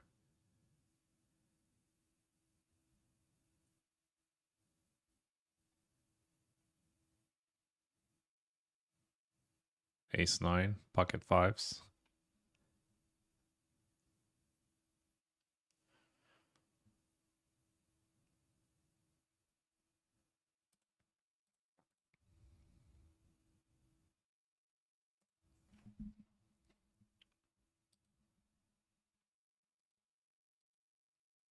Maybe we had the same hand. Maybe he had ace 10, actually.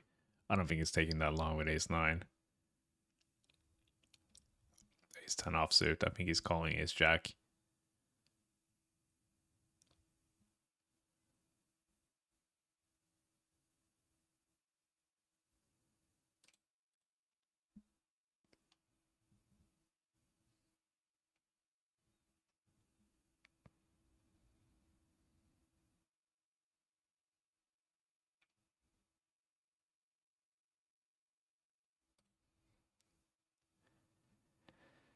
Yes, come on. Call.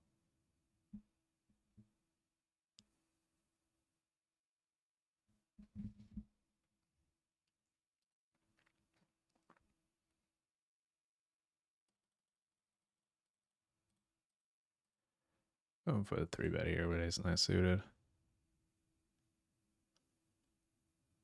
Oh, side pot even. Nice.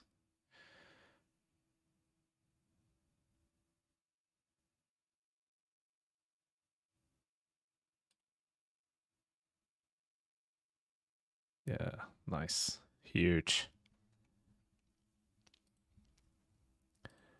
Perfect.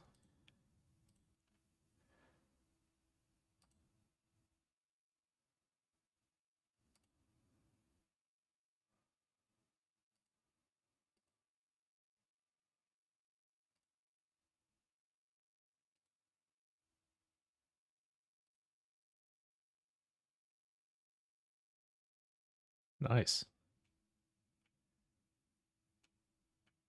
Ton bigs, plenty.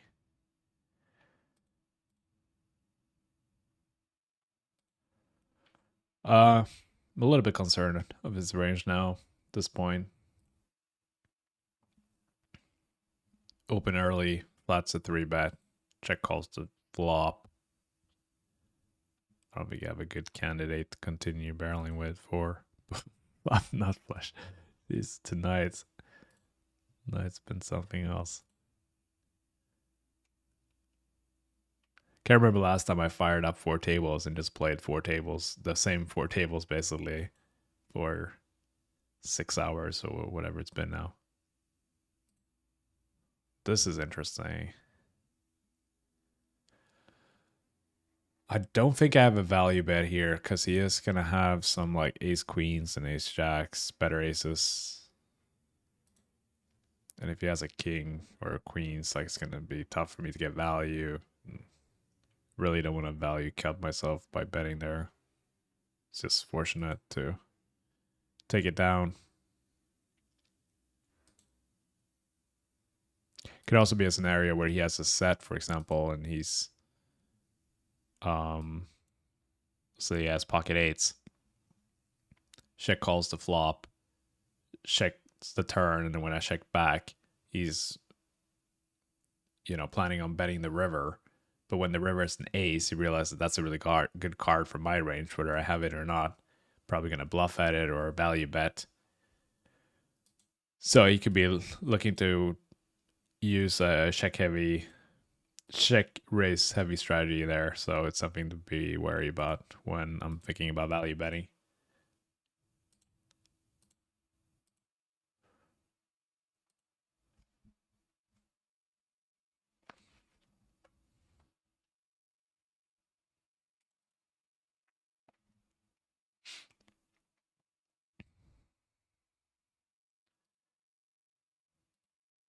Oh shit, we're still in the bubble.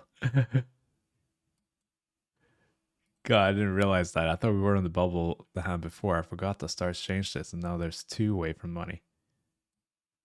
That's amazing.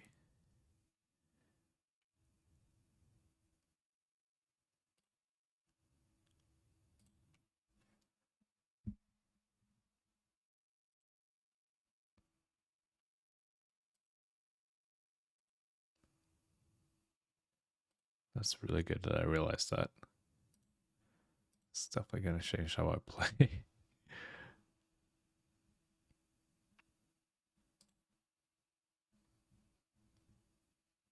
Starting with discrete 2 pairs.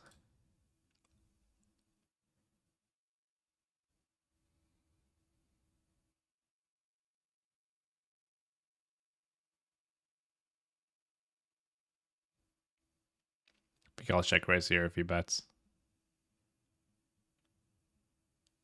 Whoa, Jack 10.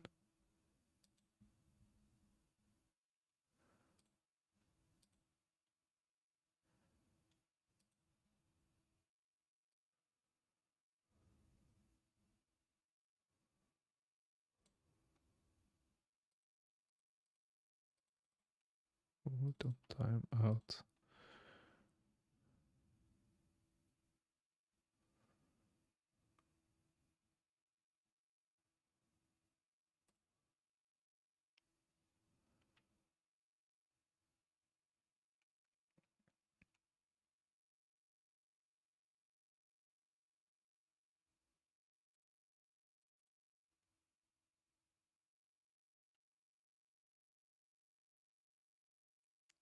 The bubble means that we're on the bubble. So we're 1 away from the money. Could be 2 away too, but now there's 1 away. I thought we were in the money, but we're not. Now river flush. This has been amazing. Okay, so checks back flop. Calls my turn bet.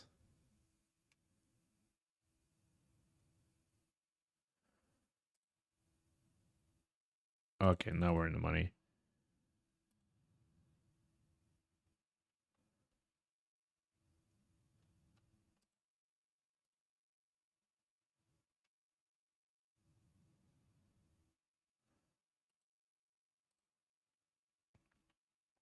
Oh, you hate to see this. What the? Ugh. What the?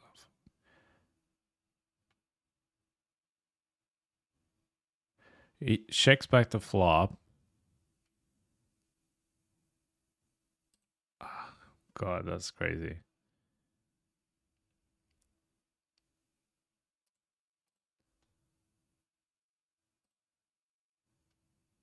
Still see how he can have any bluffs there.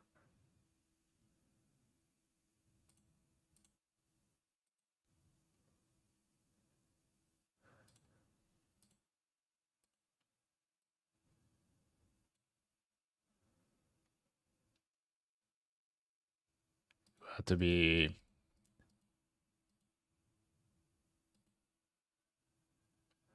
like ace queen, ace 10 of hearts would play this way, would not bet the flop.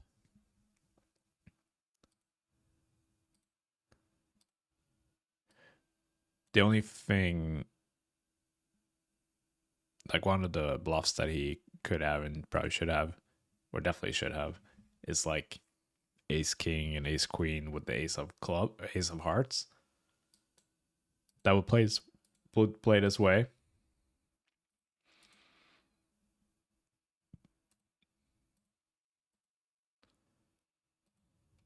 blocking the nut flush. But I'll still have 4 6s, and I don't think he can expect me to ever fold a flush here. I should give up a lot of my club draws. So, and I'm betting big. I'm betting pot. Yeah. A 6 spot, actually.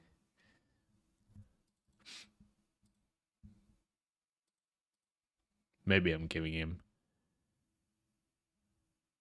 too much credit.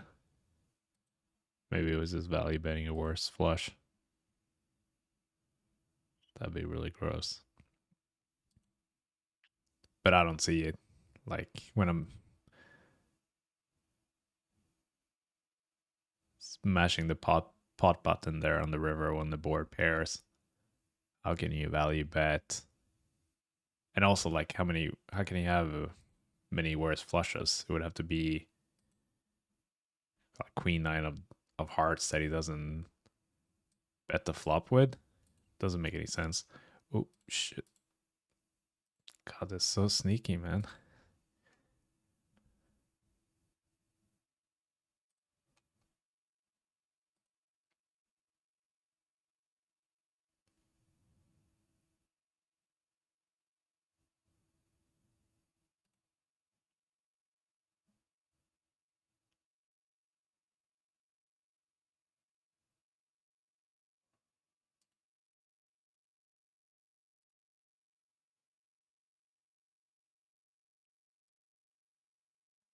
This board is actually fine for my range. He shouldn't have many 8x. So I'll bet here with a lot of my draws. So I want to stay consistent, and also I have incentive to protect versus some ace x and king x. So this line makes a lot of sense, and then I'm gonna shove here for protection and get called by some weaker two pair sometimes. Wow, that would be a massive stack in this 109. 14 chips out of 127.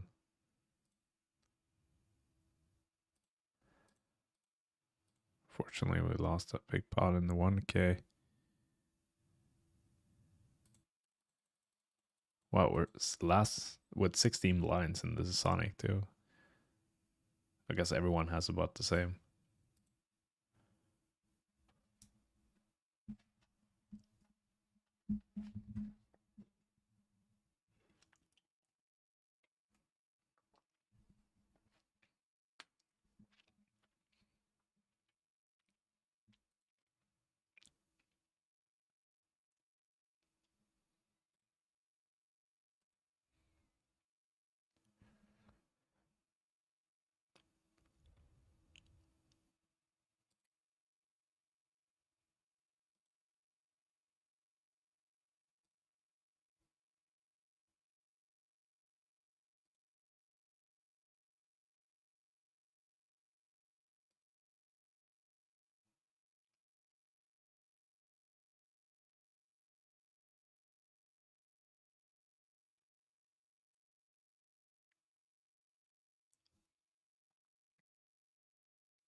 Ooh, that was a lot of action for what?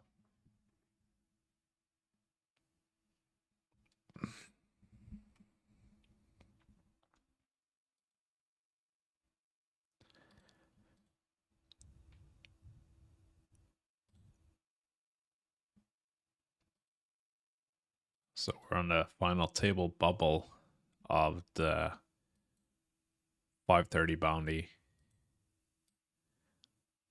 This is what it looks like. Okay, we got 3-bet here.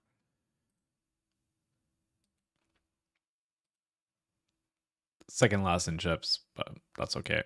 It's easy to spin. And I've been short the whole tournament, so it's fine.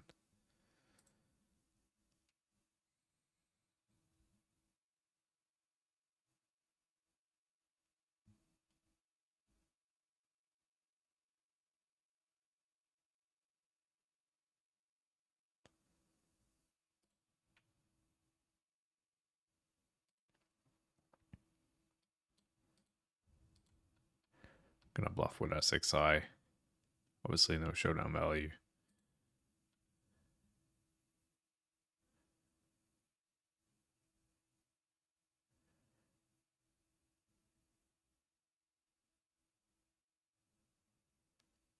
I would have some king X in that line.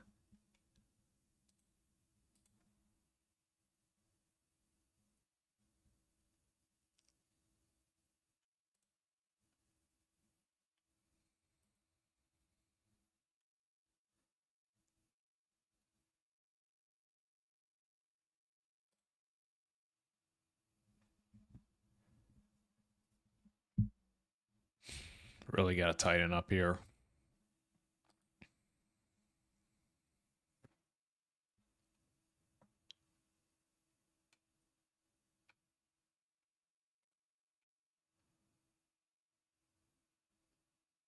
This is obviously the lesser. Oh, this got to be a call. Domination nation. Boo.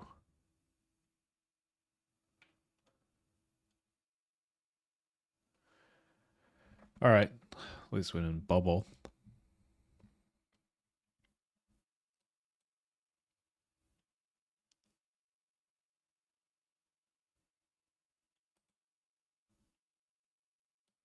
Let's pull out this.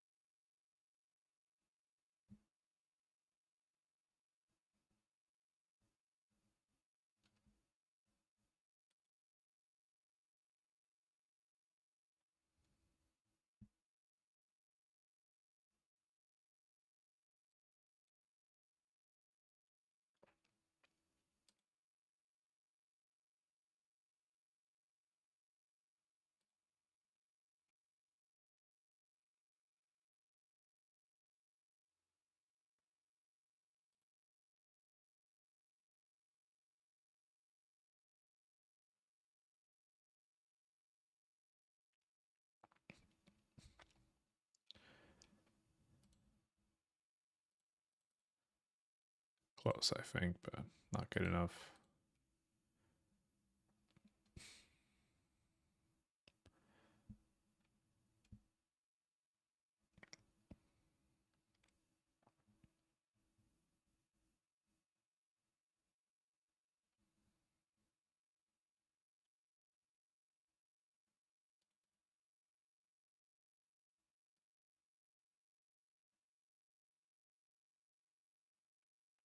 All in the call here. All in guys dominated. They bust. So the final table. We're last, but it's easier to spin at a final table than me playing short-handed, so it's all good. Small protection bet here with the back doors. Not going to see bet here into 2 players with pretty tight ranges. They're doing well on this board. Okay. Easy all in. Not much to talk about here. Let's get the double.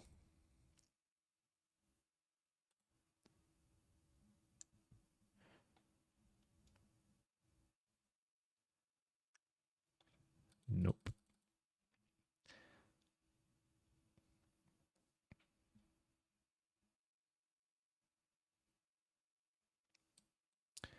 Second final table tonight. I wish this was every session.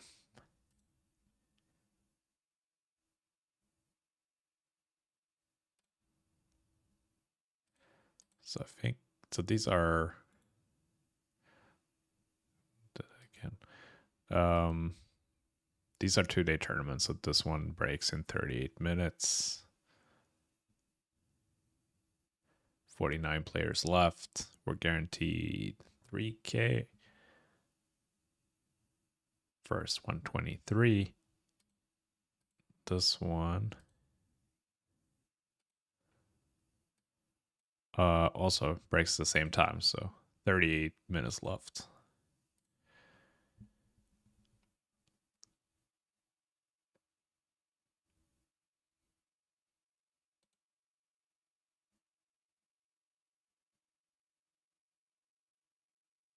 Not much else to, not much point to rank anything else now.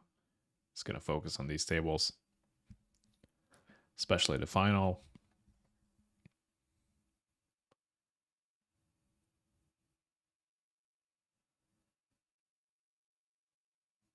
Big pot here straight away.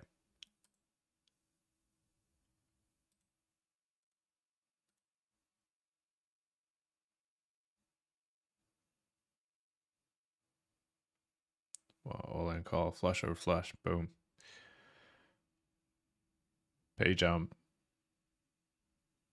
Pay jumps are pretty flat, so it's not crazy. I should really try to go for some bounties, but it's tough when you're this short.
People are tapping out now in the chat. I don't blame you. Thanks for watching. See you next time. Hopefully tomorrow.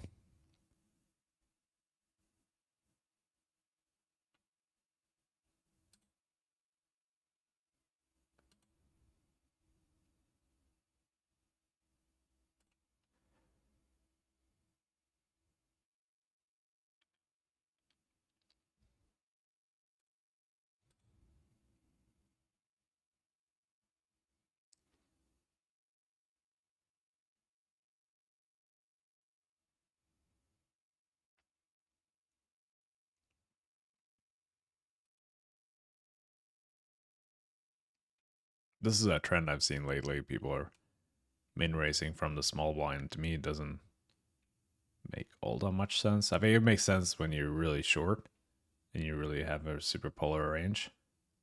So you do it with your absolute nuts, where you're looking to induce and bloat the pot, and then you do it with your absolute trash. Hands that don't mind folding. Ooh. Just running so pure tonight, it's insane. It's hitting everything. And then you do it with your absolute bluffs that you just don't mind bet folding. And aren't strong enough to limp call if you get raised.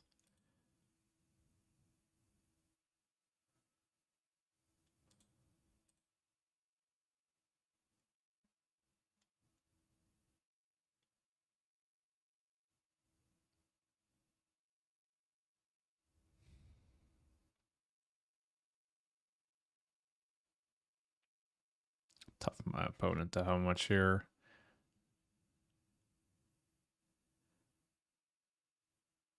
I mean on the turn. Now once he calls the turn, I think he has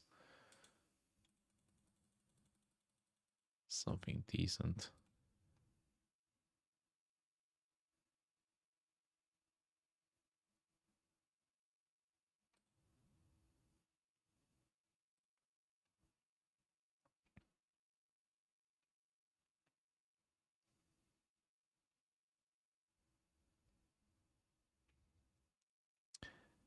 Now we get kings. Yeah, I'm not sure about river sizing there. Possibly got a bit greedy.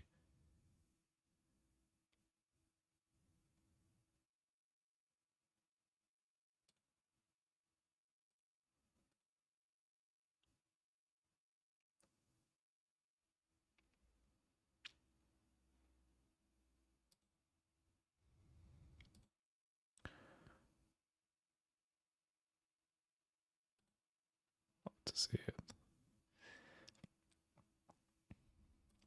Let's replay this hand real quick.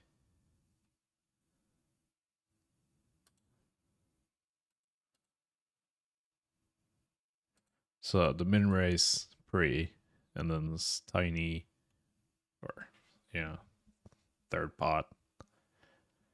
C bet, the king 9-7. It's called.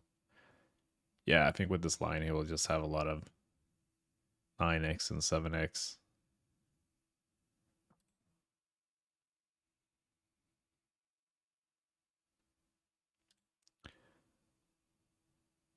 Wait, we lost with the kings? What happened there?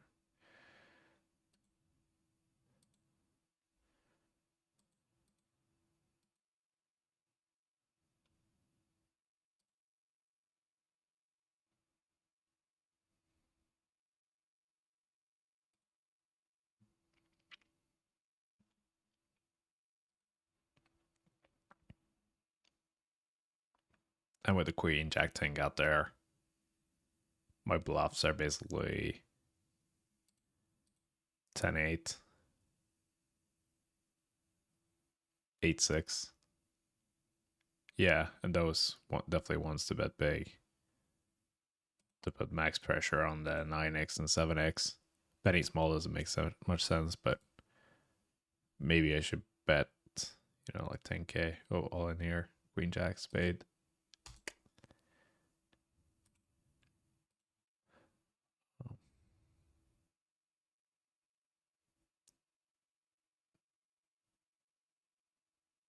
Or just go all in. That's an option too. In case he has like king deuce and doesn't check shove versus this range, versus this size. Okay, all in here. Let's go ace 5. Boom. All you gotta do is ask. Well, it's been an hour already. That was quick.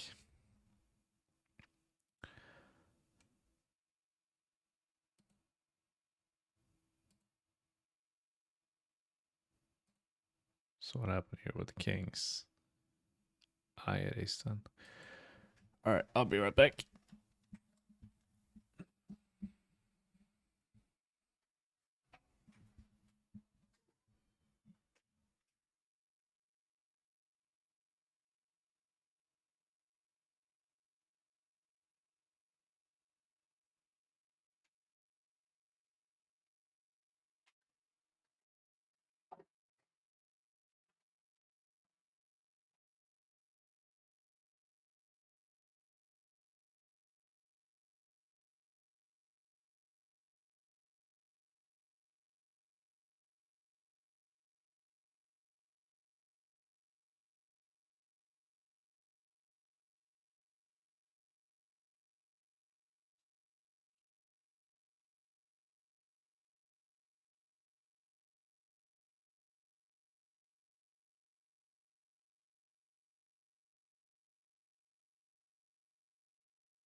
Okay, back again.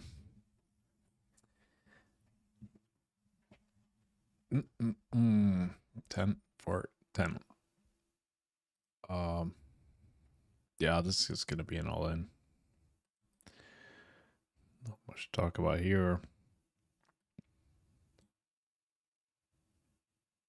Let's get licked up by nines.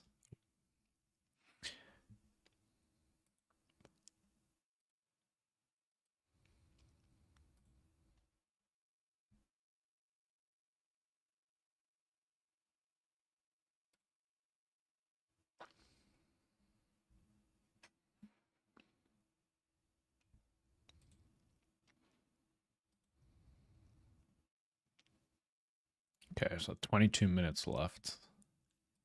Day ones. And then we can just focus on the bounty. This was the ace-10 guy.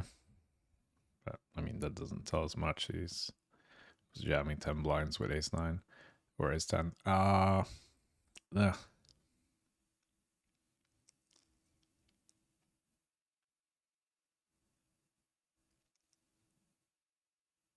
I don't know. It's tough, those spots where, you know, if he's bluffing, you're crazy for folding there. But from my experience, that sizing, when he doesn't go all in, it's pretty nutted.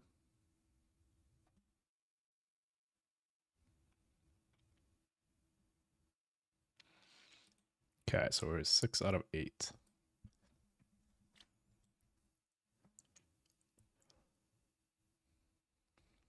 Still have to play pretty tight. So middling stack. I mean the most tight as a middling stack because there's ICM and we're not covering many people, so less incentives to play for bounties.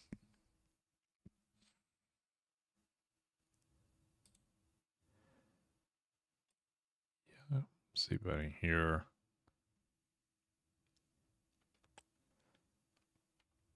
Not loving it, but blocking the Queen Jack, Jack 10, as they can continue.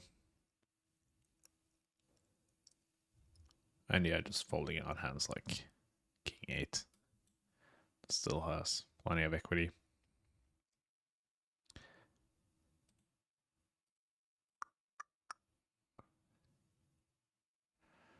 Argentina. I would love to go to Argentina. I've never been, but I hear great things.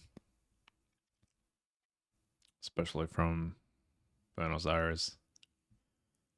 It's supposed to be an amazing city.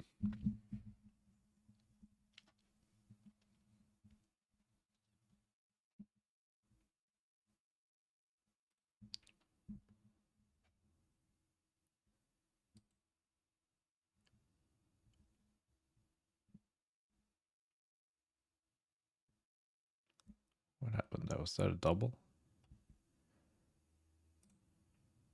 I think so.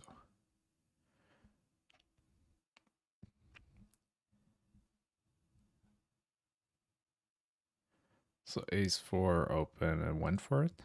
Yes.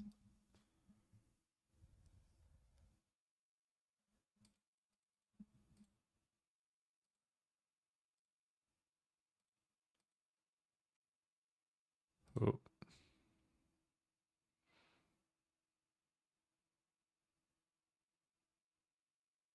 Here I think we can check back.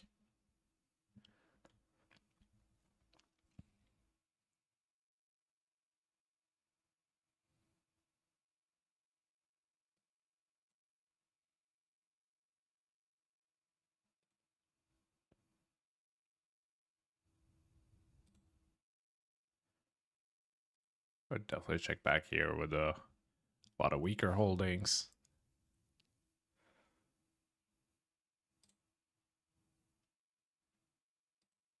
But also with the ace of hearts, it's going to be tough for my opponent to have that many continues. Nice board again. The 109. But usually on the deuce in a check in a limp check pot, the actually favors the big blind because we don't have that many deuce X that we're 2x that we limping. But he's gonna have a lot that he's checking back with, of course, because his range is like, what is he checking back? He's checking back the absolute trash, but not the good stuff. The good stuff he's getting in. So he's actually gonna have a more condensed range, consisting of a lot more 2x than not. So it's actually a pretty good board for him.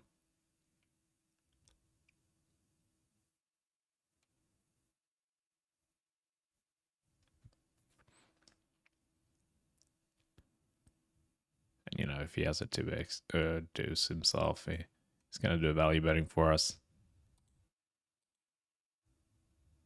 This seems like a mandatory overbet spot. I think my opponent's ever checking back an 8 here. Currently have 7 high.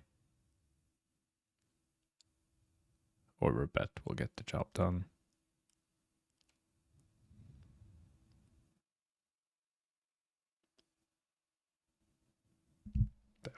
Give up.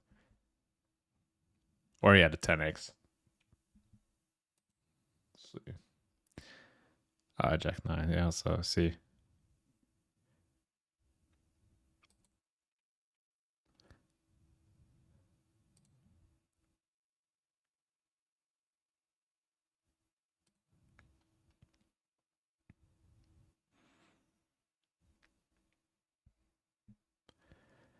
Yeah, I normally use a HUD, but given that I'm not down the freshest computer, it's pretty old and slow.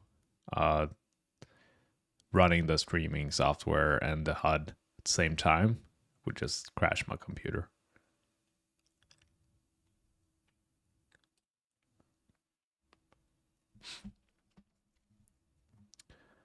What was that?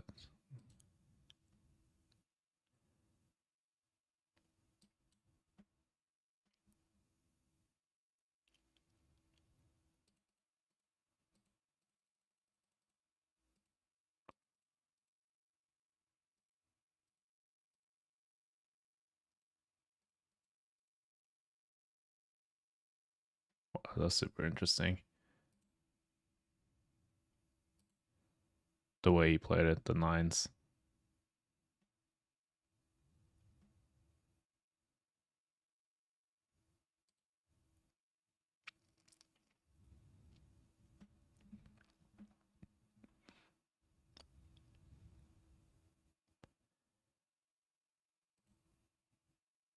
I don't know. It's kind of weird.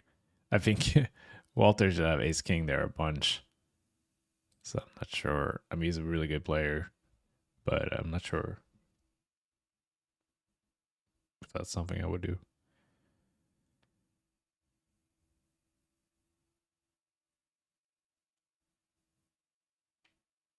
See, because he's not flatting ace king or king 9. But Walter could have both those hands, especially ace king. All in.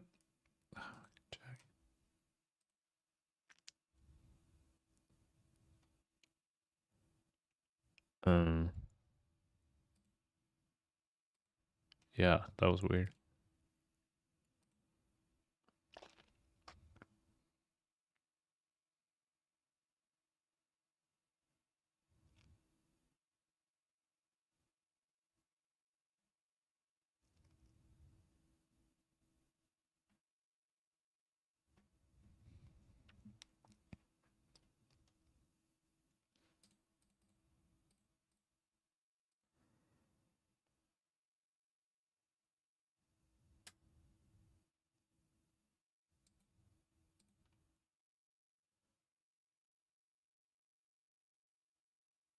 Yeah, gotta defend this. Oh boy.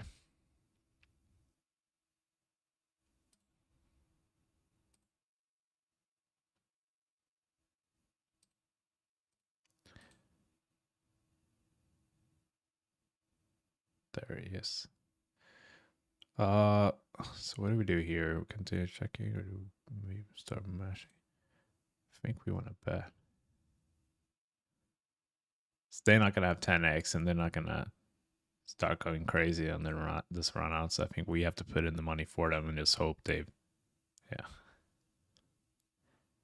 Because we want to bet, if we have 9-7 or Jack 9 there, we definitely want to bet. So we're just balancing that with our 10x. It's good. Yeah, I'll come to. Not gonna do the millions because I'll be in Vegas, but I'll come for the EPT for sure. It's one of my favorite tournaments of the year. I think it's gonna be massive this year. I didn't play EPT Prague or Monte Carlo, but the numbers were insane, like huge turnouts. So I think Barcelona is always the most popular tour stop in Europe, so I think that one's gonna be massive this year, huge. And I think WSOP in Vegas is gonna be massive as well. I mean, last year almost broke the record, and we're still in a pandemic, and there was restrictions and stuff. So this year, it's on the strip, no restrictions. Back in the summer slot, people time off. I think it will be big.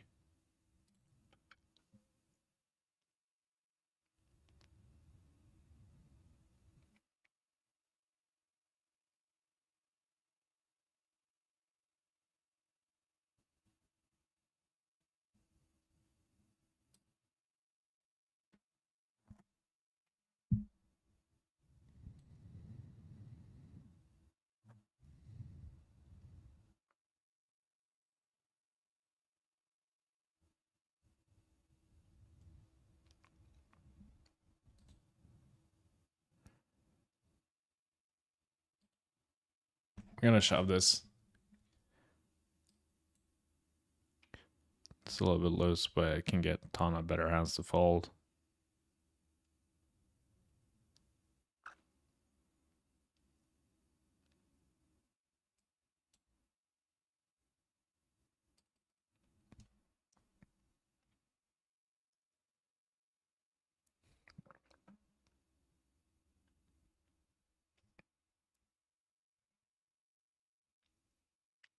Nice.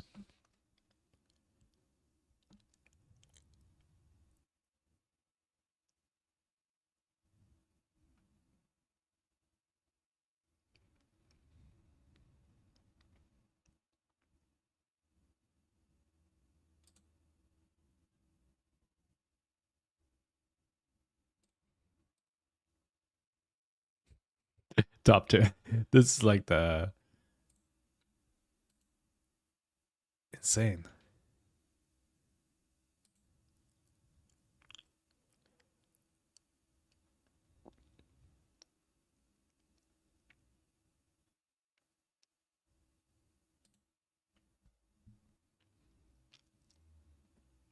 This is like the worst flop I've had all day on this table.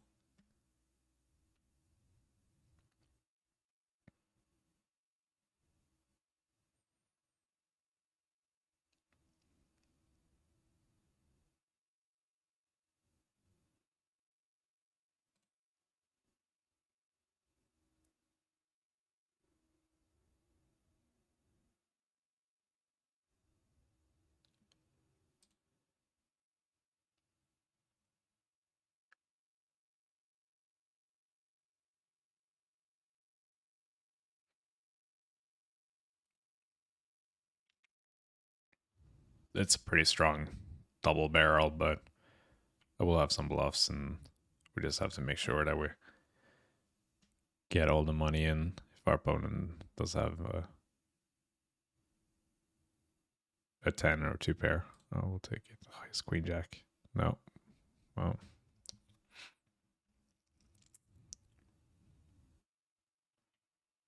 The jack blocker.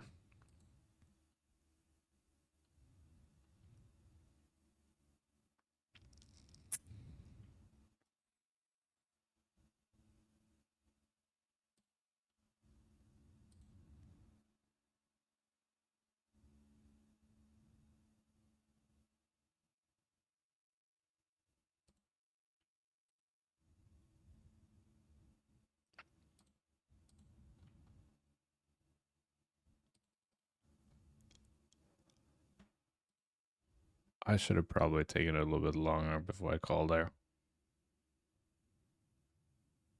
I was lucky he had one of his few bluffs.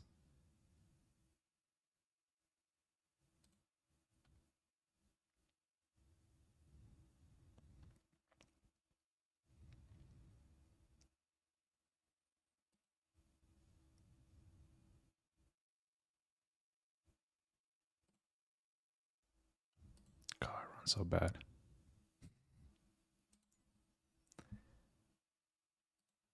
Okay, let's replay that.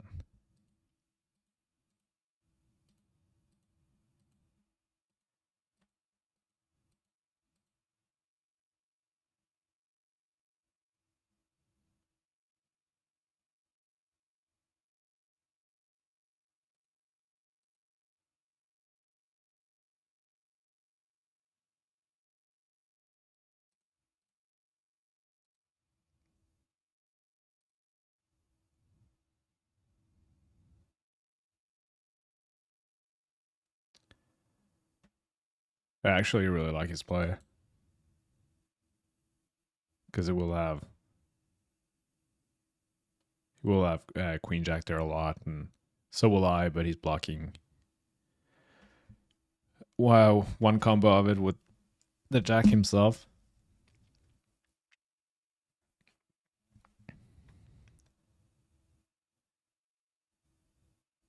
And I am gonna have some worse. Yeah, some King X there. That I'll huh. I don't know. Have to think about that one. Did I hear the cheating allegations against Ali, Jake, Schindler, and Bryn? Yeah, of course. How could I have not have heard the allegations and the facts and the rumors? It's crazy. Nothing was all that surprising, though. Unfortunately.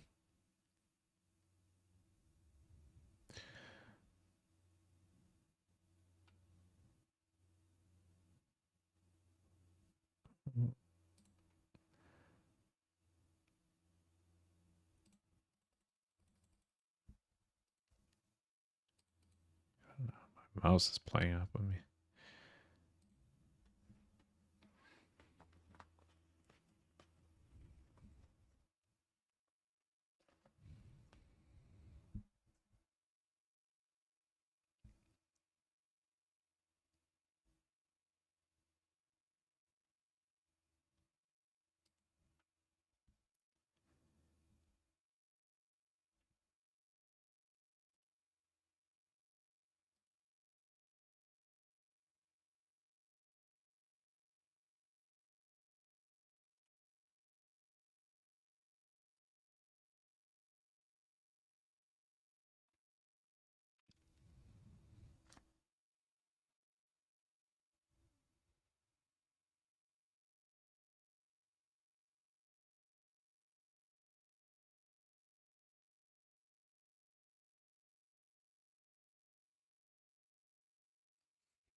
Not in love with this open, but you know, just can't get over this hand. I think it's super fascinating. Yeah, I think I definitely should have thought about it more on the river.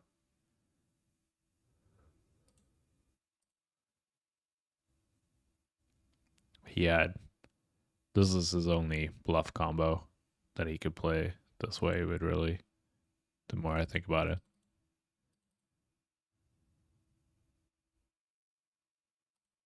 so I was really fortunate that he had that and not a better two pair or a straight.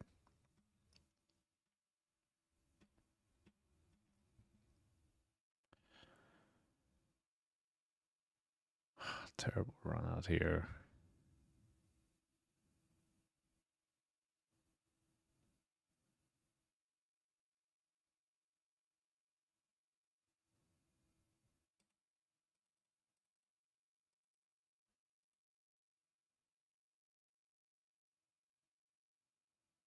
I don't know if this is the type of player that I want to do this with. I think all options are available here.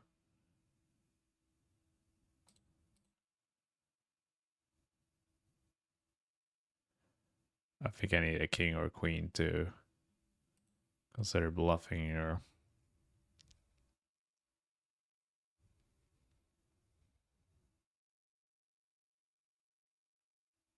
I don't think 8-9 is strong enough to call even a block bet with there.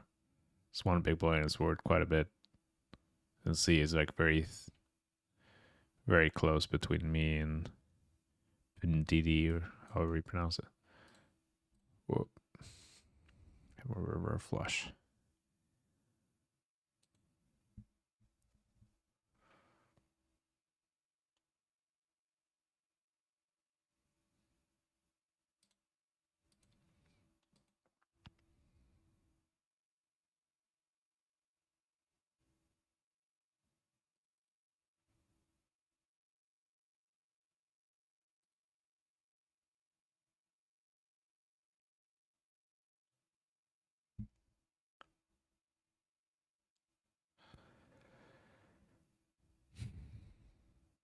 All right.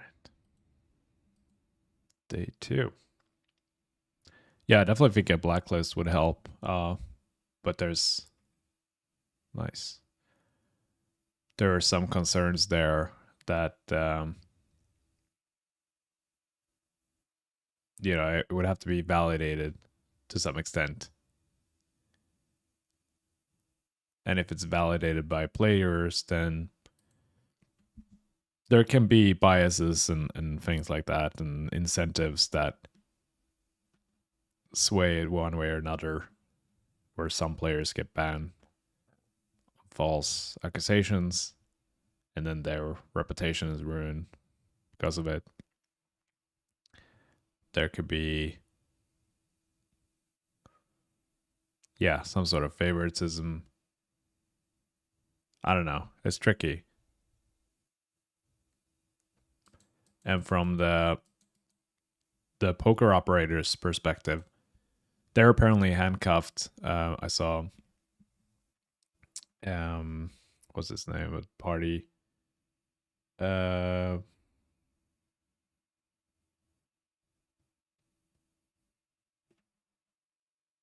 I'm blanking on his name. Anyway, the owner of Party Poker, he is. He said that there's complications with the poker sites giving out or sharing information about who's banned and who's not, because it should be confidential. There's a GDPR rules against that. So like you can't give out sensitive information, like personal information like that. So there's that. But yeah, it would definitely help if poker sites and poker operators, because this happens live too. It's been lots of cases where there's been cheating in live tournaments, and then the operators or the tournament director finds out, and everything is just swept under the rug because, for one, it's bad PR. But again, if there's strong suspicion and evidence, but not necessarily strong enough evidence to hold up in court, the operators are running a risk of getting sued and facing legal action from the player.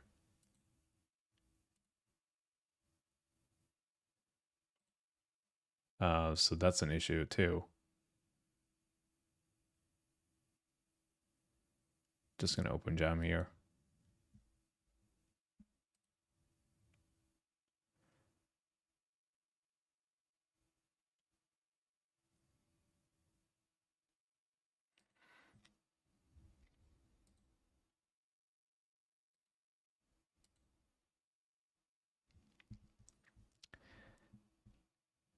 Six remain. So we blocked up 4K.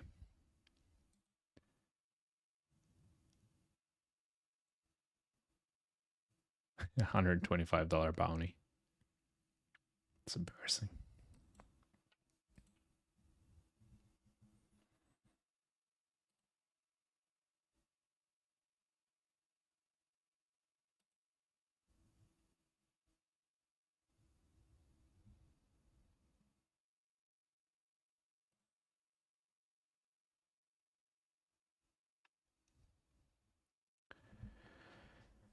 Okay, so how we're sitting in these then? So in the 1K, 38 remain. Locked up 3.6. All right.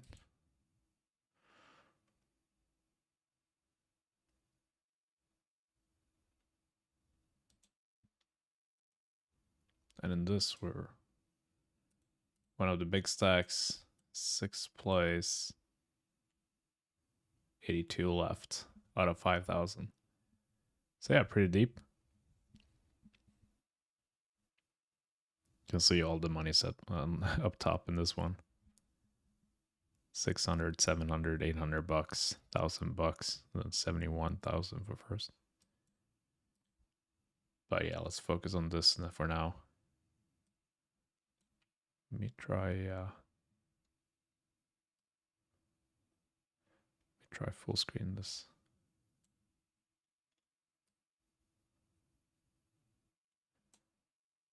There we go. It's better.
Yeah, got a bet there. Fold out the ace highs.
Play this right.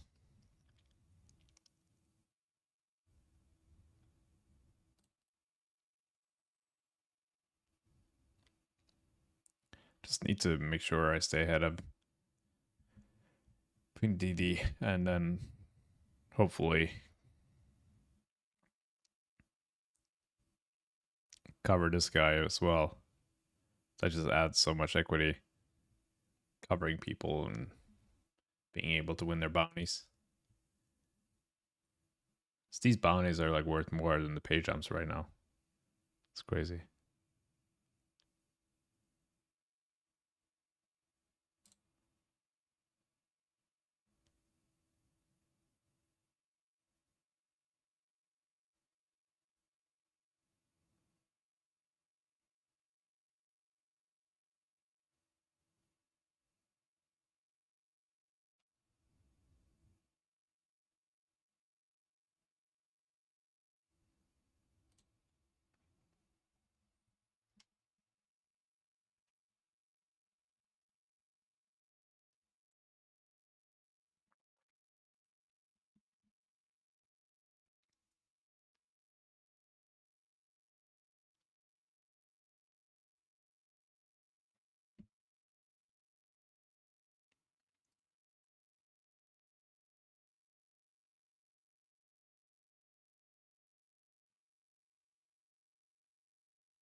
All in.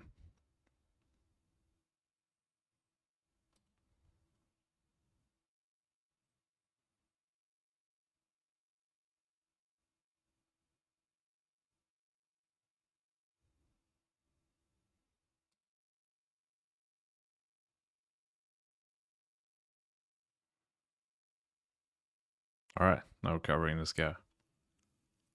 List.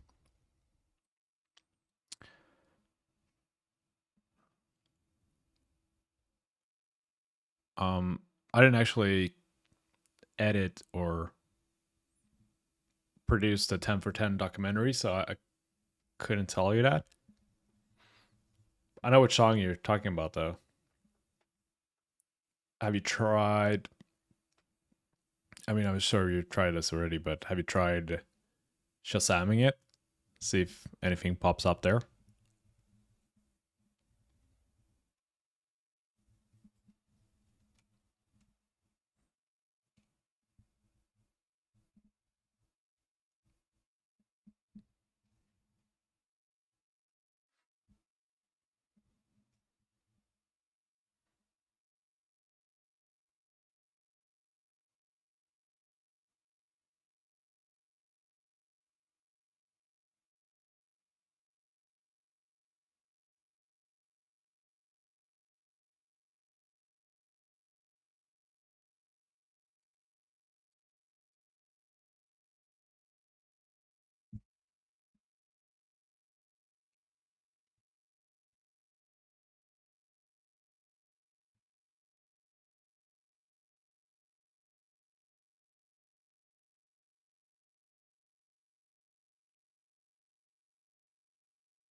love to see a check raise here, but seems unlikely.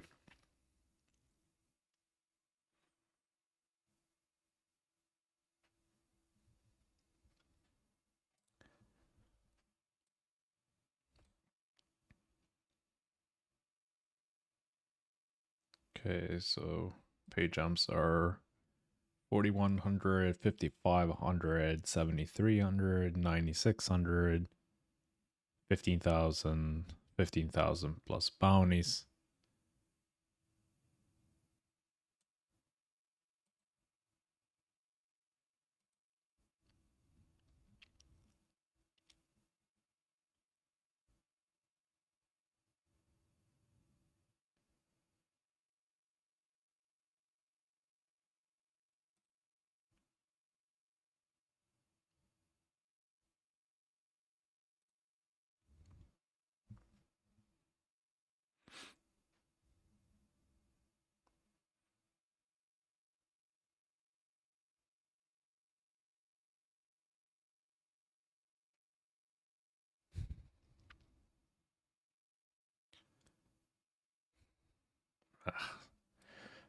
This is close, but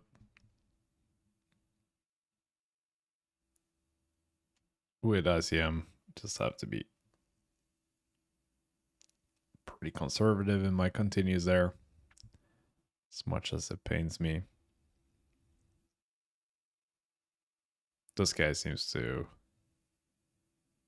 be opening every single hand now, which, you know, he's entitled to.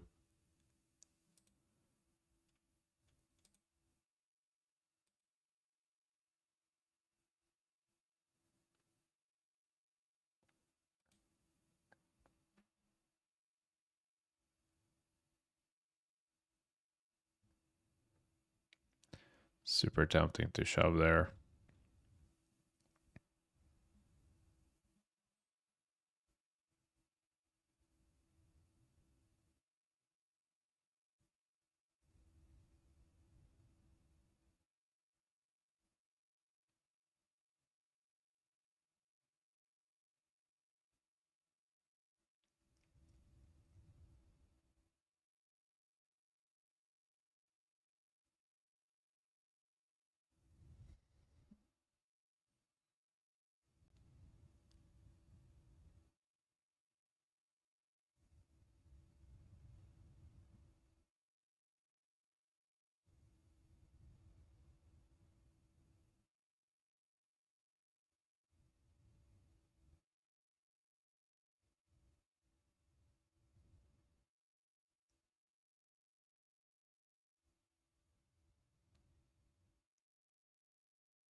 Yeah, the 10 for 10 documentary came out really well. I was very happy with the results, and so are they, the production team,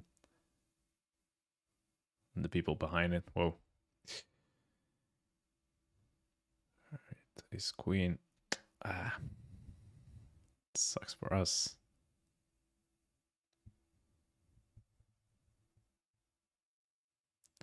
We're back in last.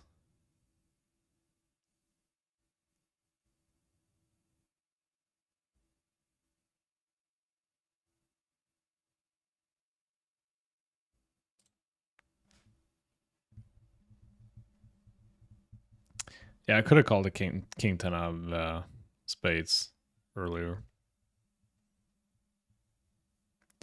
but same. It's not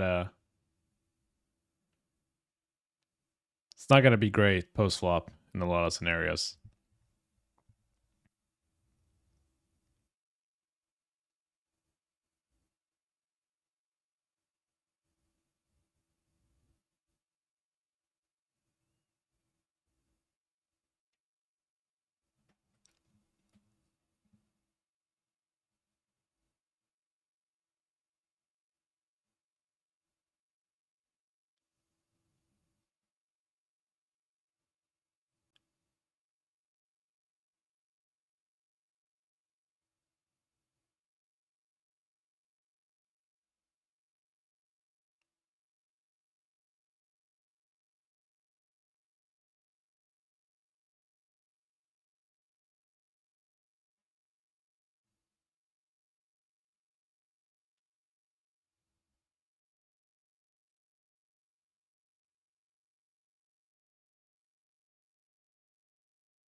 Yeah, that ace 10 call was pretty nuts. Looking back at it, in the moment, I remember it was clear as day that I was just gonna 3-bet call it off for, I don't know, 30 bigs, I think it was, which was huge. Playing the page hours were like 10 million, 5 million, 3 million. And at that point, we were quite even in stacks wise.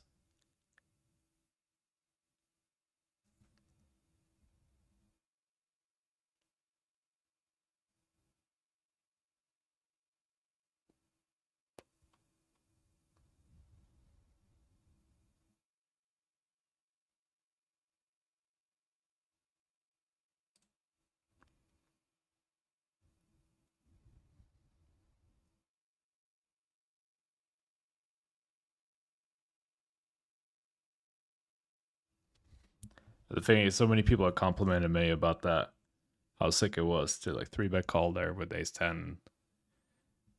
Jared happened to have ace 5, but I think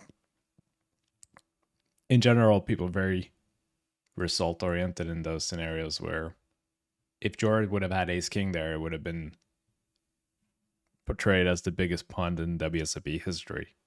That's just how these things go, I think. So I don't like to give myself too much credit just because he happened to had a hand that I had dominated. But no, if he had ace jack, ace queen, ace king,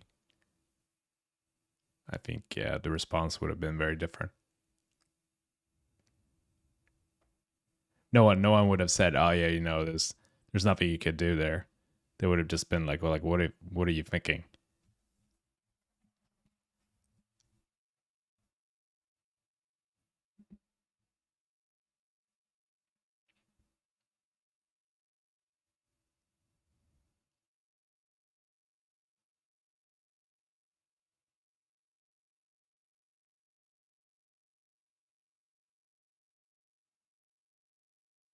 Yeah, it's a good point that I have a small bounty,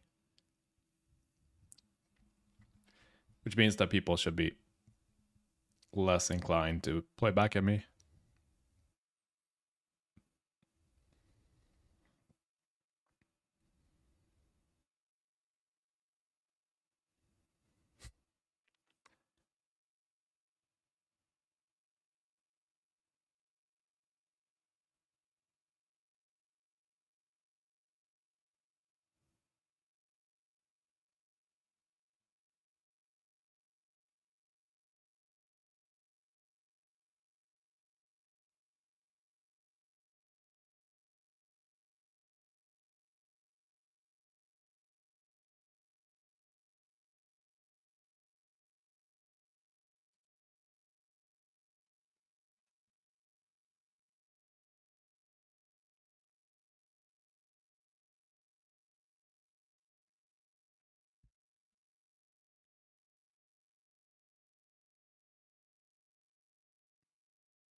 I don't know. I don't know if it classifies as live reads. It's not like I had any spot where I was trying to pick up something and that completely swayed my decision. At least consciously no. But I think subconsciously and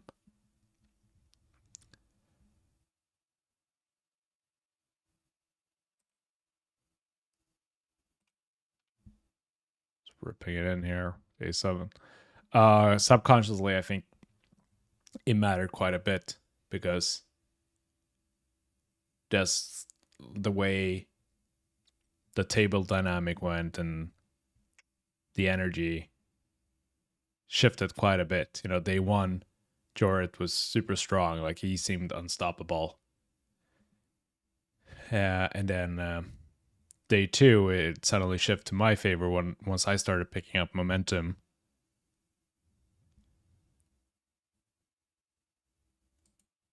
And yeah, the fact that I had a pretty good read on his ranges, and that's why I ultimately decided to 3-bet call the ace 10 3-handed. So I guess that's a read too. But it's not like I 3-bet and then stared him down for 2 minutes to decide if I was going to call. It's just that I knew if I'm 3-betting here, he's going to jam a lot of worse suited aces and even some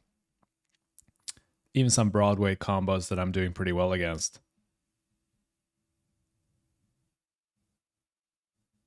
So in that sense, my live reads were very important.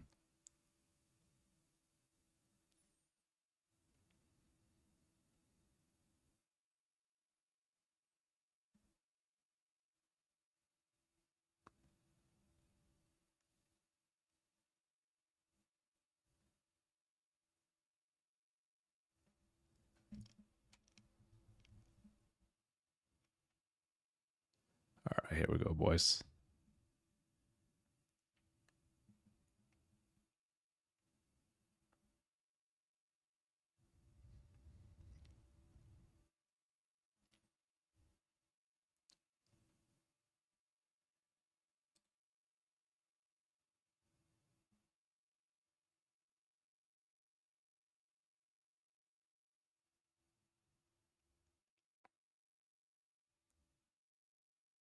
Live read this.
This guy is pretty aggro.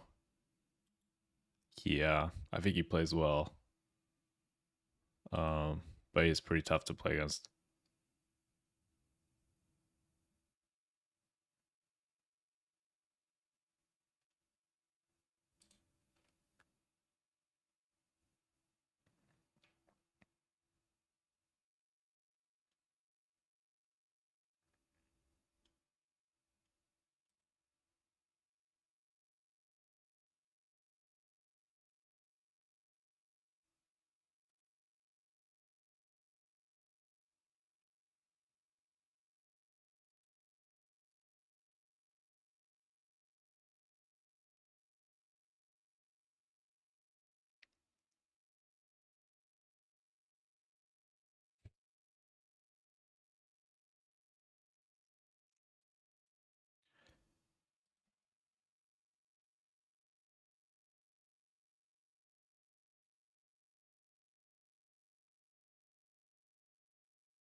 Not loving this, but obviously we gotta go with it.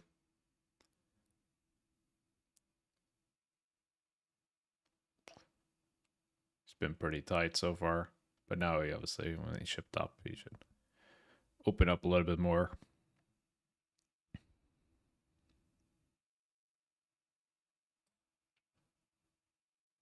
I should get a fair amount of credit here, I think.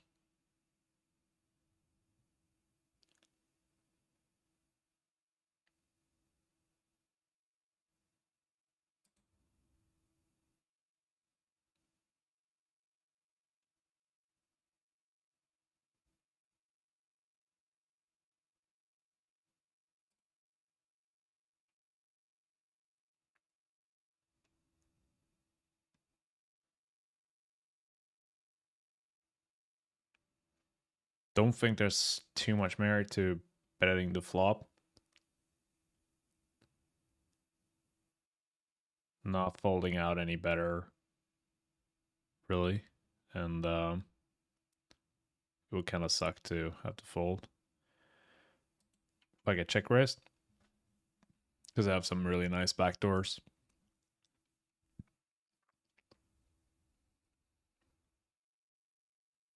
And now obviously I just tried to show down my king eye.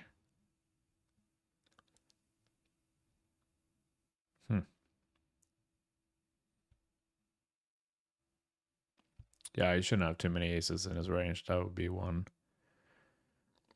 I suppose.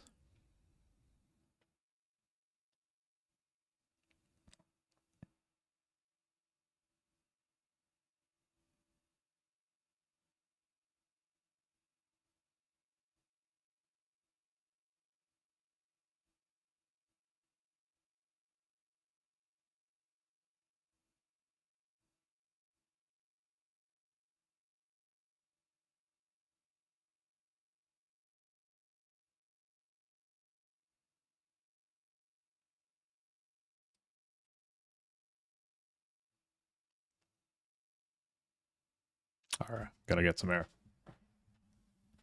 See you guys in a bit.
And we're back.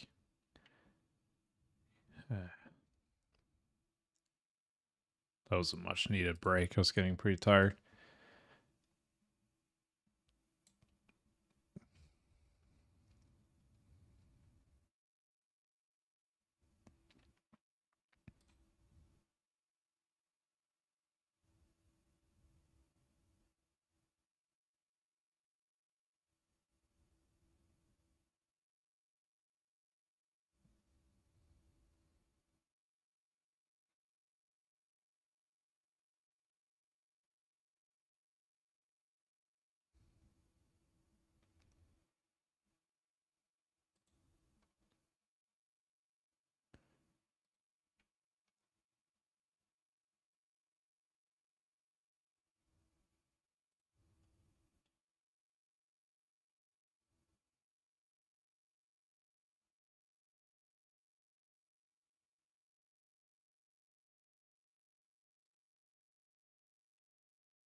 Close between shoving and calling the ace 9.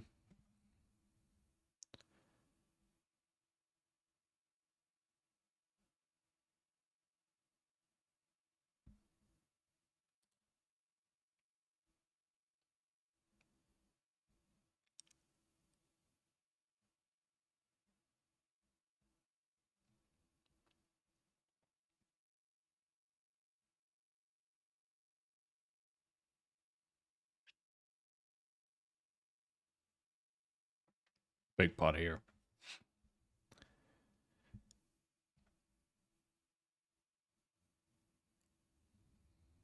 Let's see what he had.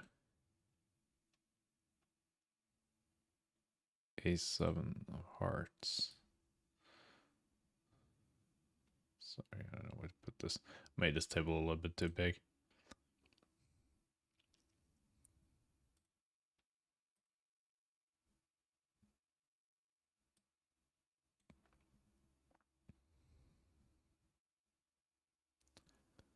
Should call, should call. And I should expect. I don't get his turn bet. Strange.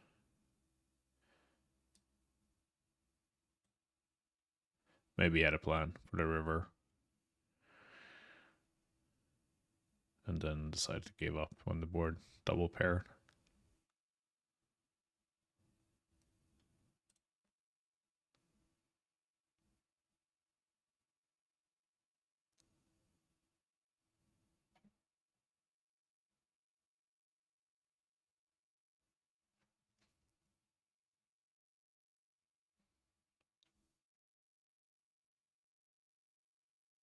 Yeah, but I feel like ace 9 is one of those in-between hands that were just getting called by ace 10, basically.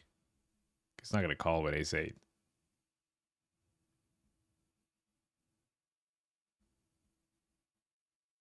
Or any worse, 9x, so.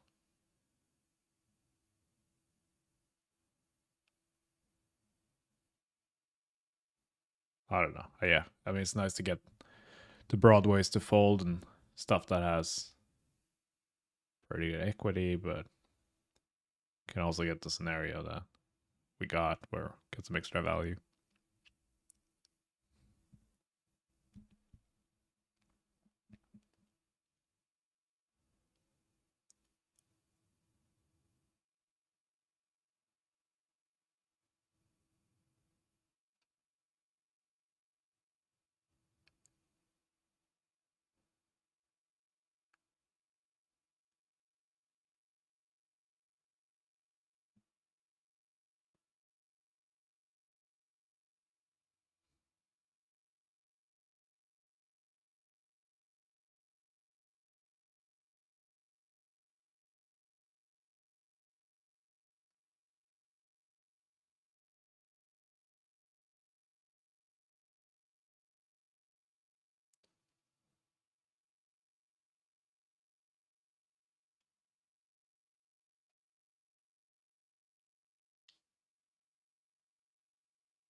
Yeah, I agree with that.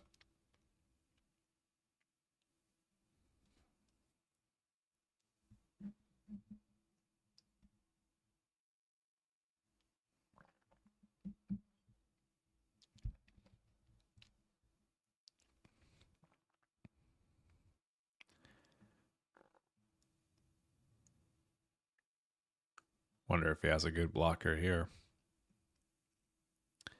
You would think so.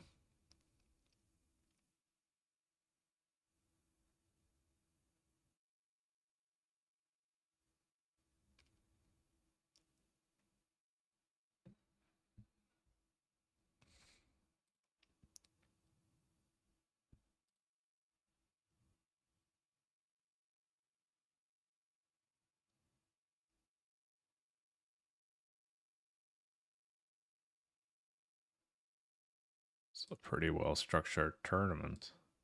Blinds just went up, but I feel like been playing 5-handed forever. It's 20-minute blinds now.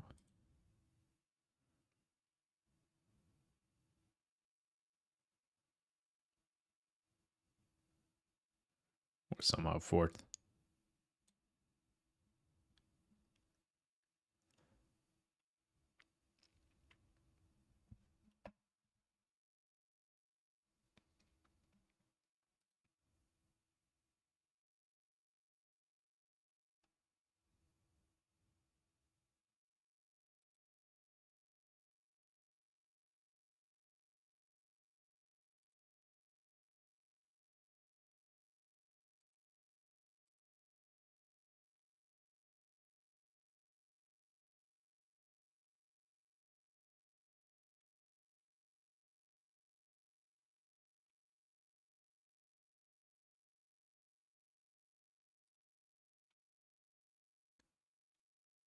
So replay that hand in a second.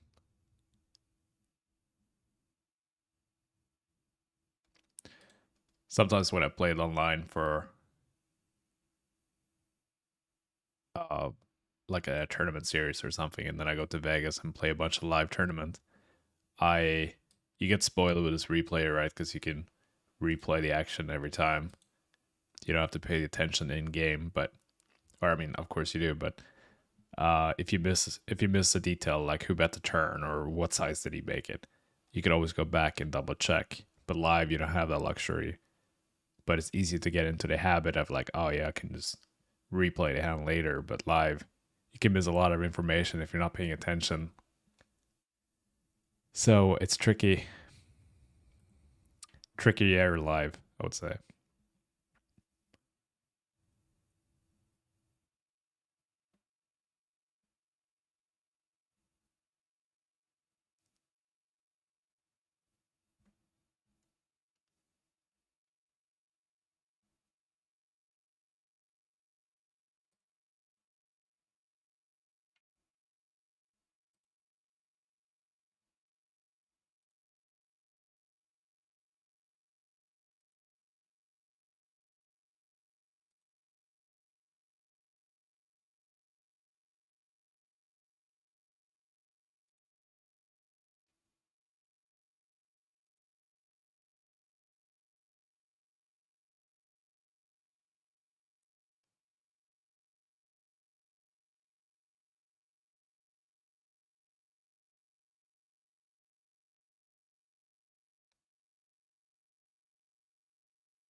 Yeah, you're right. It's tough for him to have many naked ace X. It would have to be ace jack, ace 10.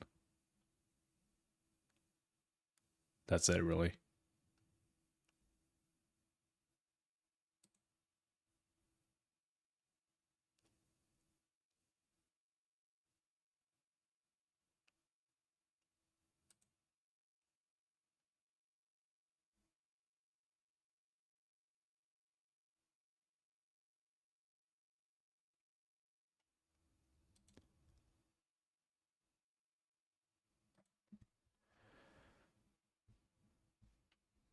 All in here.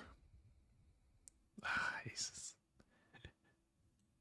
Nice to pick up aces when you have 9 blinds.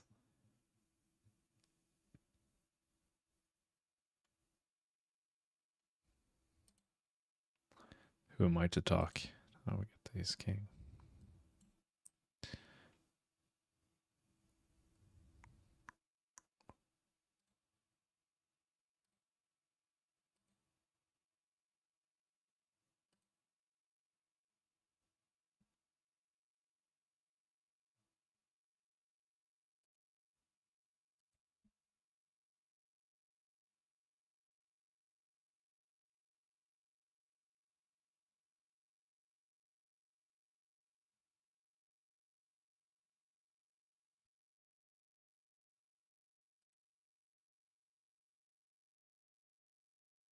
Yeah, 1 minute delay.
Yeah, that's actually a good point.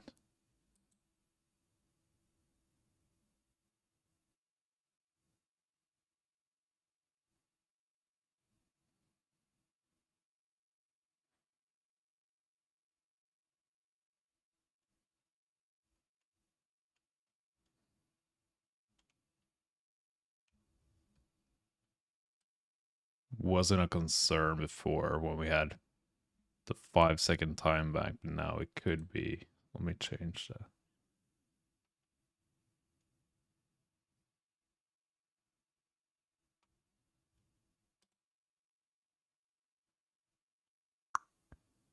Yeah, that's a very good point.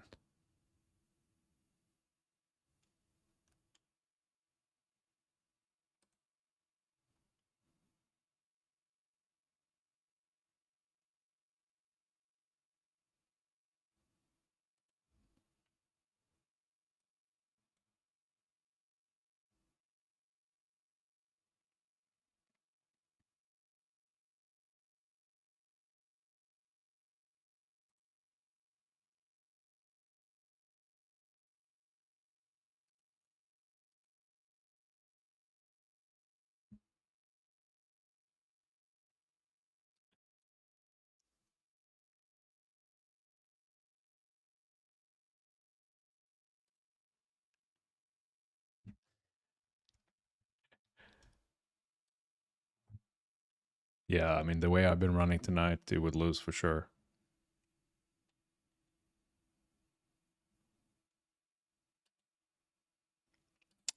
Let me try to figure this out. Might have to pause the stream to change the delay. That's the annoying part, but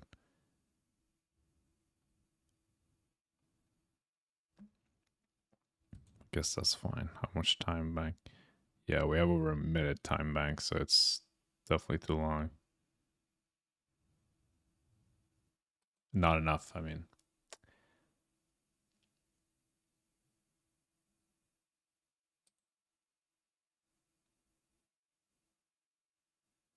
Yeah, exactly.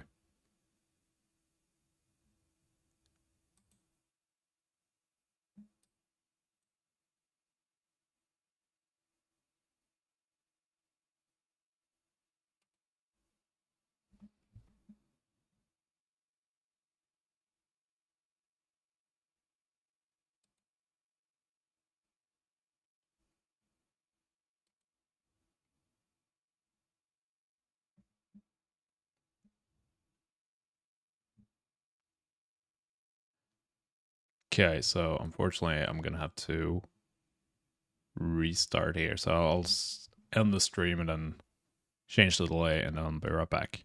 Same link.